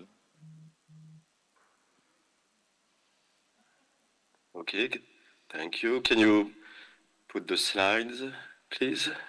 Slide यहाँ से चलेगी slide यहाँ से चलेगी क्या अबे ये क्या बात है यार मुझे दे देते स्लाइड यार ये तो Okay, perfect. Yeah. So let me start. So good afternoon and apologies for not being with you. I'm in Washington for our annual conference, and but it's also a good opportunity for me to share the Pakistani experience with other colleagues from other countries. So we also come back to Pakistan with some fresh ideas from around the world. So, but again, I would have loved to be with you to discuss the policy framework. And the objective of my presentation is really to share with you some ideas on what we should do and where we should be focusing to improve the performance of the agricultural sector. Can you move to the next slide, please? So let me start first with the vision. I mean, we are always discussing, agriculture pieces by pieces like that, wheat, rice, ignoring some part of the sector. So when we are preparing the new country partnership framework within the World Bank, our country director requested us to give a vision for the sector. They said, okay, in each of your sectors, you will give us the vision you have. Where do you see your sector within 10 years? And I think that's something we should be collectively doing before discussing into the details, the policy issues. But maybe start dreaming about. And where we want to go is to have a really performing sector, contributing to the growth, market-driven, promoted by the private sector, where smallholder farmers have been able to grow a bit, where we are using water efficiently, land efficiently, but also a sector which is creating jobs, because that's what we need to do. We know that we won't be creating so much jobs in agriculture per se, in farming, but off farm there is a huge potential of jobs that we can create, and that's where also we could see how we could act on the leverage. So I think we should have this discussion. I mean, I'm sharing here on the slide my vision, what could be the way I see the Pakistani agri-food sector within 10 years, but we could have this collective discussion around the objectives, the outcomes we are expecting from the sector. But right now, we are not there yet. We are facing a number of challenges, and I've listed 7 of them to discuss with you. Next slide.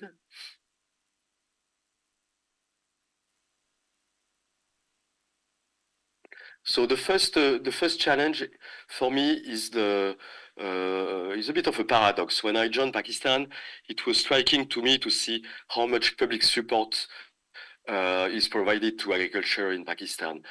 We cannot say that the government is not supporting agriculture. It is supporting agriculture a lot of resources, public resources in different manners, subsidies, price support, and other investments. But the performances are not there. I mean, in the different subsectors, the yields, the productivity is not really responding if you compare to other countries.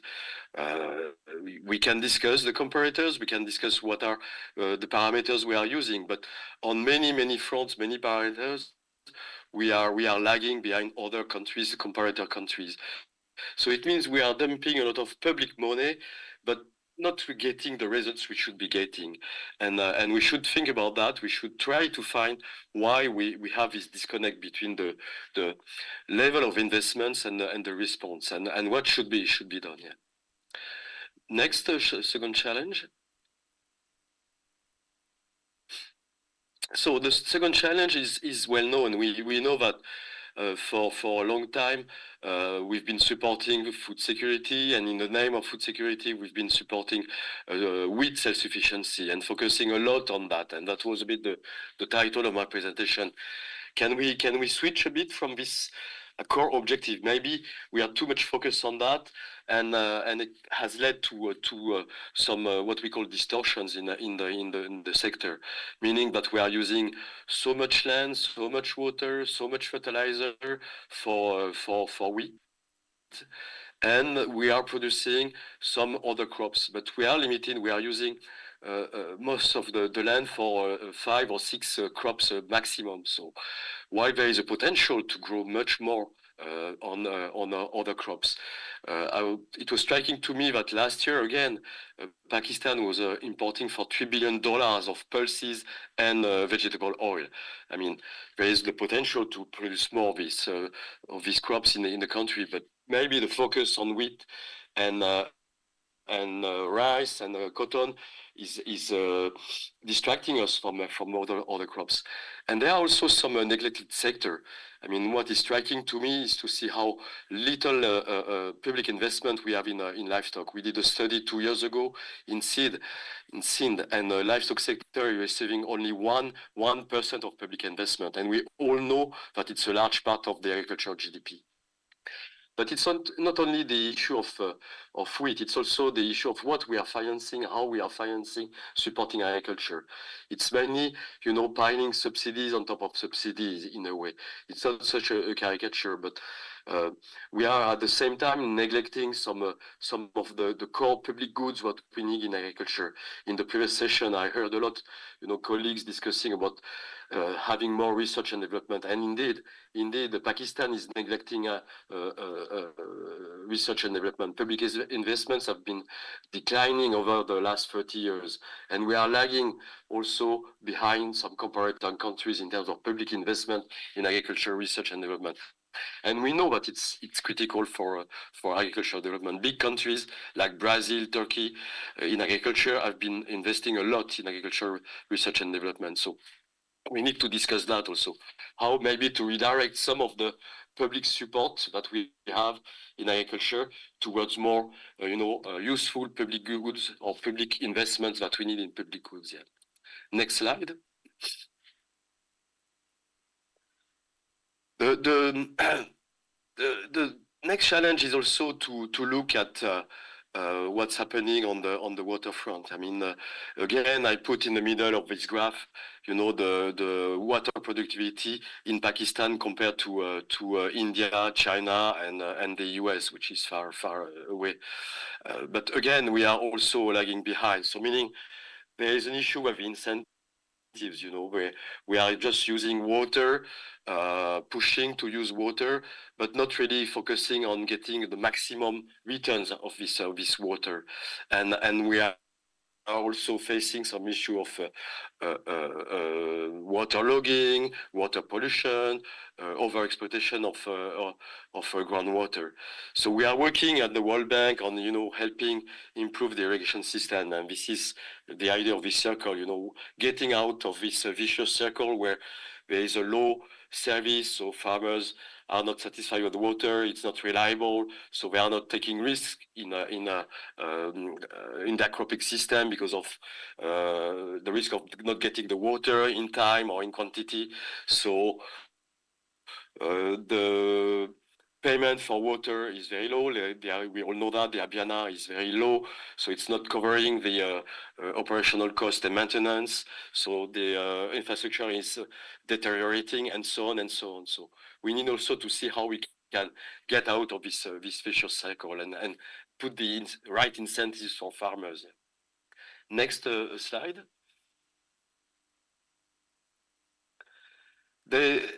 Another point which is striking in Pakistan is the level of stunting.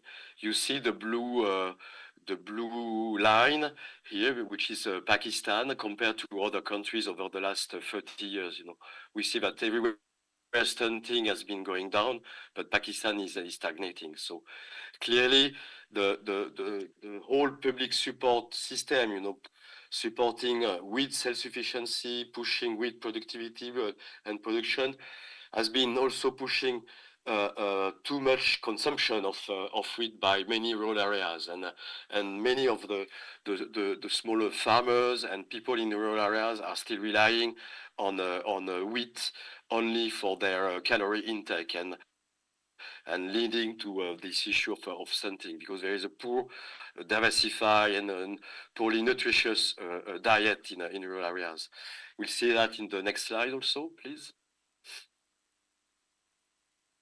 Yeah, so this is clearly a study that was done by FAO some 1 or 2 years ago, and I think we have to change again the incentives.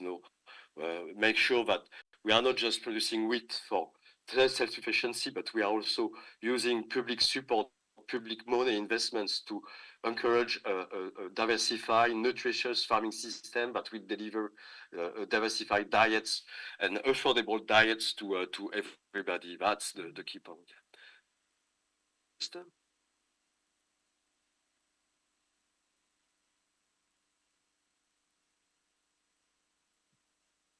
So the other challenge, which is striking in Pakistan, is this I would say dichotomy, this distinction between two farming systems: the large farmers and the small older farmers.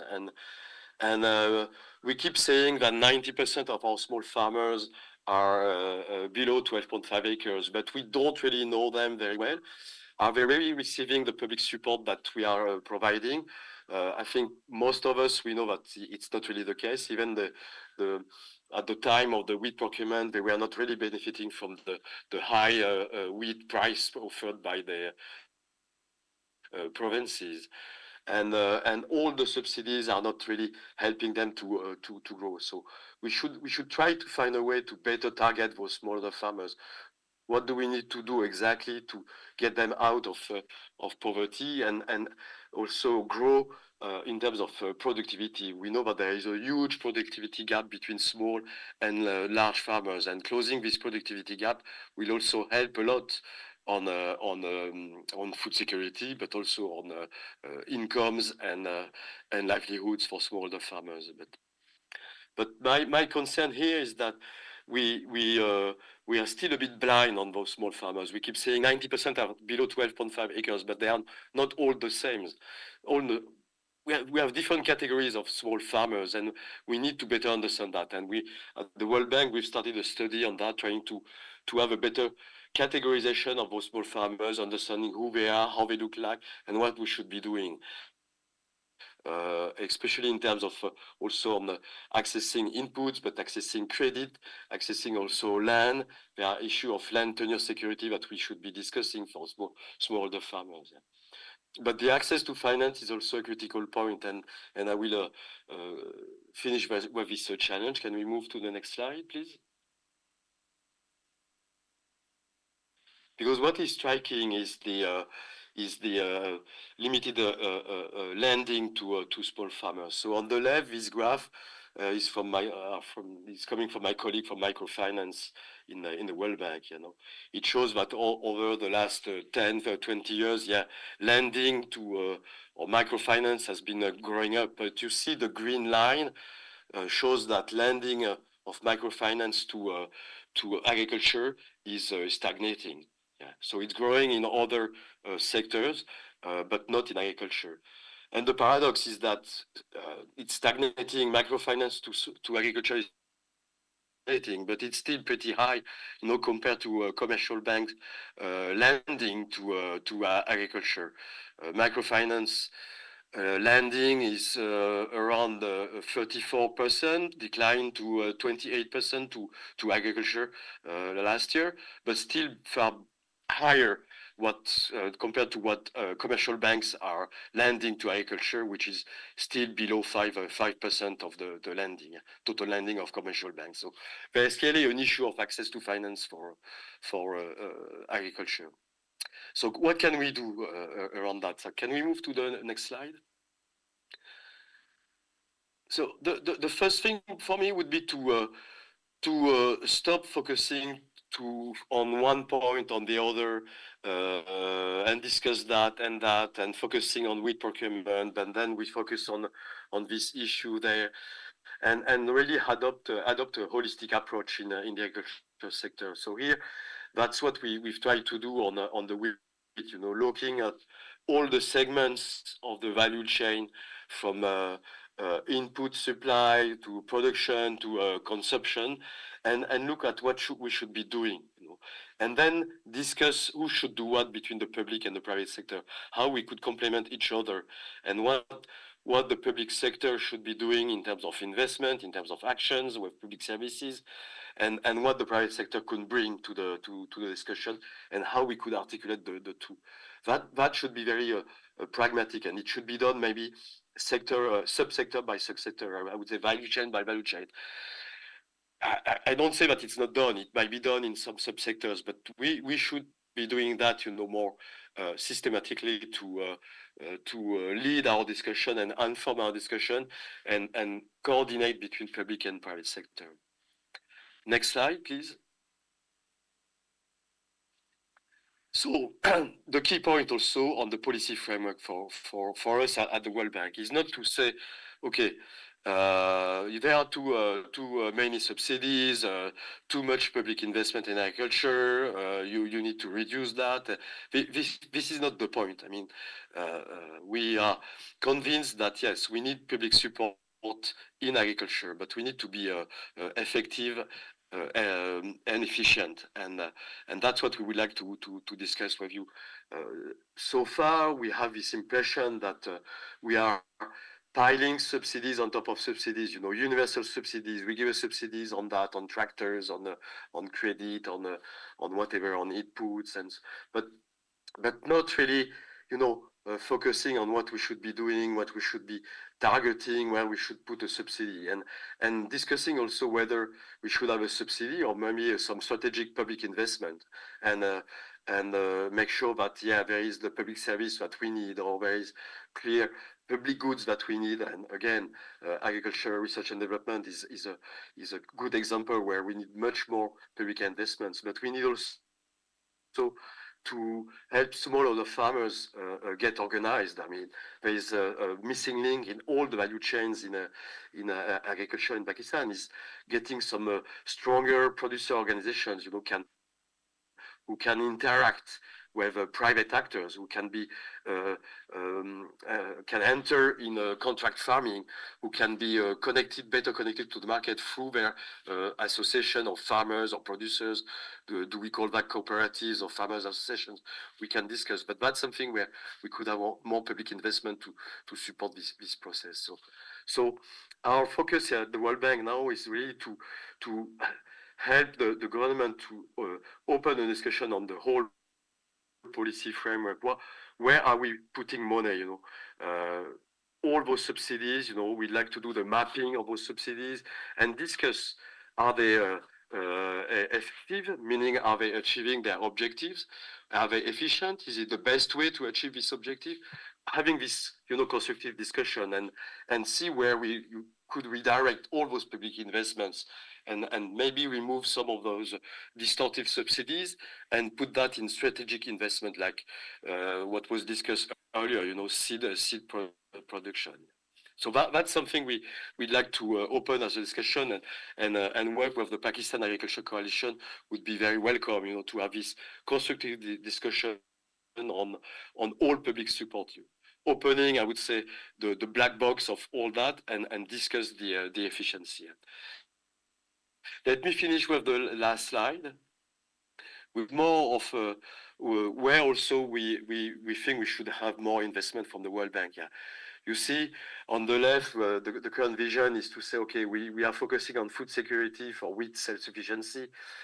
Fine, but could we change a bit the paradigm also and focus more on access to markets, develop value chain, and promote diversification? The same second point is to say, moving from focusing on cereal production and intensification to something which is more around the farming system resilience and anticipating, the climate change and helping farmers adapt to climate change. And that's where we need to really have a strong investment on agricultural research development. So that will be clearly a line of investment for the World Bank in the future. The next one is clearly irrigation, moving away from a system where we are clearly just pushing water, making sure water is available, so we push water, to something which is more on demand, targeted also, and based on water, on crop water requirements. So that's something we are working with our colleagues in the bank on, investing in modernizing the irrigation system. And the last one I put in red, which is not so much discussed, and I think we should have a discussion with the Pakistan Agriculture Coalition. What do we do with smallholder farmers? How do we help them grow? We need to move away from universal subsidies, undifferentiated support to all kind of farmers, to something more targeted to help small farmers to grow. What do we need to do around that? And we may need to start discussing how to bring more land tenure security, around sharecropping, around renting land, so that they can start investing. And how can they grow? Do we keep them below 12.5 acres, or do we need to help them to grow in terms of size also, but to access to different services? So we should have also a specific discussion on what I call farming structure modernization, and have the policy framework for that and public investments for that. Let me stop here. Sorry, maybe too long and a bit confusing, but happy to discuss. And really, the objective for the World Bank is really to open the discussion on public support in agriculture, in how to be more efficient and to have investments and public support to all different categories of farmers. Thank you. 55 in the last.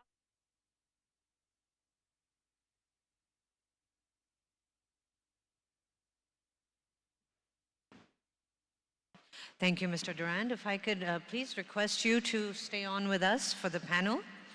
Now let us invite the panelists for our final session of the day. It is titled The Policy Framework for Pakistan. In collaboration with the World Bank Group, I invite the moderator of this session, Mr. Kazim Saeed, on stage. Kazim will be joined by Dr. Zilaf Munir, CEO, English Biscuit Manufacturers. She is also the first ever female chairperson of the Pakistan Business Council. I would like to also invite Mr. Wasim Ajmal, who will be joining us on video. He is the Secretary, Federal Ministry for National Food Security and Research. Mr. Salim Ullah, Deputy Governor, State Bank of Pakistan. Mr. Ajmal Bhatti, Secretary, Commodities Management. He will also be joining us on video from Lahore. And finally, Mr. Sana Khwan, co-founder and CEO of Indus Acres. I believe Mr. Samiullah is on his way, and he'll be joining us shortly. Okay. Over to you, Kazim.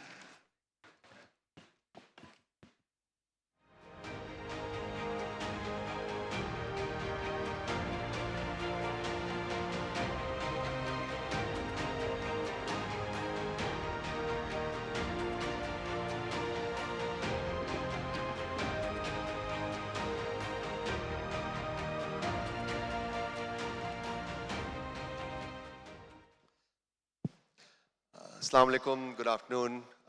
Thank you very much to the panelists. And Olivier, fantastic presentation. This presentation, I think, was part of the country partnership framework that the World Bank has announced recently for 10 years, $20 billion. And this is the agri part that was led by Olivier Durand. It's a comprehensive presentation. And I think what it sets about is not only a review of what has been government policy over the decades, but also a path forward. And the main, a couple of the main points that I would like to draw on to start is about how the government subsidies have been a focus. And Olivier's recommendation is that instead of just consumption subsidies, government policy should focus much more on strategic investments, and which can make some of the commodities a little more affordable. And this question of government support, when all day we've talked about how transition in the agriculture sector is required from the traditional last few decades of doing government-led agriculture towards private sector-led agriculture. Now, it does not mean that government does not have a role. It means that the government has a different role. And this is one of the themes that Olivier laid out for us. So when we talk about government policy and how the private sector sees it or how the private sector experiences it, what the preferences are, I think English Biscuit is a company that Dr. Zilaf Munir leads that has one of the leading roles as a processor of agri-commodities, not only wheat, but eggs and edible oils, etc. And government policy becomes, especially in wheat, becomes a critical factor for a company like English Biscuit. So if we can start, Dr. Zilaf, with just some thoughts from you on how you see government policy and what the experience has been as a private sector entity and what you would prefer. Thank you very much, Kazim. Appreciate being here. As I like to say, that agriculture is what got mankind out of Stone Age. So I don't think that if we focus correctly, it cannot transform Pakistan's economy and its people. And I think policy plays a significant role in that. Where the policy is concerned, and to give you an example how it affects us, it's not so much the policy as the uncertainty in policy that affects us directly. So we talk about wheat prices. The uncertainty in the wheat price is more of an issue for us than being able to get the cheapest price of wheat every day of the year. And that is something the policymakers need to understand. So the stability and certainty is much more significant for us to be getting stable prices, because our end products, we cannot keep changing the price of our end products. And hence, the certainty as well as in the price, as well as the quality, is something that is very significant for us. In terms of the policy, if the government thinks that by buying a significant portion of the largest crop, it has the power to do the price setting. I think that from what we see, that is not something that is delivering on what it is intended to do. And if I refer to, so it was in the 60s that the Green Revolution took place in Pakistan, and that was because of technological advances, it was because of seeds, fertilizer, tractors, yet the policy, and of course what it did was it got us, the country, from being a food insecure to a food secure country. And yet now when we look at it, the policies of the 70s and 80s do not serve us today. So that is one thing that we certainly need to be looking at. Another thing, I think, not just the stability of prices, the whole sector, agriculture sector, needs to be looked at in terms of how can that be improved, because it lacks the infrastructure that it requires now. And that, I think, is another very significant point, and I think Mr. Durand also was referring to similar concepts. So if we look at the supply chains, it is still very, very primitive from the mandi to the logistics.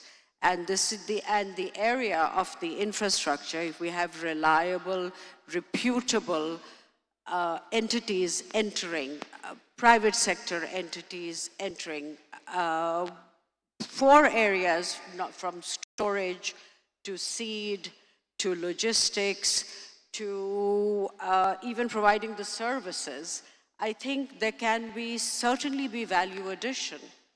And as, again, as I was listening to his lecture, Mr. Durand was referring to that it is a significant proportion of the subsidies and how it may now not be serving the purpose that it is supposed to be serving and needs to be redirected, if anything. So what an increase in productivity and yield of the crop can do could be enough to be redirecting the subsidies in areas that can help improve that. So now if I look at just getting to, with these, even a player like EBM, we can actually take total charge of ensuring the export of agri-process from Pakistan. It becomes significant.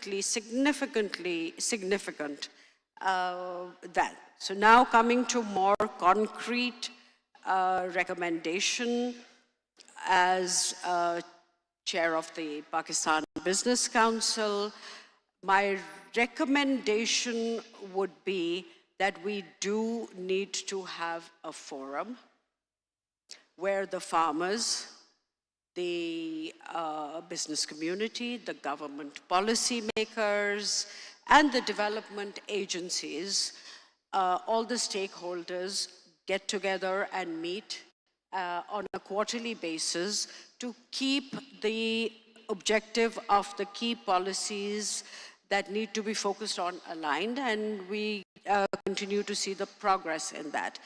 EBM itself is a patron of Pakistan Agriculture Council, and with BBC, the Pakistan Agriculture Council takes out a report on the state of agriculture on an annual basis. They do a splendid job with amazing insights, policy recommendations, and also ways that those can be achieved. So I think as a secretariat, I would recommend that we can have the Pakistan Agriculture Council be the secretariat for it to ensure that we get it. So in essence, what I am saying is this is a subject that needs laser sharp focus to keep an eye on how we are progressing with whatever three policy and priority areas that we identify.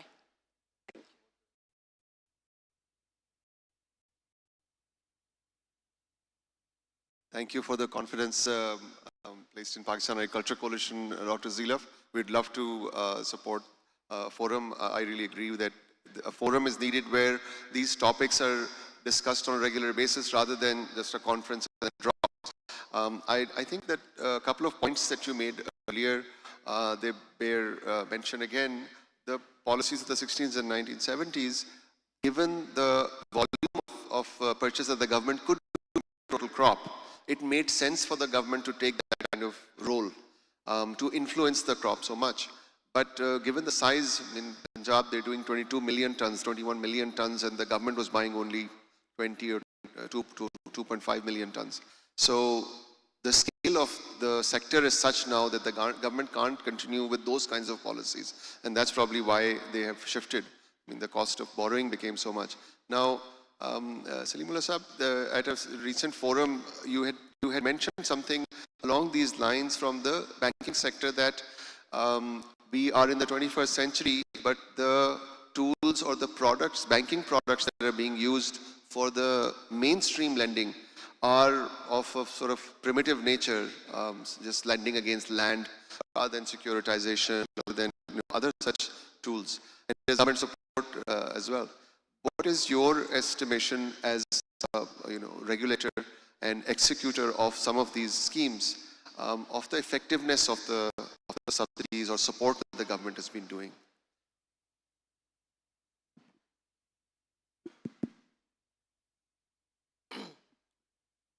Thank you so much, Kazim. Thank you for inviting me. And let me begin with this policy statement that only the smart subsidies should be given, and we should be very cautious while we are designing the overall framework to give subsidies, so that it should be able to achieve the intended objectives. As far as the agriculture sector is concerned, let me say this: first and foremost,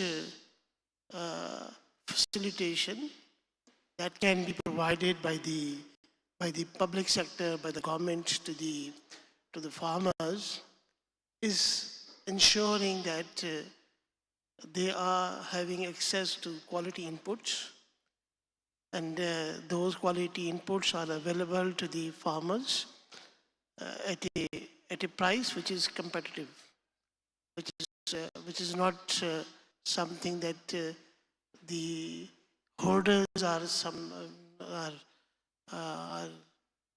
exploiting the farmers and charging the price which is way above the normal market price, just due to their clout and their ability to hoard.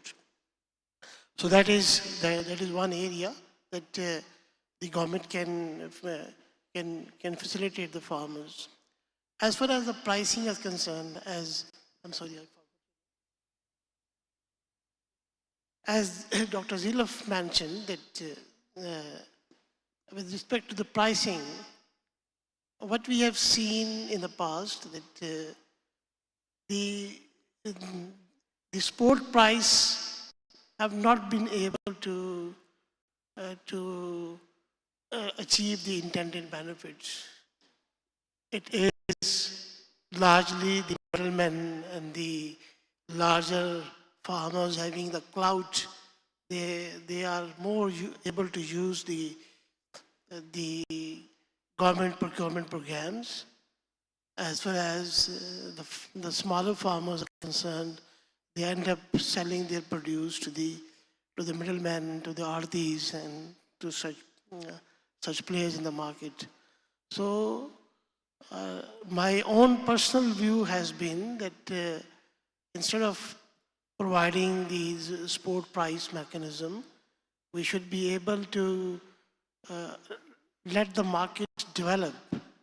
And that market development, because you see that we have seen the sector, we have seen the other crops where the government intervention is not available.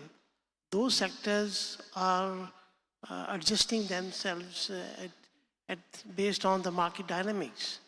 What the government can do is that, as I said earlier, that the vulnerable segments, if there are issues with respect to the price hikes, there are, say, this is a basic staple food that the public consume. So if there are certain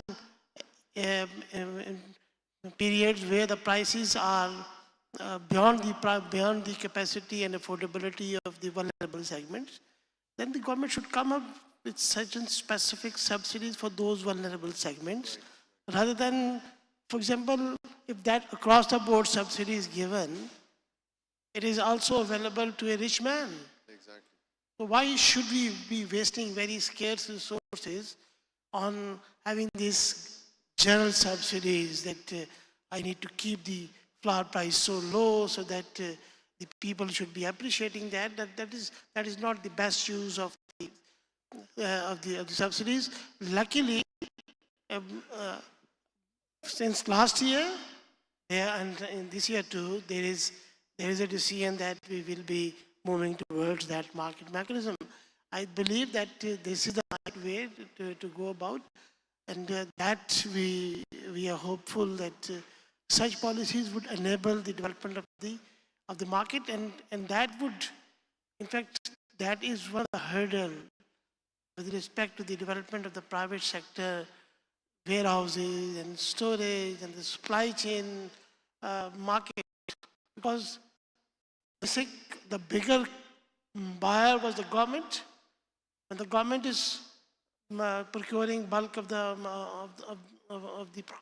crop, then the viability of having all this infrastructure, warehouses and supply chain and transports, etc., that becomes a bit doubtful. So I believe that with the transition toward this market mechanism, there will be a move towards the development of the private sector commodity markets. We are also working on that. We know that this is my dream as well, that we should be able to develop a national commodity market, and that should also facilitate the banks, because once this market is developed and we have those accredited houses available, and they are able to issue the receipts, and those receipts could be discounted from the banks, that would be I would say that a major shift in the bank's finance. Right now, we have to push the banks, pushing the banks to, because they have to deal with the market, with the collaterals, etc., which they are not used to of dealing with. When they will be dealing with these warehouse receipts, etc., and which are done electronically, so then things will become more manageable, more convenient for the banks as well. And that would also be giving a big boost to the agriculture financing as well. It may be, I see your point. I think it may be easier for government to target the subsidies like you're saying rather than general subsidies. And what you're saying, I think, reflects the global experience with commodity sectors, where the wisdom says that don't subsidize the commodity, subsidize the vulnerable group that needs, is not able to afford the commodity and needs the help. Now, we are talking about a policy framework in the session for agriculture. Maybe there is a crying need for a shift in the way the policy framework has been, as Olivier outlined in the presentation, and Dr. Zilaf and Deputy Governor Saab ne kaha. Now, let's hear what the experience of a farmer has been on government policy. And Sana Khan, you have been running Indus as a company as a farmer. Do you even feel, if you're not growing wheat, do you even feel government policy anywhere? If you're doing banana plantation, do you even appreciate or experience government policy? Sure. So, first of all, thank you so much for having me. So, the government policy is something farmers don't really think a lot about, because the government has a tendency of not being able to enforce it. We have seen that in wheat also. So, as a business, I think a lot of decision making as a grower are not really linked or think about that much, especially because over the years we've not seen anything, you know. But specific to wheat, for example, other crops, yes, obviously it has there is an indicative price. But I think now the farmers have also understood is that it's essentially a free market, and we'll only have to be competitive on our own. I mean, it's not really useful to expect or to think, because we all understand the fiscal side of the government is such that they cannot really make a meaningful intervention into the market anyways in terms of the price or anything along those lines. Other than that, a challenge that we've seen at the government level, and this is something that has happened after the provinces and federal. So because agriculture is now essentially a provincial matter, so now not only are we not seeing inconsistency, but we're also seeing a difference. You know, in Punjab, and you know, in Sindh, in KPK, that is obviously creating some sort of tension in the market overall. A good example is you know, a drip irrigation subsidy, which is up to 75% in Punjab. In Sindh, it used to be 60%, but now it's zero.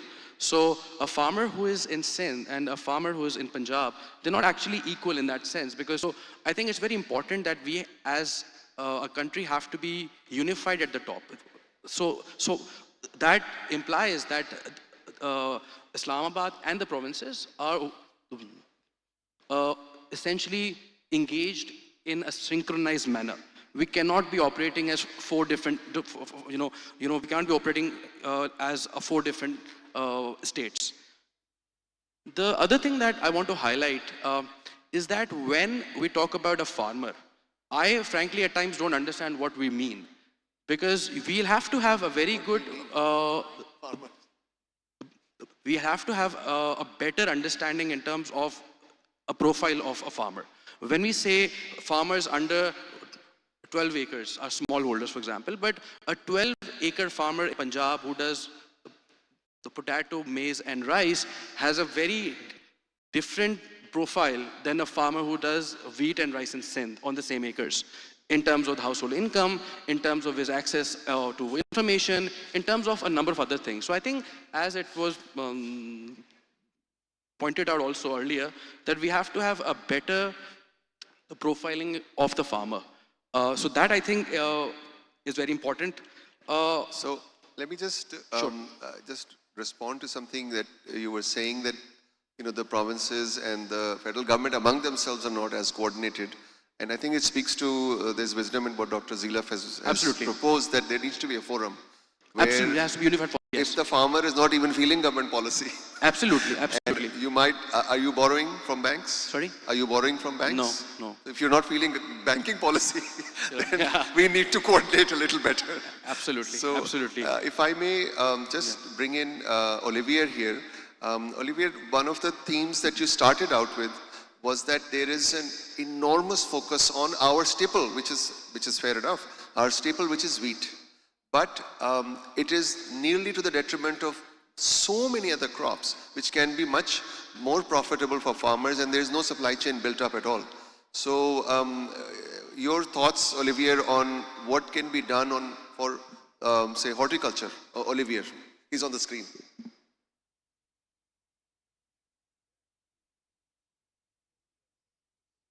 I think it's on mute. Olivier? Can you hear me? Okay. Yeah, it works? Yes. Yeah, that's something we've started also working on, this diversification agenda. And it goes back to my slide, you know, with all the segments of the supply chain, the value chain, and what should be done. And that's what we should be doing in all the sectors and in innovative crops or where we want to diversify. We should say, okay, for pulses, what do we need to do now to make sure that we can increase productivity of pulses, from seeds to storage, to marketing, to consumption. What has to be done and who can do what between the public and private sector? And the storage is a good example where maybe we could have, you know, some kind of a PPP around storage. We've been discussing that with our colleagues from IFC. But the point is for me to adopt this holistic approach and not to focus on one aspect of the value chain, you know, not just discussing price or just discussing seeds or just discussing the quality, but have this holistic approach, you know, of what needs to be done. Yeah. Thank you, Olivier. Let me add. Hello. So you see that the point I was making in my comments, we must give that liberty to the farmer, that what the farmer wants to cultivate on his or her land. And that decision should be based on his or her understanding of the market. If the market for wheat is not something that is giving him or her the best return, then he or she should have that ability to decide that what he wants to cultivate on that particular piece of land. If the farmers in Punjab are cultivating maize or potato or some other crops, that is based on their very decision that they believe that they would be able to earn better returns. And this is a very legitimate sort of an objective. And what the government can do, if there are certain incentives that it wants to give, those incentives could be given, but it should not be in the form of these spot prices, etc. The normal mechanism should be that if the farmer is having better returns based on certain other crops, so they should be able to have those crops cultivated. We, as a matter of policy, are encouraging banks to develop these partnerships with these agri-service providers, with these agri-tech providers, so that the farmer could be provided better advice as well, that which crop should be cultivated, rather than going to the traditional route of having the wheat and the cotton and all these things. They should be able to make a decision based on the latest advice available with respect to the climate, with respect to the soil quality, and with respect to the overall availability of the inputs, blah, blah, blah, and the possibility of selling the produce in the market.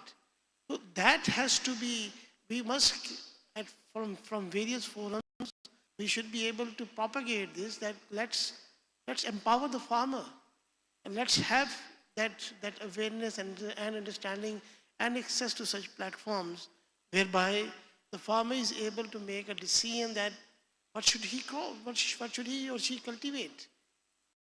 That will be, I think, transforming the overall conditions of the farmers as well, be it a subsistence one or be it a larger one. Now, this empowerment of the farmer, we see because we're trying to see what kind of new roles the government and private sector can play. The best examples of international class agriculture in Pakistan often, not always, often are found with a corporate player doing backward integration with the farmers who are producing their main inputs. And so the question that I think comes up, which I'll address to Dr. Zilaf, how do you see the possibility of connecting with the farmers who are growing the main crops that you are using? And sometimes it's not so easy because for wheat you have the flour milling in between. You can't directly reach the farmer because you use the flour. How do you see that? So I will just get to your question, but since we have you here and we spoke about the financial sector and we saw in one of the slides less than 5% of the lending from the formal financial sector goes to that, and microfinance is increasing. So, well, I wouldn't speak to if the government borrows less, maybe they will do more, but incentivizing or mandating the financial sector as well to be, because market-based dynamics is not making it happen. So, this may be something that needs some kind of directional, so that we can have some targets to meet, some, right? Yes. No, thank you for highlighting this. So, yes, I agree that if we just leave the financing part to the market forces, the farmers will not be reached by the and served by the banks, because they are commercial institutions. They would see that from where they can make easy monies, and they would be going towards those sectors from where they are making tons of money without making much of efforts. So there is a market failure. So there is an obligation and responsibility of the regulator that if there is a market failure, then it must intervene to address that market failure. And our strategy and policy in this respect is that we have collaborated with the industry, both at the individual level as well as at the collective level through Pakistan Banks Association. And the message to the industry is that we will not be having the institutions that will be coming from Mars to serve this sector, because this is the sector contributing 24% in the national output and providing employment to about 37% of the labor force on overall basis.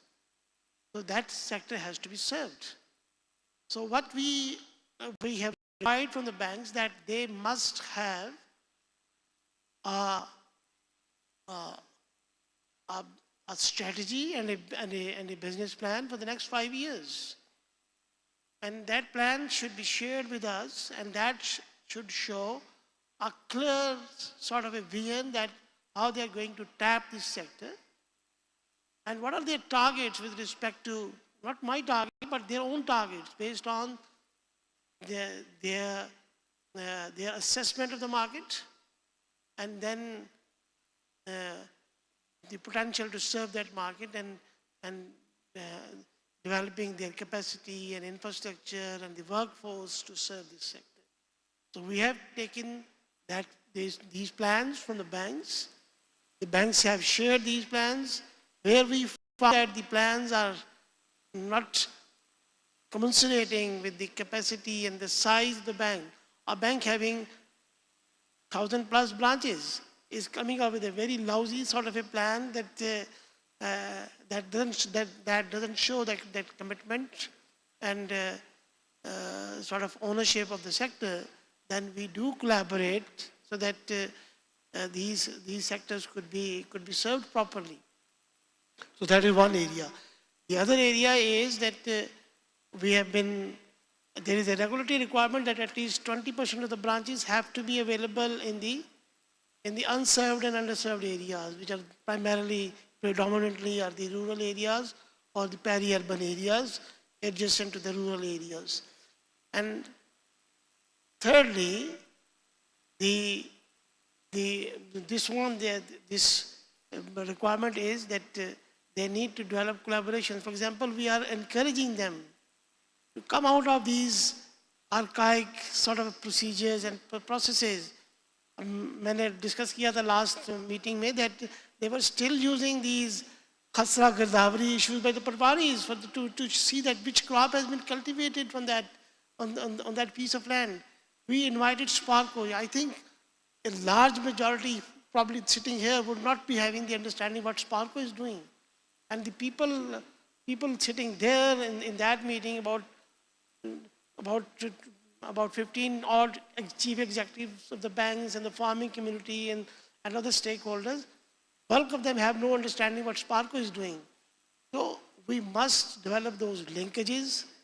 Sparko is having all those satellite images based, very refined data available that enables the banks, as well as today I was speaking in the insurance company conference as well, that it provides a huge facilitation for the insurance companies. And there are examples available where the insurance companies globally, they are providing insurance coverage just based on satellite images. We have an example here of an initiative as well, which we've covered. So that technological leveraging and help will have to be taken, so that we should graduate from those 70s and 80s methodologies. Yes, and that is exactly, so I will not, to directly answer the question that you asked. Okay, how the connection between the farmer and us, the corporate, right? So we've seen examples of that working when there are no in-betweens. Okay, so we've seen the corporate sector, whether it is in the potato growing sector, even in the maize, I would say, that there is significant. So when, of course, when a company like ours looks at it, the problem that we face is there are too many intermediaries for us to reach the farmer.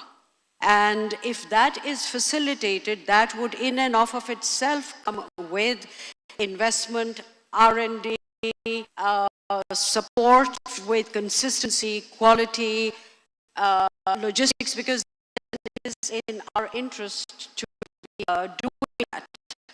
So, certainly, so, you know, I mean, it is like, I can't go to the farmer and tell you this, I'll provide you the seed, because I can't buy from him, it is from Pasco, or I'll have to show a paper flour mill to buy it.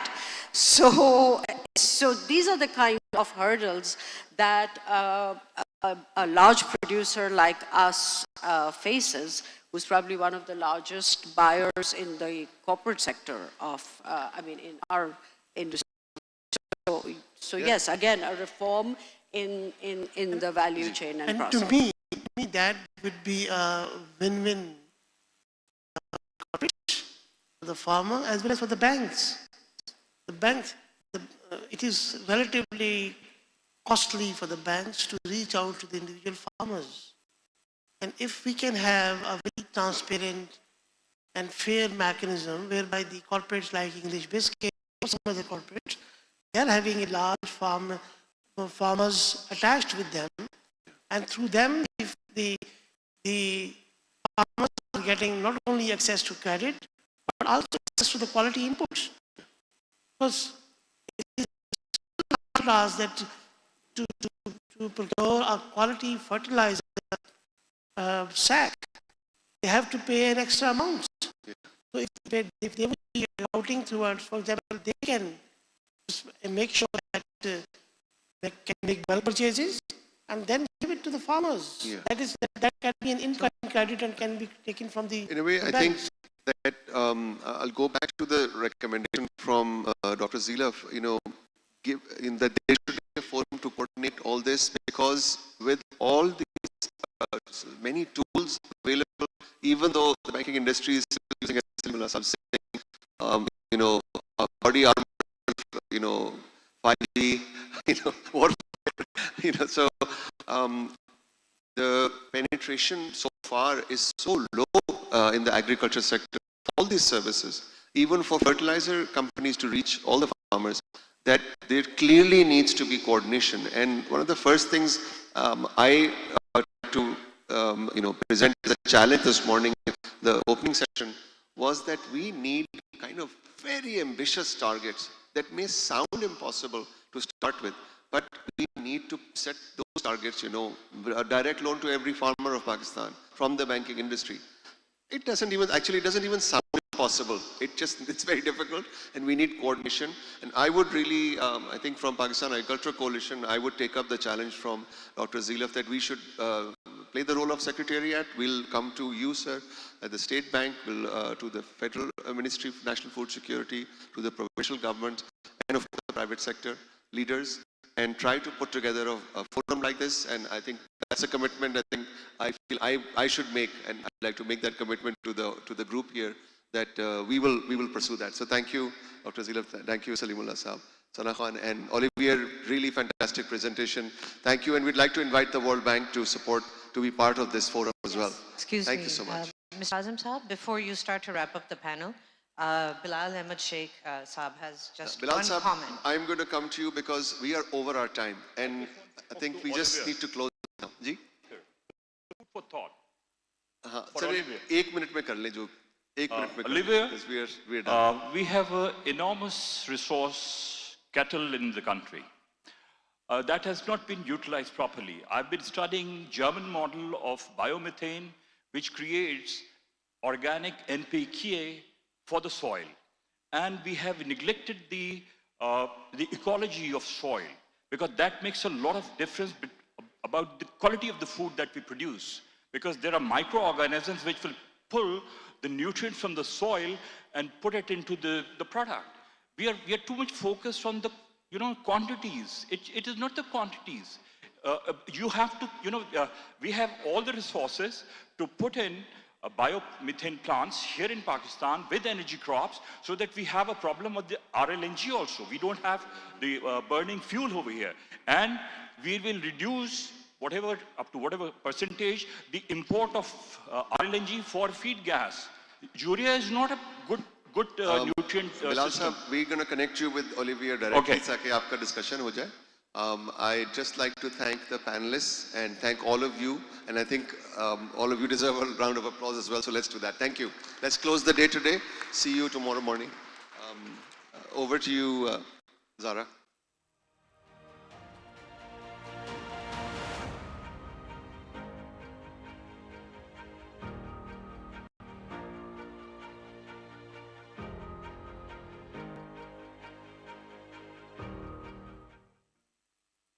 Wow, so what an exciting day we've had.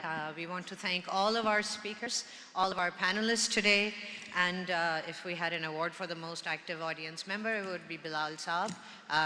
We have another day, exciting day coming up tomorrow. We wish for all of you to participate tomorrow as well. Thank you so much for listening so intently to every session. Thank you for your patience and your participation. With this, day one of the Agri-Connections 2025 comes to a close. We look forward to seeing you back here tomorrow. Our first session will begin at 10 a.m. sharp. Thank you, Khuda Hafiz, and good night.